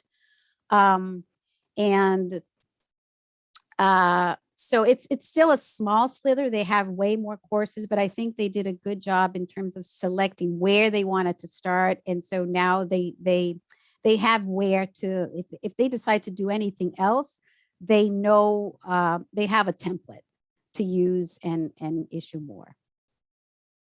This is another interesting story. This is again a hybrid course that mixed asynchronous with asynchronous things that we did with for in the area of communication for people in the bank. This is not for external people, but any person involved in the area of communication. And we have done this training in Spanish, in French, and in English. And the use of badges here was very interesting because it was called 4x10 because it was like 4 tracks in 10 days that people had to complete. And we did badges for the different tracks. Then we developed a badge for someone who had completed all the tracks because they didn't have to complete all of them. And then we also had a little competition about an effective pitch. And we had badges for that. So that was very interesting because they use it for different reasons, you know, for engagement. And this competition actually was, this badge given for the winner of the competition was actually voted by the participants. So it was an interesting use of badges there. And like I said, these stories have helped me expand the concept of badges in the bank. Every time I build a story, I have something else to showcase when I go to speak to someone who doesn't know anything about badges. Another interesting story is everything that we do with this program called PM4R, which is Project Management for Results. This is a long-standing program in the bank that now the interesting part here is that they're starting to have others in the region being providers of this kind of training.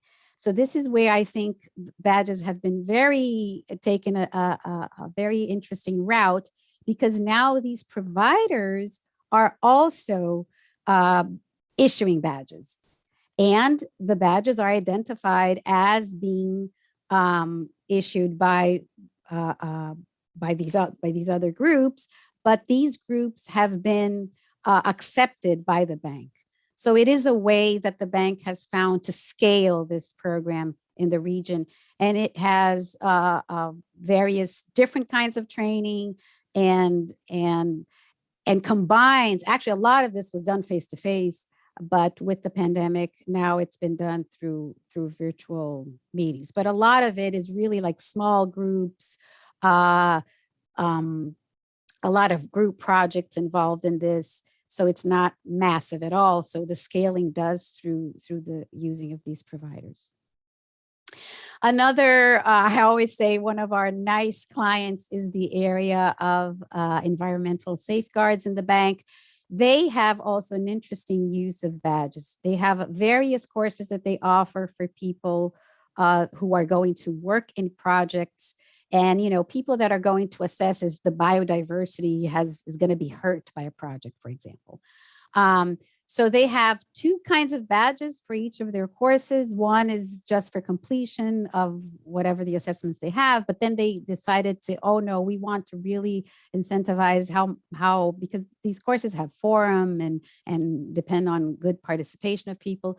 So they give out a badge for excellence of high quality work that is done there, just for recognition.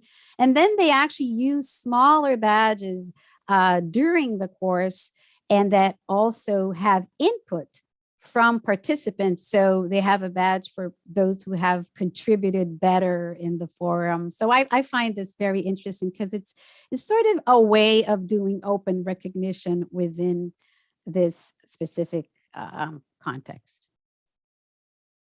And then I mentioned the Moving Online initiative. We already had a cadre of courses for e-learning, but with the pandemic, we developed various things. We had seminars, we had some other more massive courses, and we did badges for absolutely everything there. And webinars, I saw people coming to the webinars and they were waiting because they knew like 10 minutes before that webinar, they would get a badge. So for us, this was a way of not only incentivizing the participation, but it was really to get people excited about open badges and to, sort of spread the word about the topic.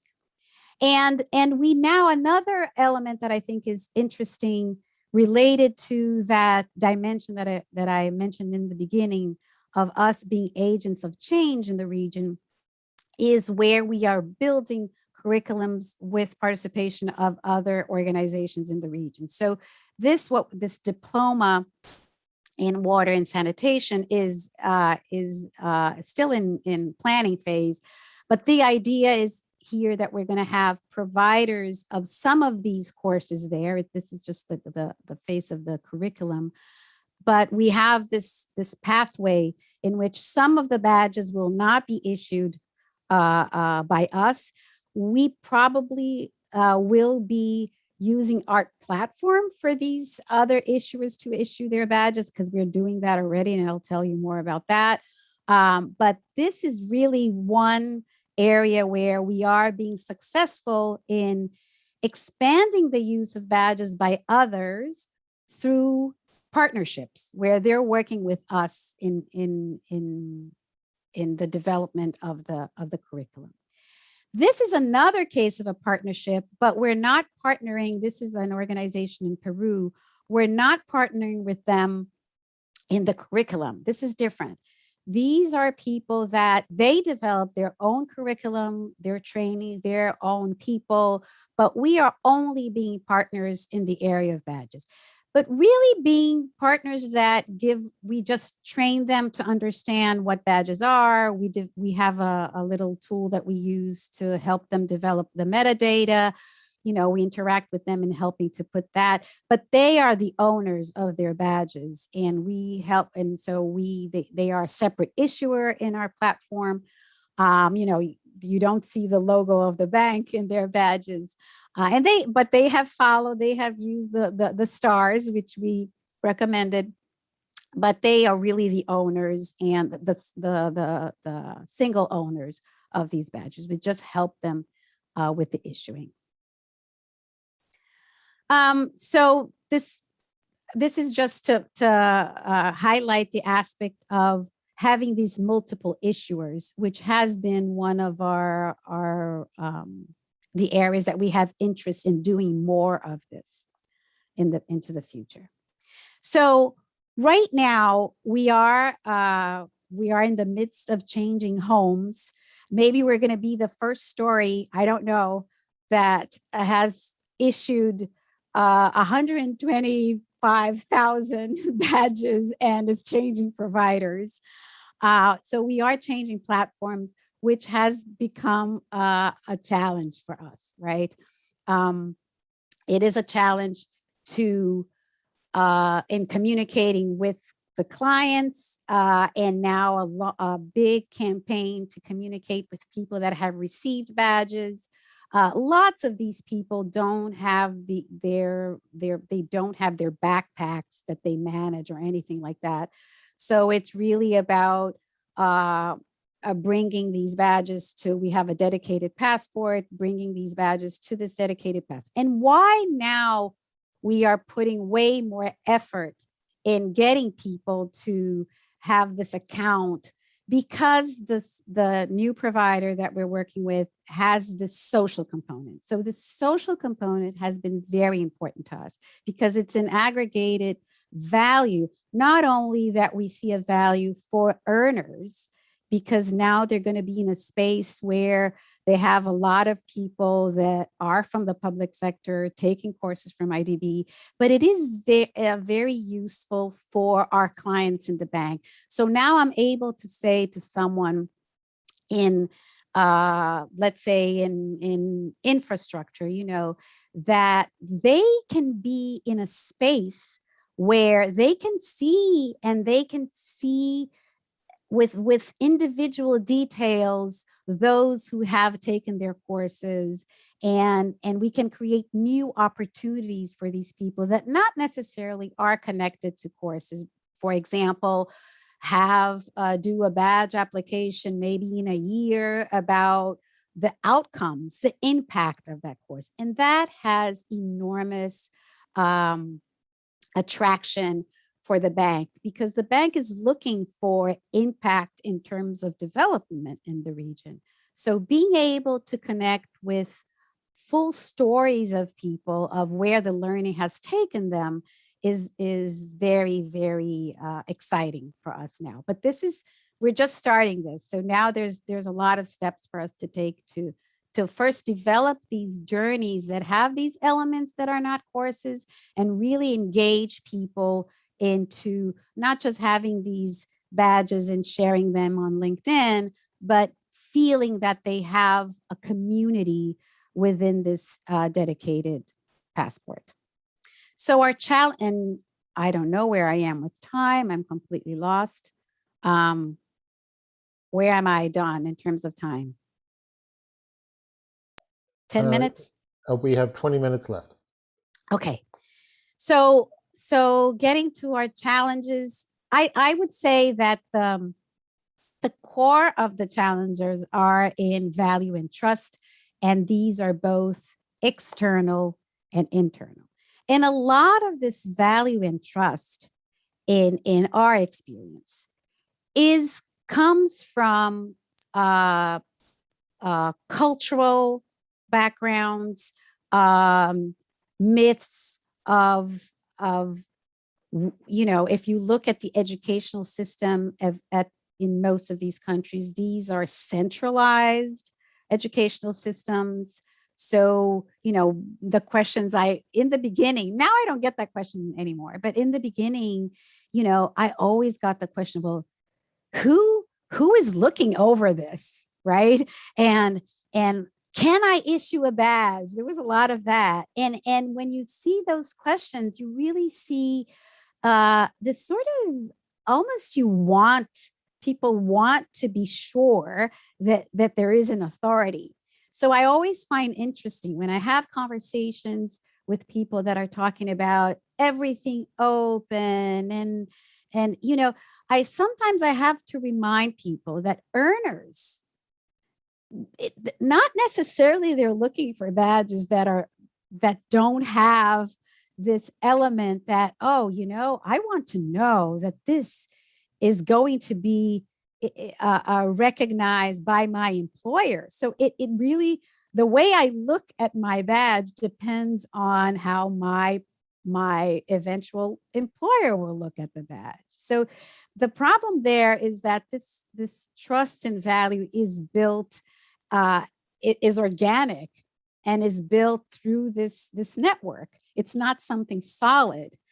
True, you can help value and trust through certain elements, and I would say that everything that Candace, and I think was Candace, I can't remember her name, that presented everything about instructional design. I think having the richness of the metadata there, that it's organized, having consistency, nomenclature, consistency, clarity, all of that, having evidence, all of that helps with the trust and value, which are connected.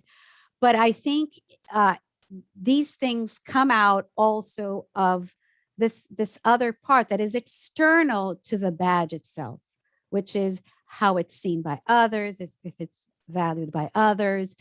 And some of the answers to that can be, for example, there's this framework and this framework is accepted. But when we put the framework into the conversation, we now have another element that also needs to be accepted. And remember that we are not in the United States or in Peru or in Argentina. We are in all these spaces. So whatever we do can't be speaking a regional, a very strict, restrictive kind of language.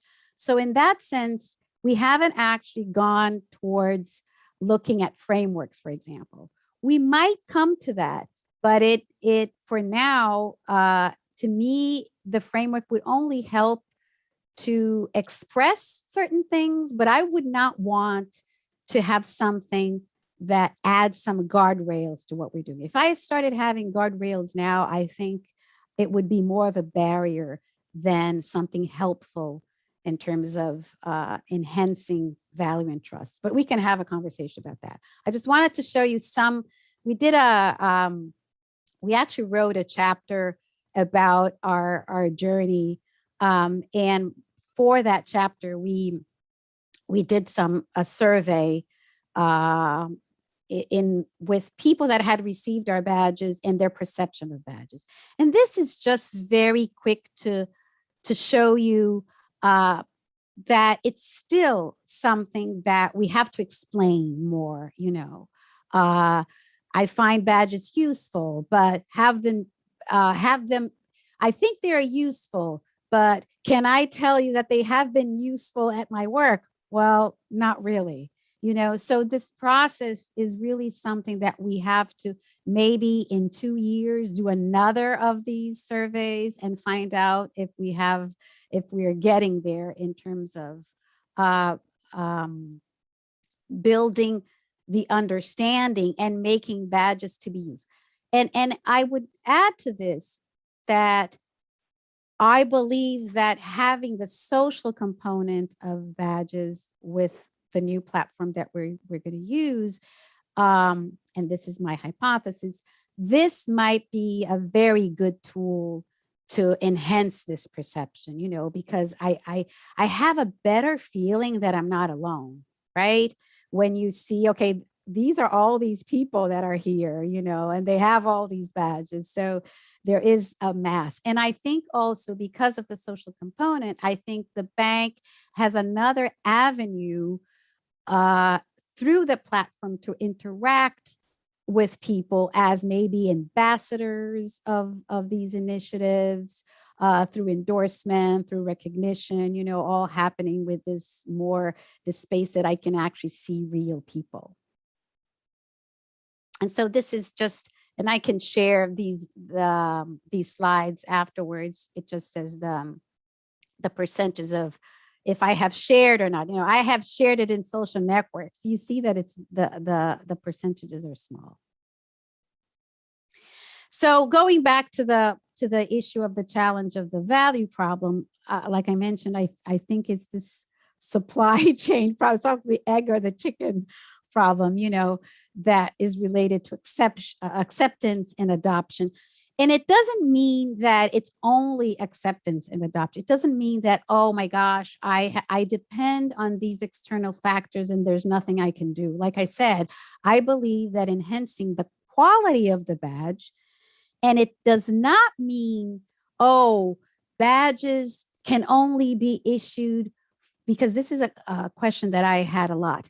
I can only issue badges for this kind of rigor. You know, I don't associate the quality of a badge with the rigor. I associate the quality of the badge with the quality of the metadata, meaning that the badge expresses with lots of detail its purpose, right? What does it mean for the earner, right? And that's where I see us being able to do better. For example, I can see that many of our badges, some have lots of details and some others, you know, we could do a little bit better. I think the challenge of the, you know, I mentioned that not having the guardrails is a good thing, and it is, because it has allowed us to be very innovative. But in that sense, sometimes there is this situation of not having a central regulation added to a culture of low trust, which in a way, like I said, they ask questions, you know, who's regulating this? And the fact that I can't answer that there is some big person, I mean, I would have to say me, you know, if there is not one person that is regulating, this sometimes is where I have to do a lot of conversations to say, well, you don't really need this central figure to regulate in order for this to have value. But this is a change, this is a cultural change, you know, so it requires a lot of conversations.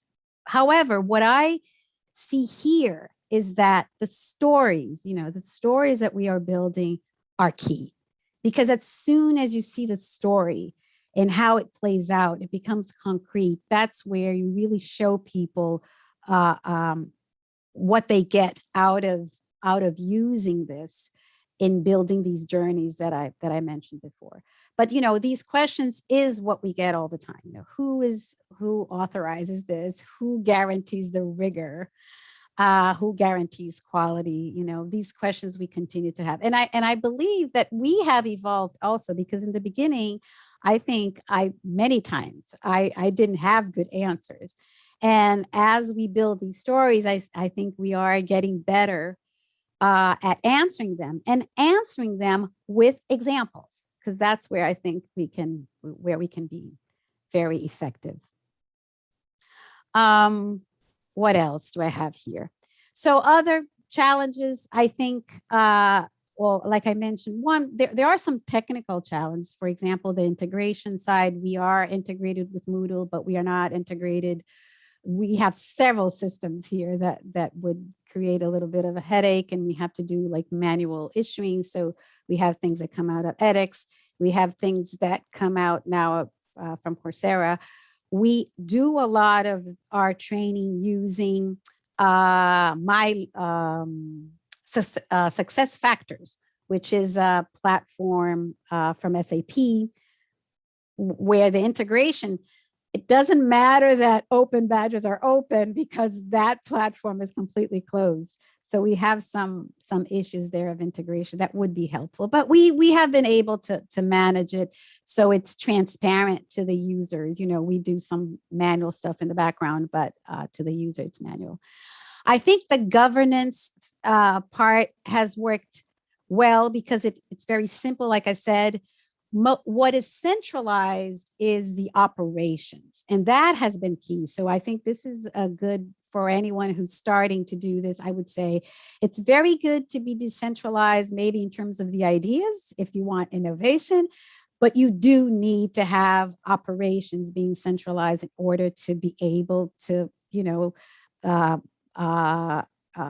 user support, if things have been issued, solving problems, you need some centralization there to make it simple and effective.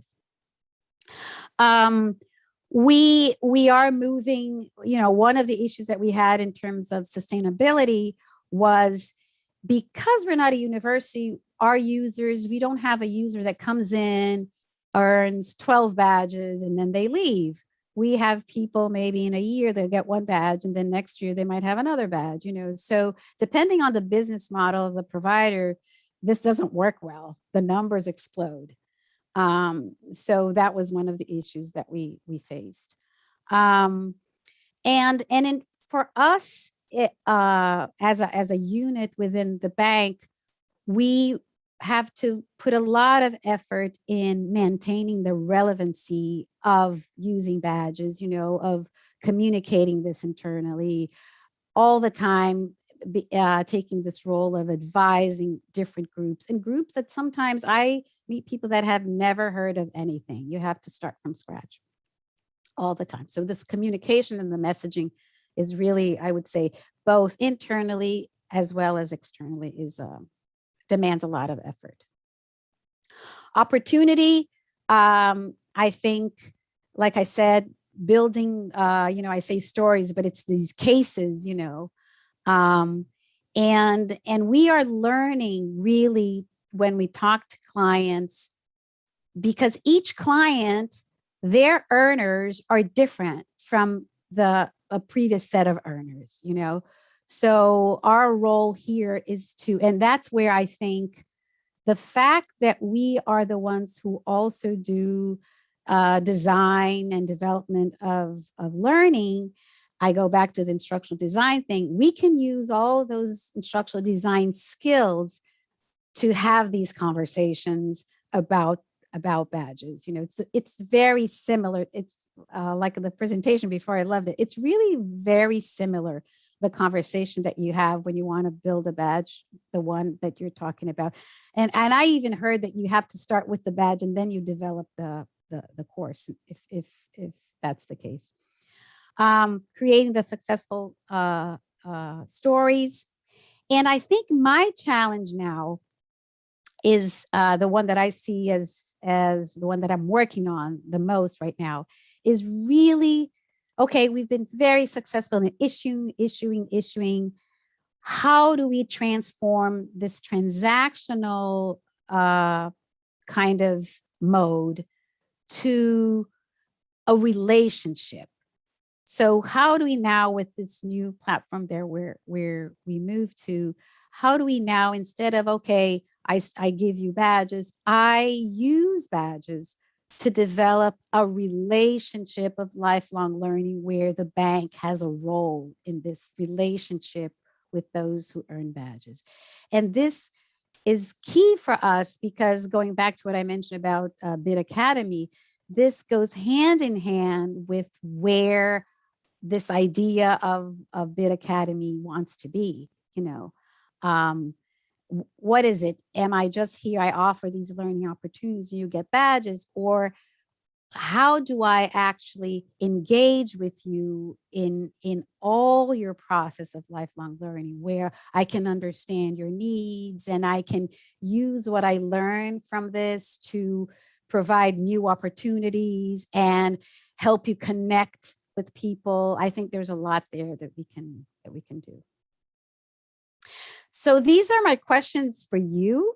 I kind of mentioned these challenges, how to move toward more of open recognition, but understanding that we have this context where hierarchy, authority are important. So how do we balance those things? Maybe how do we message open recognition in this kind of setting? How do we promote these learning journeys that I mentioned consistently, given that, like I said, it's various journeys. It's not one, it's like smaller strands. And in an institution that doesn't have a program, and doesn't work in that context. How to collaborate with universities. This is very much something that the bank would like to do. I showed you the water and sanitation diploma, but other collaborations, for example, in the area of cybersecurity, is I just had this conversation this week. These are people that there is a lot of need of professionals in the cybersecurity area in the region, and there isn't enough providers of cybersecurity education.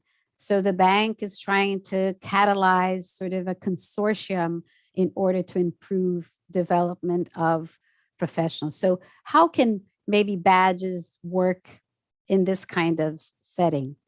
And then change the messaging internally with clients and start talking about how do you interact with your learners in a way that you can recognize their own learning in their own setting where they are more self-directed. How can a bank do that, when we're not, how can we build a relationship that kind of incentivizes that and recognizes that? So that's another challenge. And that's all I had. My next slide is a thank you. I'll leave this one here. I can't see the chat. Let me see. Oh, maybe I can see it here. Yes, I can see the chat. Stella. Okay. Great. Yes. Yeah, thanks very much, Stella. We have a few minutes left, and actually we can go over a little bit into the next one. If people have can respond to your challenges. I just added another one at the bottom in the comments. One of the things Otago Polytechnic does with its micro-credentials is it kind of advertises the badge before they even have the course together, and then they pull together the content, and they're very much focused on the outcomes and just resources for the outcomes, as opposed to formal course development. And that would work very well in a few projects. Like I said, we're very diverse, you know that. Not one situation is equal to the other. But in some projects where we really, for example, our first meetings of needs analysis are really about developing personas, you know, we do that kind of, that would be perfect, because then I talk about this persona and I talk about badges. I'll give you an example of where we're doing that. And it might be, you know, again, a good story to just take on. We are developing an internal training for Salesforce. So very much internal training, but it gives us an opportunity of having people at different roles that will learn different things. So yes, we are actually, with these people, we are actually having badges right there in the beginning, defining this. And I think we can do that just bringing in the badge as part of the initial needs analysis discussion when we are able to have those, because sometimes I receive projects that, hey, we already done that. Don't come to me with this conversation. It's already, you know, we're halfway. You just come in to complete the work. But yes, definitely. Okay, great. Anybody else?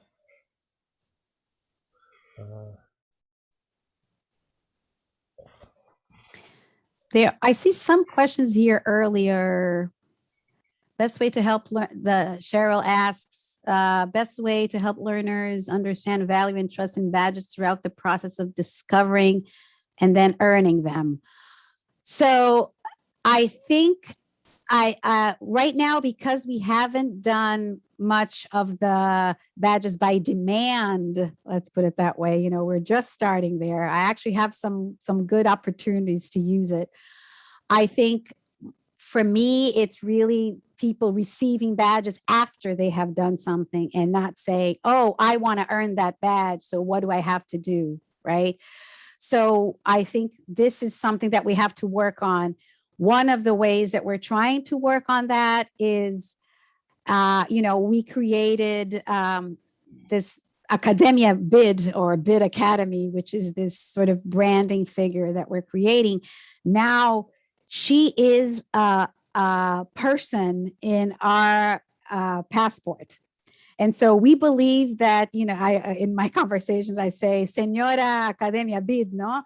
She has earned all the badges ever. She has all of them, you know, and she can have this role of endorsing, and she has received everything. We have even, you know, within the passport, because we have so many badges, we have to really have different profiles. So she has created Academia Bid. She's really good. She has created different pages, one that is devoted to certain kinds of badges. And that, I think, is a way to not only talk to clients within the bank, but also to bring outside people to see these collections, you know, in a more cohesive way, and not, you know, the scattered stuff. You know, they can see themselves, oh, okay, I have this one, but I don't have this one. And interconnect both the learning opportunities as well as the badges, but also creating badges, like I said before, badges that come back to people. So you have to complete this course. You know, we do L3 evaluations, right? And now what I'm proposing is, hey, you know, let's do a badge application that is your L3 and way more than your L3. People have to submit a report of the impact, you know, something of that sort that really brings back people to and I think that can be very powerful. Right. A couple of comments about collaboration.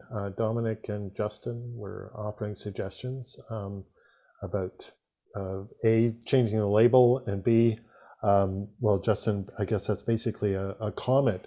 I guess one area I could put is that you can also reverse the idea and say, we have this thing we want done. What institutions? Yes, can challenges. Yeah. Yes, totally. And we have great opportunities for that. I think I mentioned one to you a couple of conversations ago. We have an initiative related to open code in the region for solving development problems. That's a typical area where you can say, you know, you put out a challenge, and you know, and people come to you. Yes, definitely there. I think the other one is we have some rewarding that we do about people's work in people having worked in projects that the bank has financed. And I think that can be an area, if we engage with them in a continuum, this also can be an area where you kind of bring people back to the fold in being, and maybe even asking more. You know, I think now maybe we have an opportunity to be asked, you know, what kind of badges you want. I actually think that, you know, what would be the badge you would want to see us?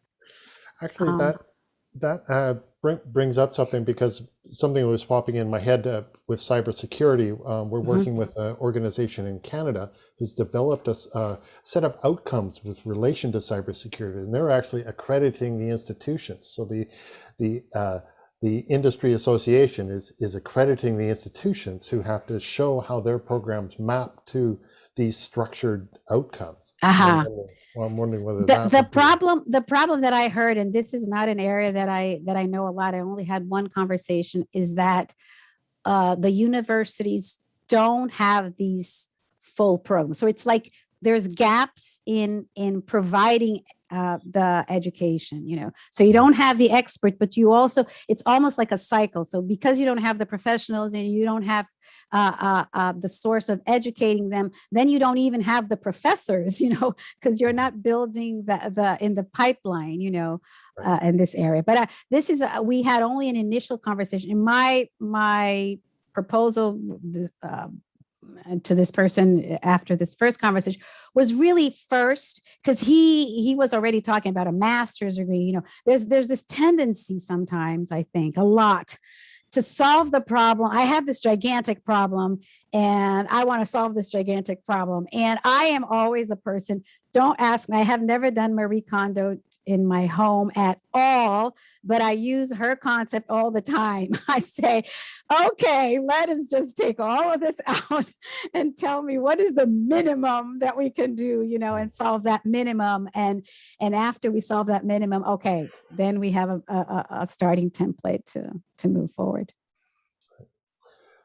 So any other comments or questions from the group?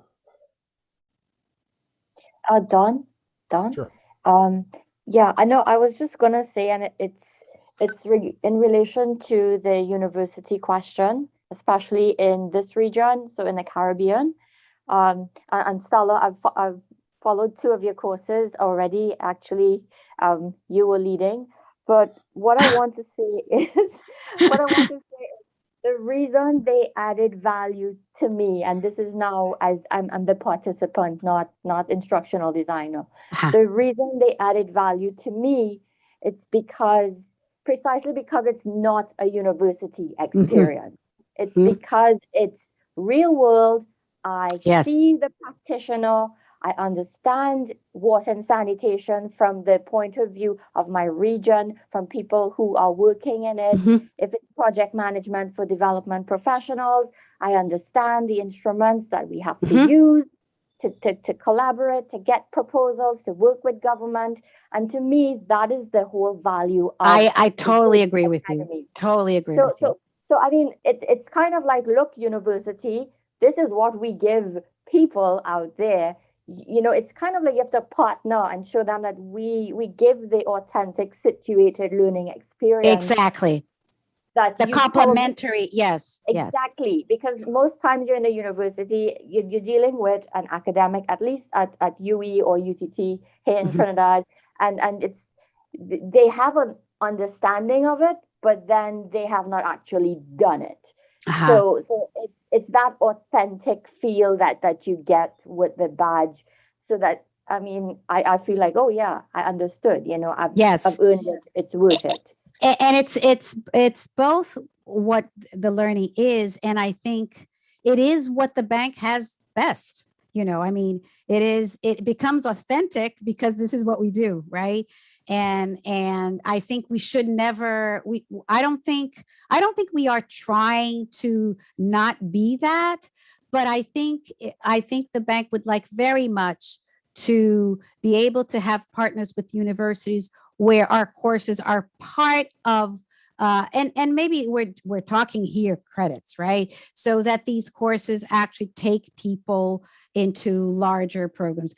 I actually enjoy the fact I've worked in university throughout my entire career up to the point where I entered the bank. So I actually enjoy very much the freedom that I have in terms of creation, exactly because of what you say. And these things, these real, like you mentioned here in your comment, these situated things. And even some of our trainees are really sometimes focused, we have something of private and public partnerships that we do for Colombia. And then we do this for Peru. It's that kind of situated, because we know that these things don't make sense when they are generalized. Okay, great. Well, I think we're going to have to shut this one down now, but it's been really stimulating. Wonderful. Let me see if I have to stop sharing. There you go. Okay, great. Okay, thank you very much, Stella. Thank you all. This is great. Yeah, very, very engaged. And I'm going to go audience. through the chat carefully. Okay, good. So I'm going to segue to the next presentation, which I'm actually delivering, and I have to work out how to stop and start the recording. So let me just work on that right now.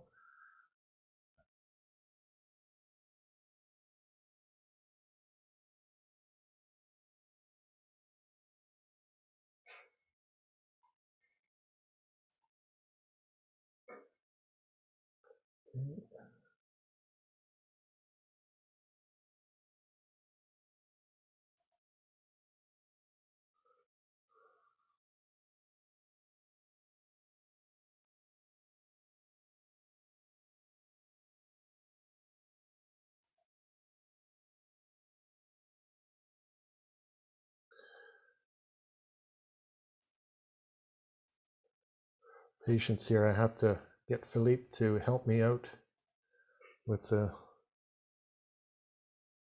confirmation.